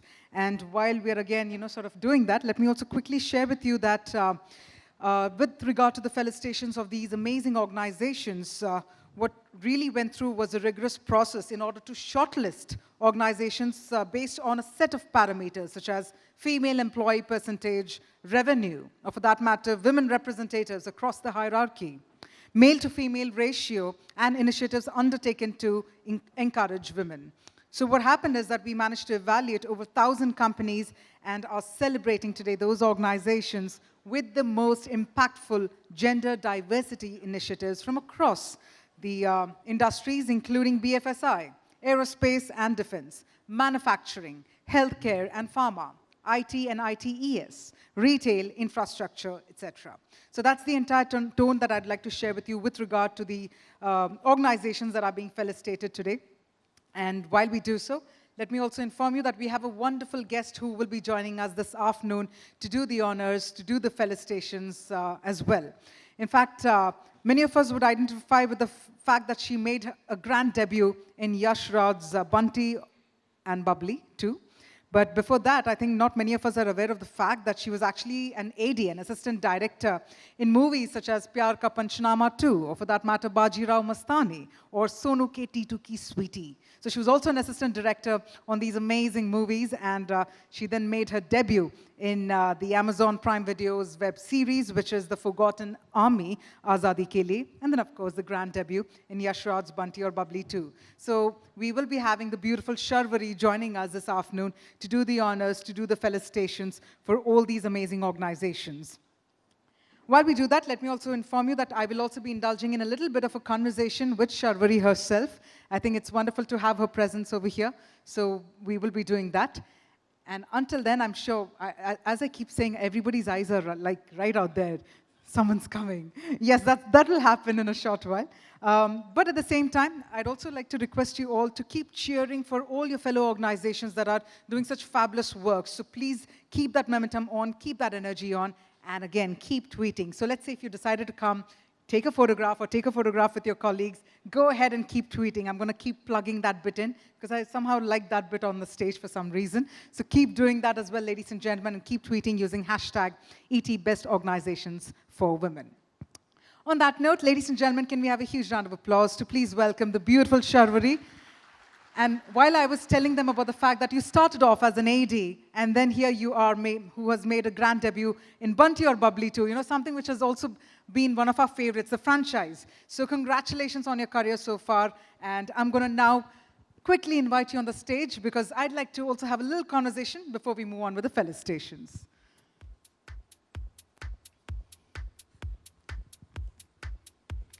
Hi, Sharvari. It's lovely to have you here. Thank you so much for joining us. And I'm just going to hand over the mic. We'll just come center stage over here. Firstly, thank you so much for joining us here, to be a part of the felicitations as we're talking about the best organizations for women. And, while the focus is going on women, it's very befitting to have you join us here. As one of the millennials, as a youngster, who's made her foray into films, I think the first and foremost thing I want to ask you is how exciting it is to have the opportunity to be a part of the illustrious Indian film industry. Wow, you said it all. You really have. You captured my emotion really well. It feels unreal sometimes, to be honest. It's just my first film, and it was my debut, and I'm just starting out. But it feels overwhelming, exciting, and just very humbling, you know, altogether. And I would love to say that I'm so honored to be amongst all of you here tonight. And thank you so much, Economic Times, for having me here. Pleasure's indeed ours. I think I just also wanted to ask another question because we were talking about the kind of, you know, workplace that, the kind of initiatives that were taken for women and more. But I want to bring back the focus in terms of movies. You know, the kind of roles that are being written for women these days. I think it's dramatically changed, right? So do you think this is a really good time for amazing roles for women and amazing stories to come out? I think it's a great time for women in our industry because I think while people are also making films for women, I think the audiences are also receiving it well. And I think without the audiences, we wouldn't be able to call these numbers and we wouldn't be able to make it such a success. So I think the society is changing, and because of that, we are, you know, coming out there with lots of stories for women and making films like that. And for someone like me, I think it's a great time to be here, and I hope that I can impact the future generation in a way. Absolutely. I think that was very beautifully shared. I'm just going to ask you one last question. You know, considering that you've had your own journey, you know, and there's so much more for all of us to see on the big screen, on web series, for you to explore so many roles. But while it would be wrong for me to say advice, because as you said, you are new into this, but what are the learnings, if you can share something very impactful, that one important learning that you probably managed to grasp and it's getting you to go on in this journey? With the small experience that I do have, I would like to just say that for me, I had been auditioning since the last 7-8 years almost. And I always believed in myself and I kept going because I had a bigger dream, you know. And I really hope that people follow this for themselves because I think the most important thing to have is a dream, you know. Hard work and success, all of that comes along. But if you don't have a dream, I think you don't stand anywhere. So I think people should just dream as big as they want to. I just love what you just shared. Can we have a huge round of cheer there for believing in those dreams that you set for yourself? Thank you so much, Sharvari. So what I'm going to do now is take that mic from you, and then we'll get started with the felicitations. So there you go. Thank you so much again. All right, ladies and gentlemen, on that note, it's time to felicitate the amazing, amazing organizations that are creating some amazing space for gender diversity, the initiatives for that matter. And on that note, are we all set? Yes?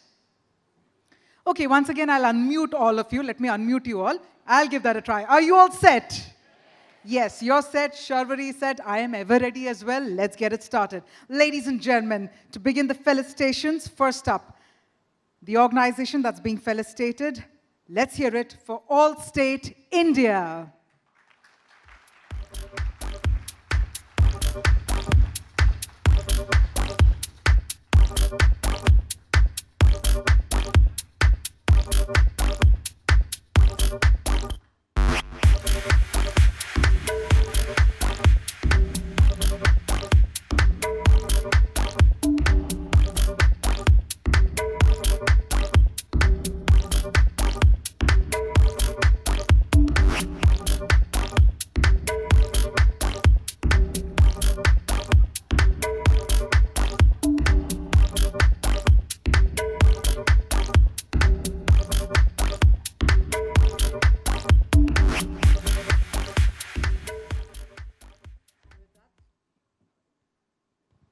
And with that, let's also move forward and let's felicitate the next organization. Let's hear it for Altimetric India Private Limited.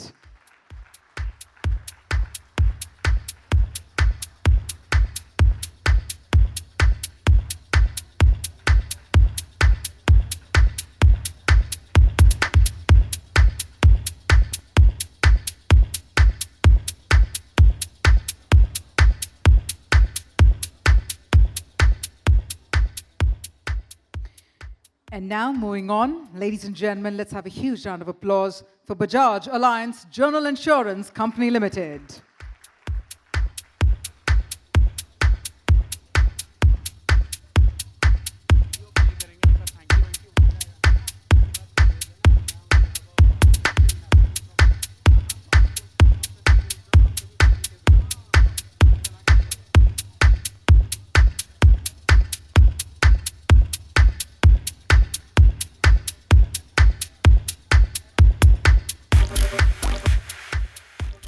Congratulations. And let's also move ahead and let's announce the next organization.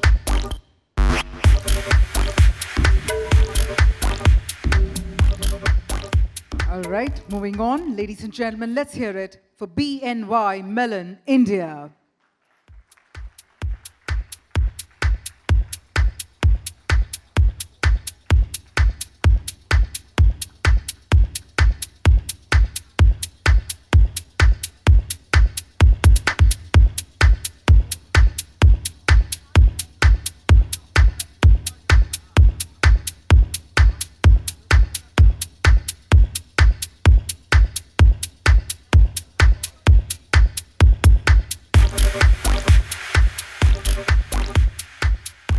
I see that all the amazing representatives are also bringing their cameras. If you're clicking, then immediately tweet. We have the hashtag there as well, so keep tweeting. That's right.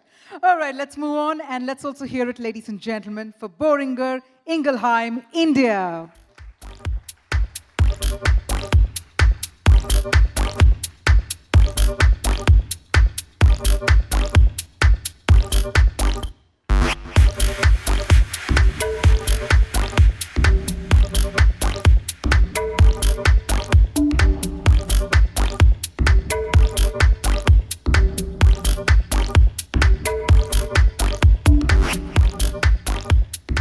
Well, it's time to felicitate the next organization. Let's hear it for BSV.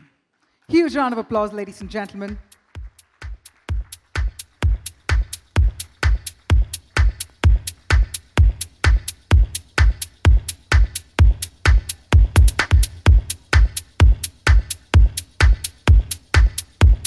I think we should have a special round of applause for Bharat Serums and Vaccine, ladies and gentlemen, because last 2 years, you know, it was all about all of this. It was all about health.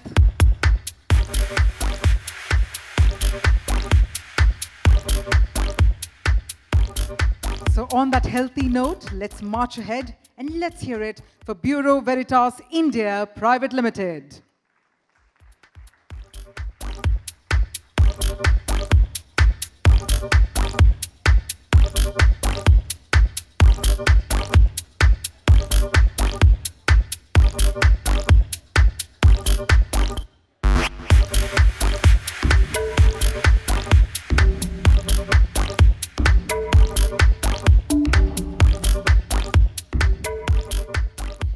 As we continue focusing on the organizations with most impactful gender diversity initiatives, let's also hear it for Sai Future.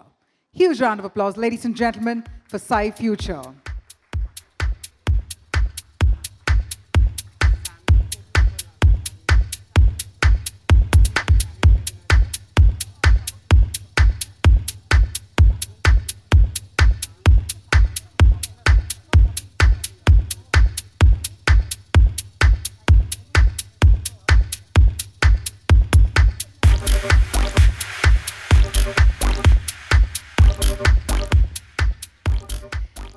And now, ladies and gentlemen, let's also hear it for the big daddy of e-commerce, Flipkart.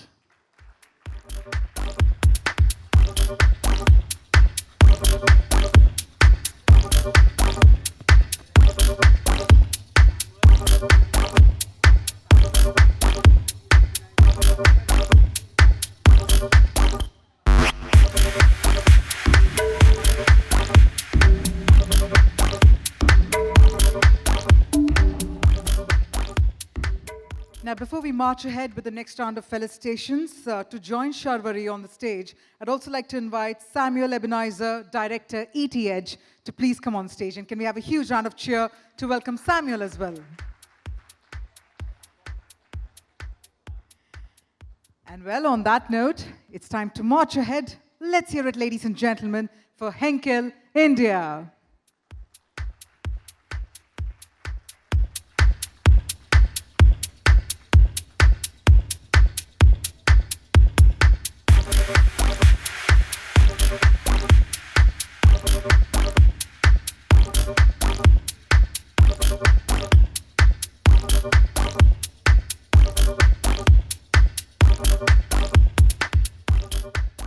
Well, it's time time to fuel up that applause, ladies and gentlemen, because the next brand that's being felicitated is Hindustan Petroleum Corporation Limited.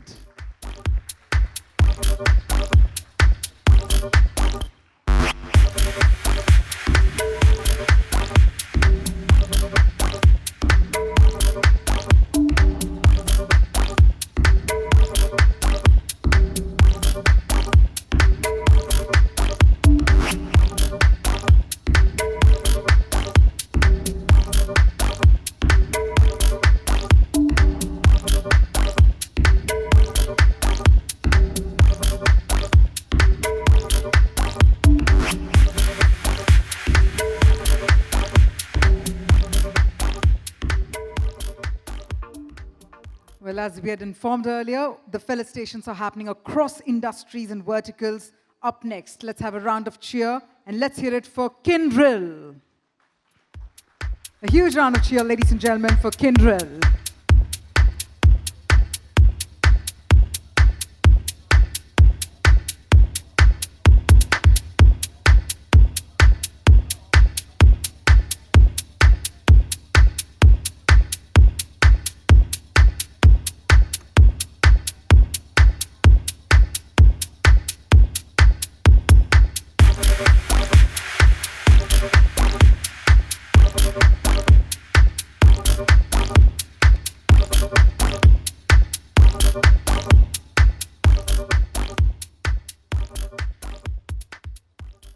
Time to felicitate the next organization, ladies and gentlemen, and let's hear it for Maersk.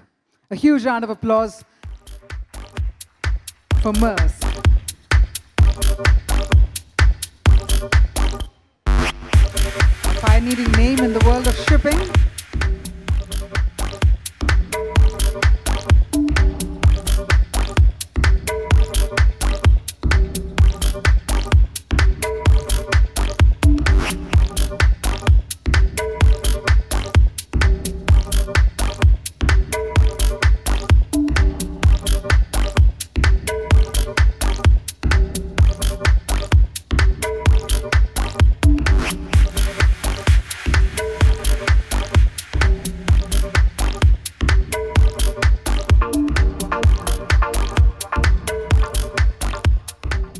Let me assure you that our photographers over here are quite demanding. They want a picture-perfect moment, so they'll ensure the lights are falling rightly on all of you, so ensure you're capturing the center stage. So while we are about to capture your smiles, let's hear it for Magic Moments, Radico Khaitan Limited.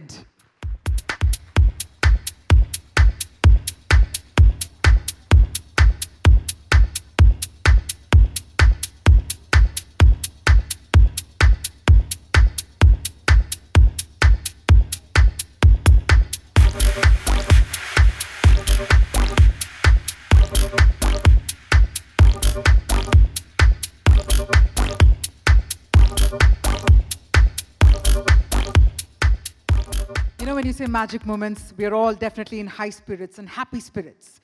That's the plan, right? If that's the case, then let's also have a round of cheer for the next organization that's being felicitated. Let's hear it for Mastech.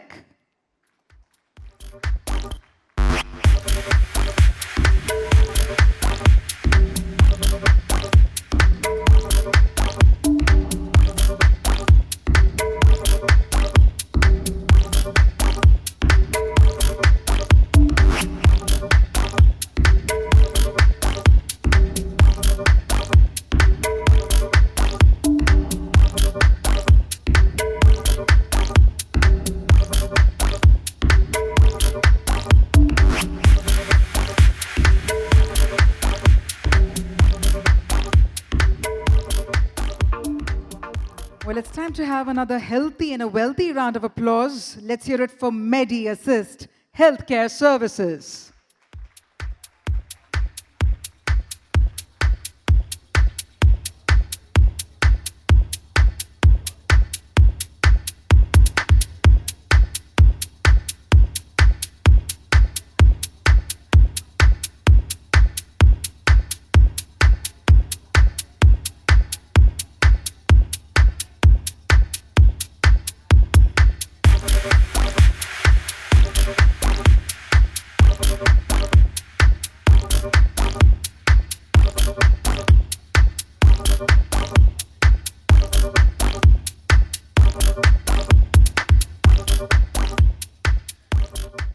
Well, let's also go with the beat of the music and let's hear it for Metro Cash and Carry India Private Limited.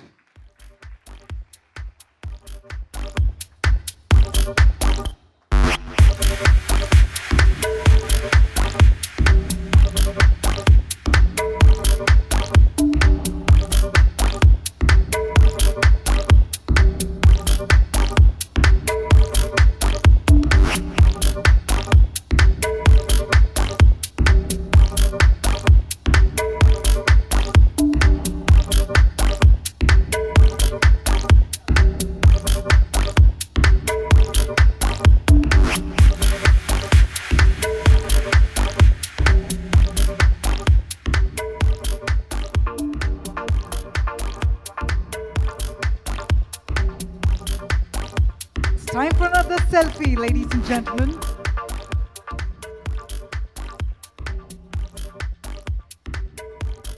Superb. We love such stage moments. Very nice. Harness the power of a millennial. Why not?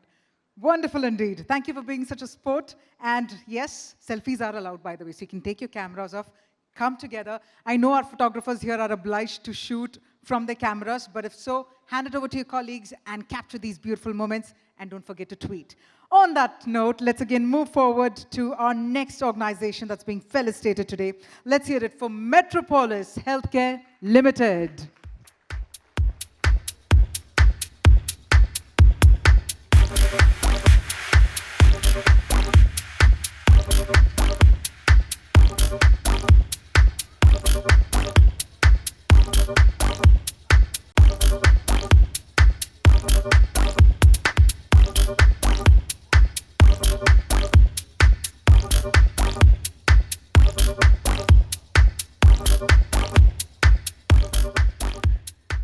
Well, it's time to hit the accelerator button right now because we're talking about the next brand, none other than Michelin India. Huge round of applause, ladies and gentlemen. Let's hear it for Michelin India.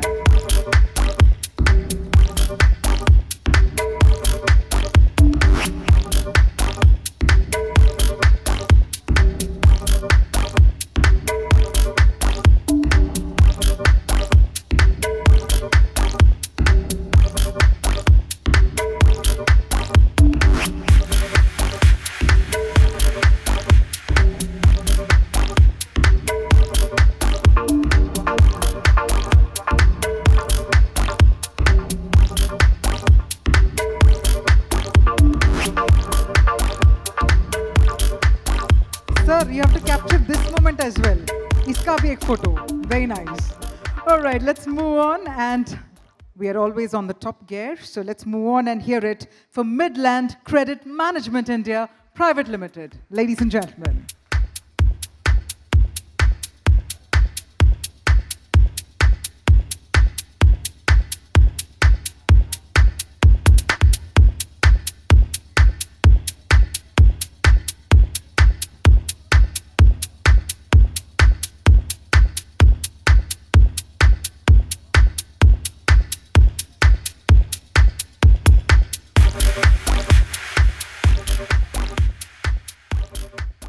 Let's come together, engage ourselves with a huge round of applause. Let's hear it for Mo Engage. Ladies and gentlemen.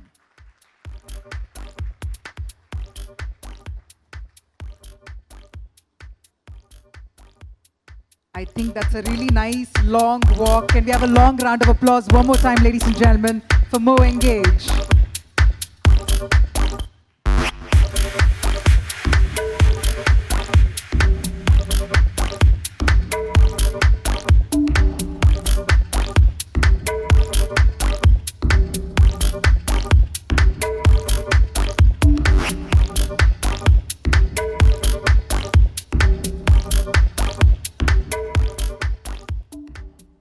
And now it's time to have a fashionable round of applause, ladies and gentlemen. Let's hear it for Myntra.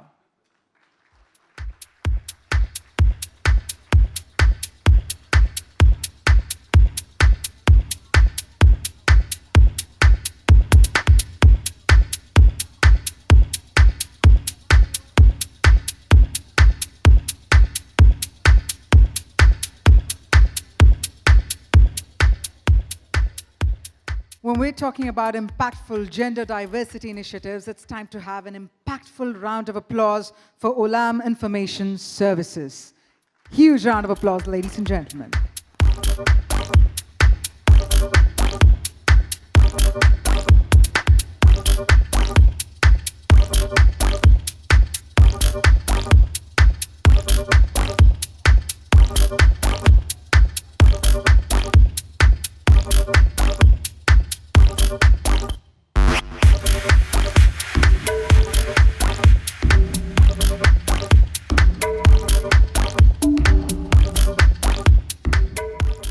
As we march ahead, time to also felicitate the next organization. Ladies and gentlemen, let's hear it for Optum. Huge round of applause and let's hear it for Optum, ladies and gentlemen.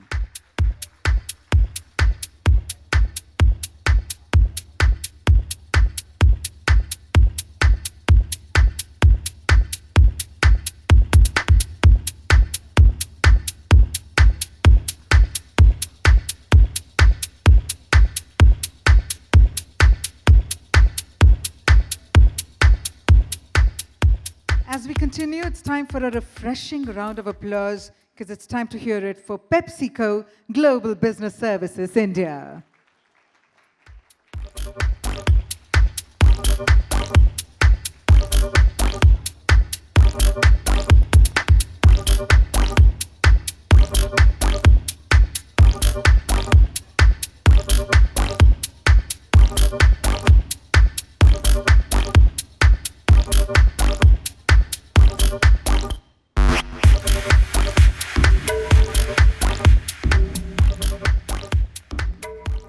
And now, ladies and gentlemen, let's also hear it for none other than PNB MetLife.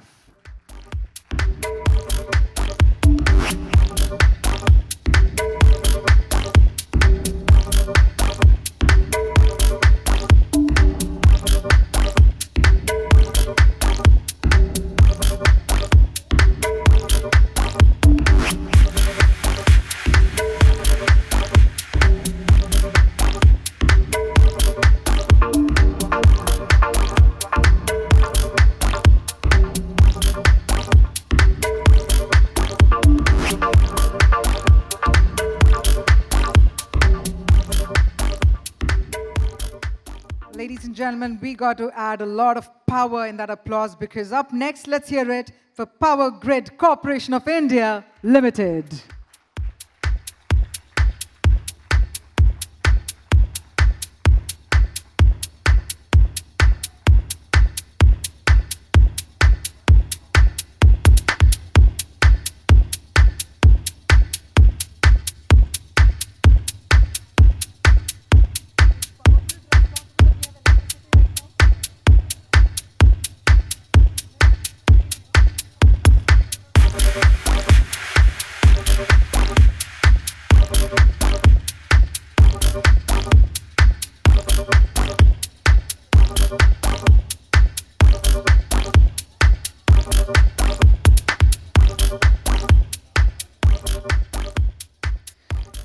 Ladies and gentlemen, on that note, let's also move ahead to announcing the next organization that's being felicitated this afternoon. Let's hear it for Randstad India Private Limited.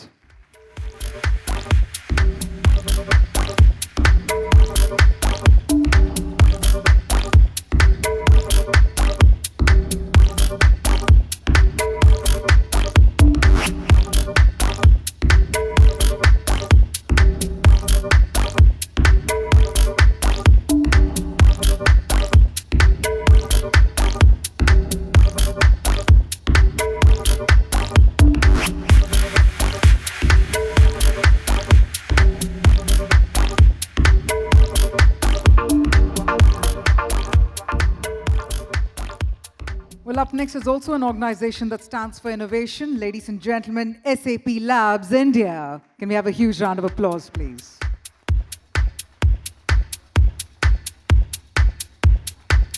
All right, I've been informed that we do not have the representation here, so then let's move ahead because it's time for a beautiful round of applause. Let's hear it for Sephora India.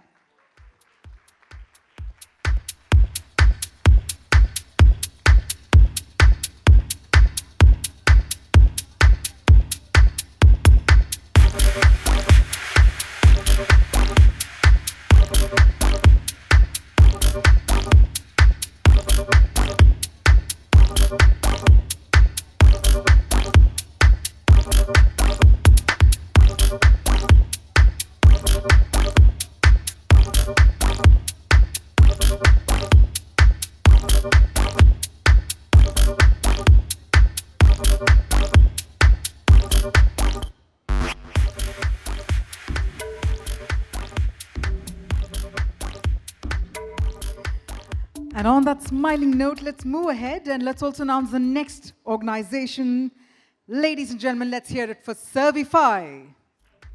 Huge round of applause. Servify.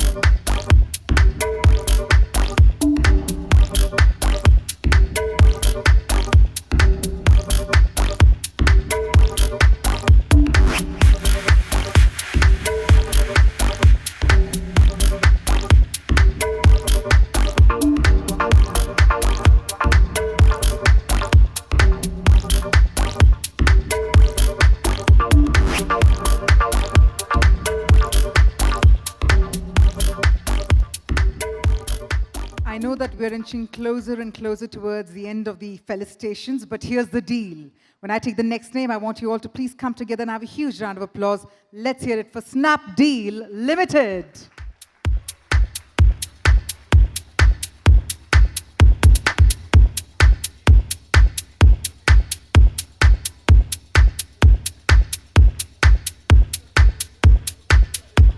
We've got a very happy and a vibrant team right over here. It's amazing indeed.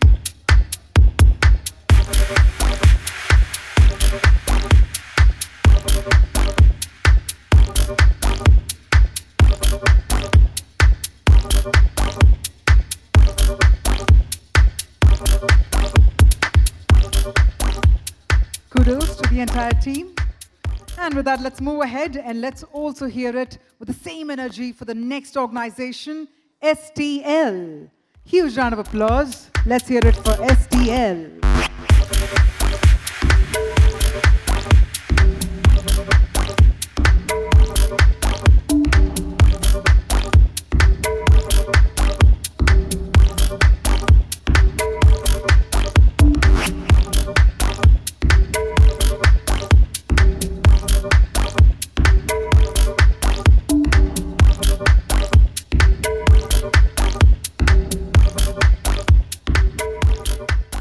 As the felicitations continue for the Best Organizations for Women 2022, let's also hear it, ladies and gentlemen, for Sutherland. Let's have a round of cheer and let's hear it for Sutherland.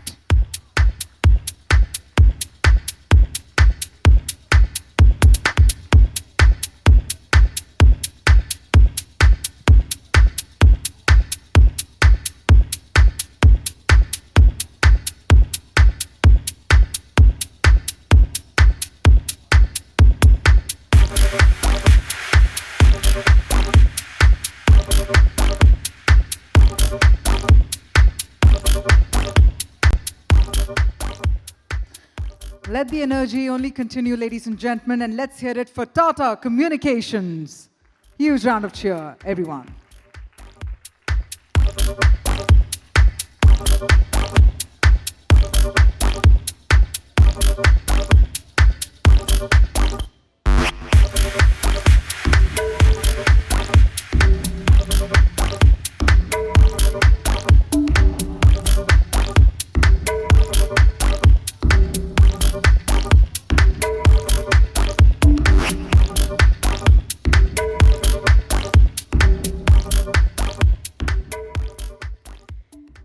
And ladies and gentlemen, the next organization that's being felicitated here, let's also hear it for Tavant. Ladies and gentlemen, loud round of applause, Tavant.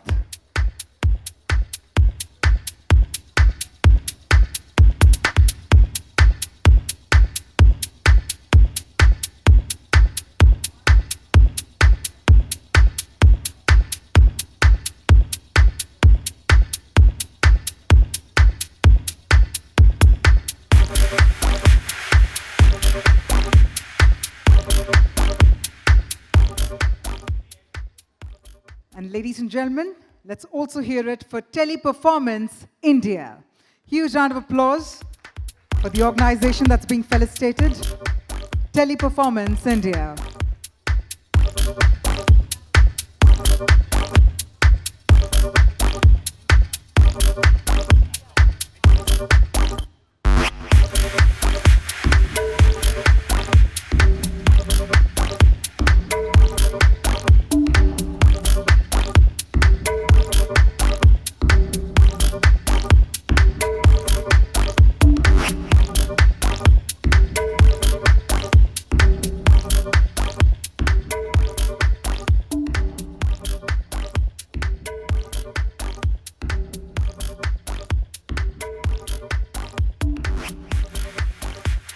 Somehow when it comes to a selfie, our smile widens. Maybe because the word itself says selfie, right? All right, on that smiling note, let's also move ahead and let's invite the next organization. Let's hear it for Thermo Fisher Scientific Private Limited.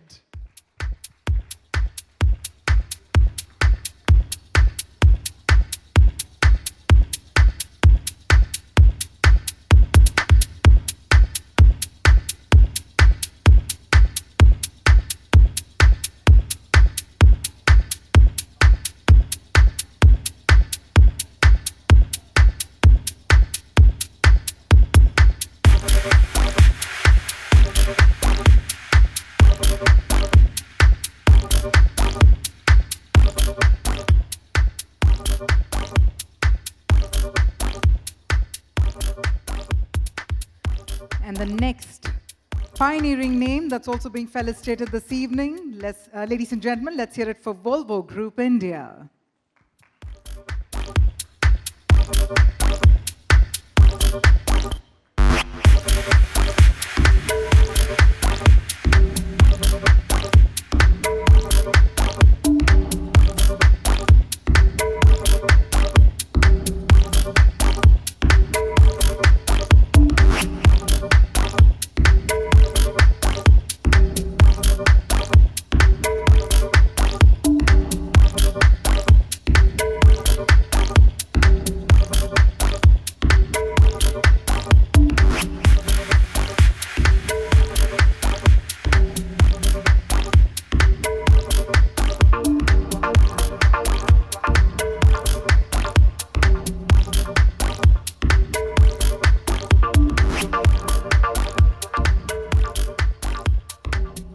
Towards the end of the program, I'm going to take these tutorials from Sharvari. I mean, it's amazing how you do it.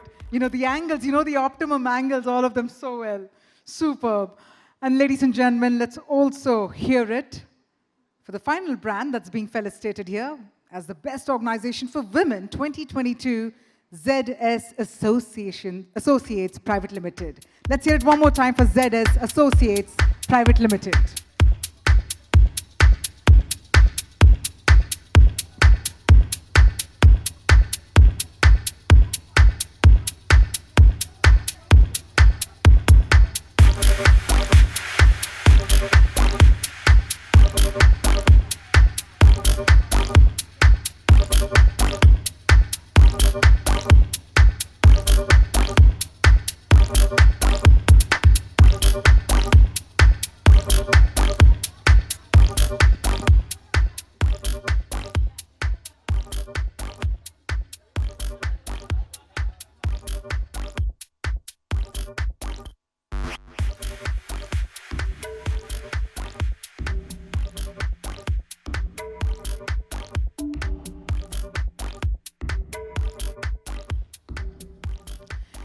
So on that note, as we almost come towards the end of the felicitations, first up, can we have a round of applause for all the amazing brands for the fabulous work that you've all been doing?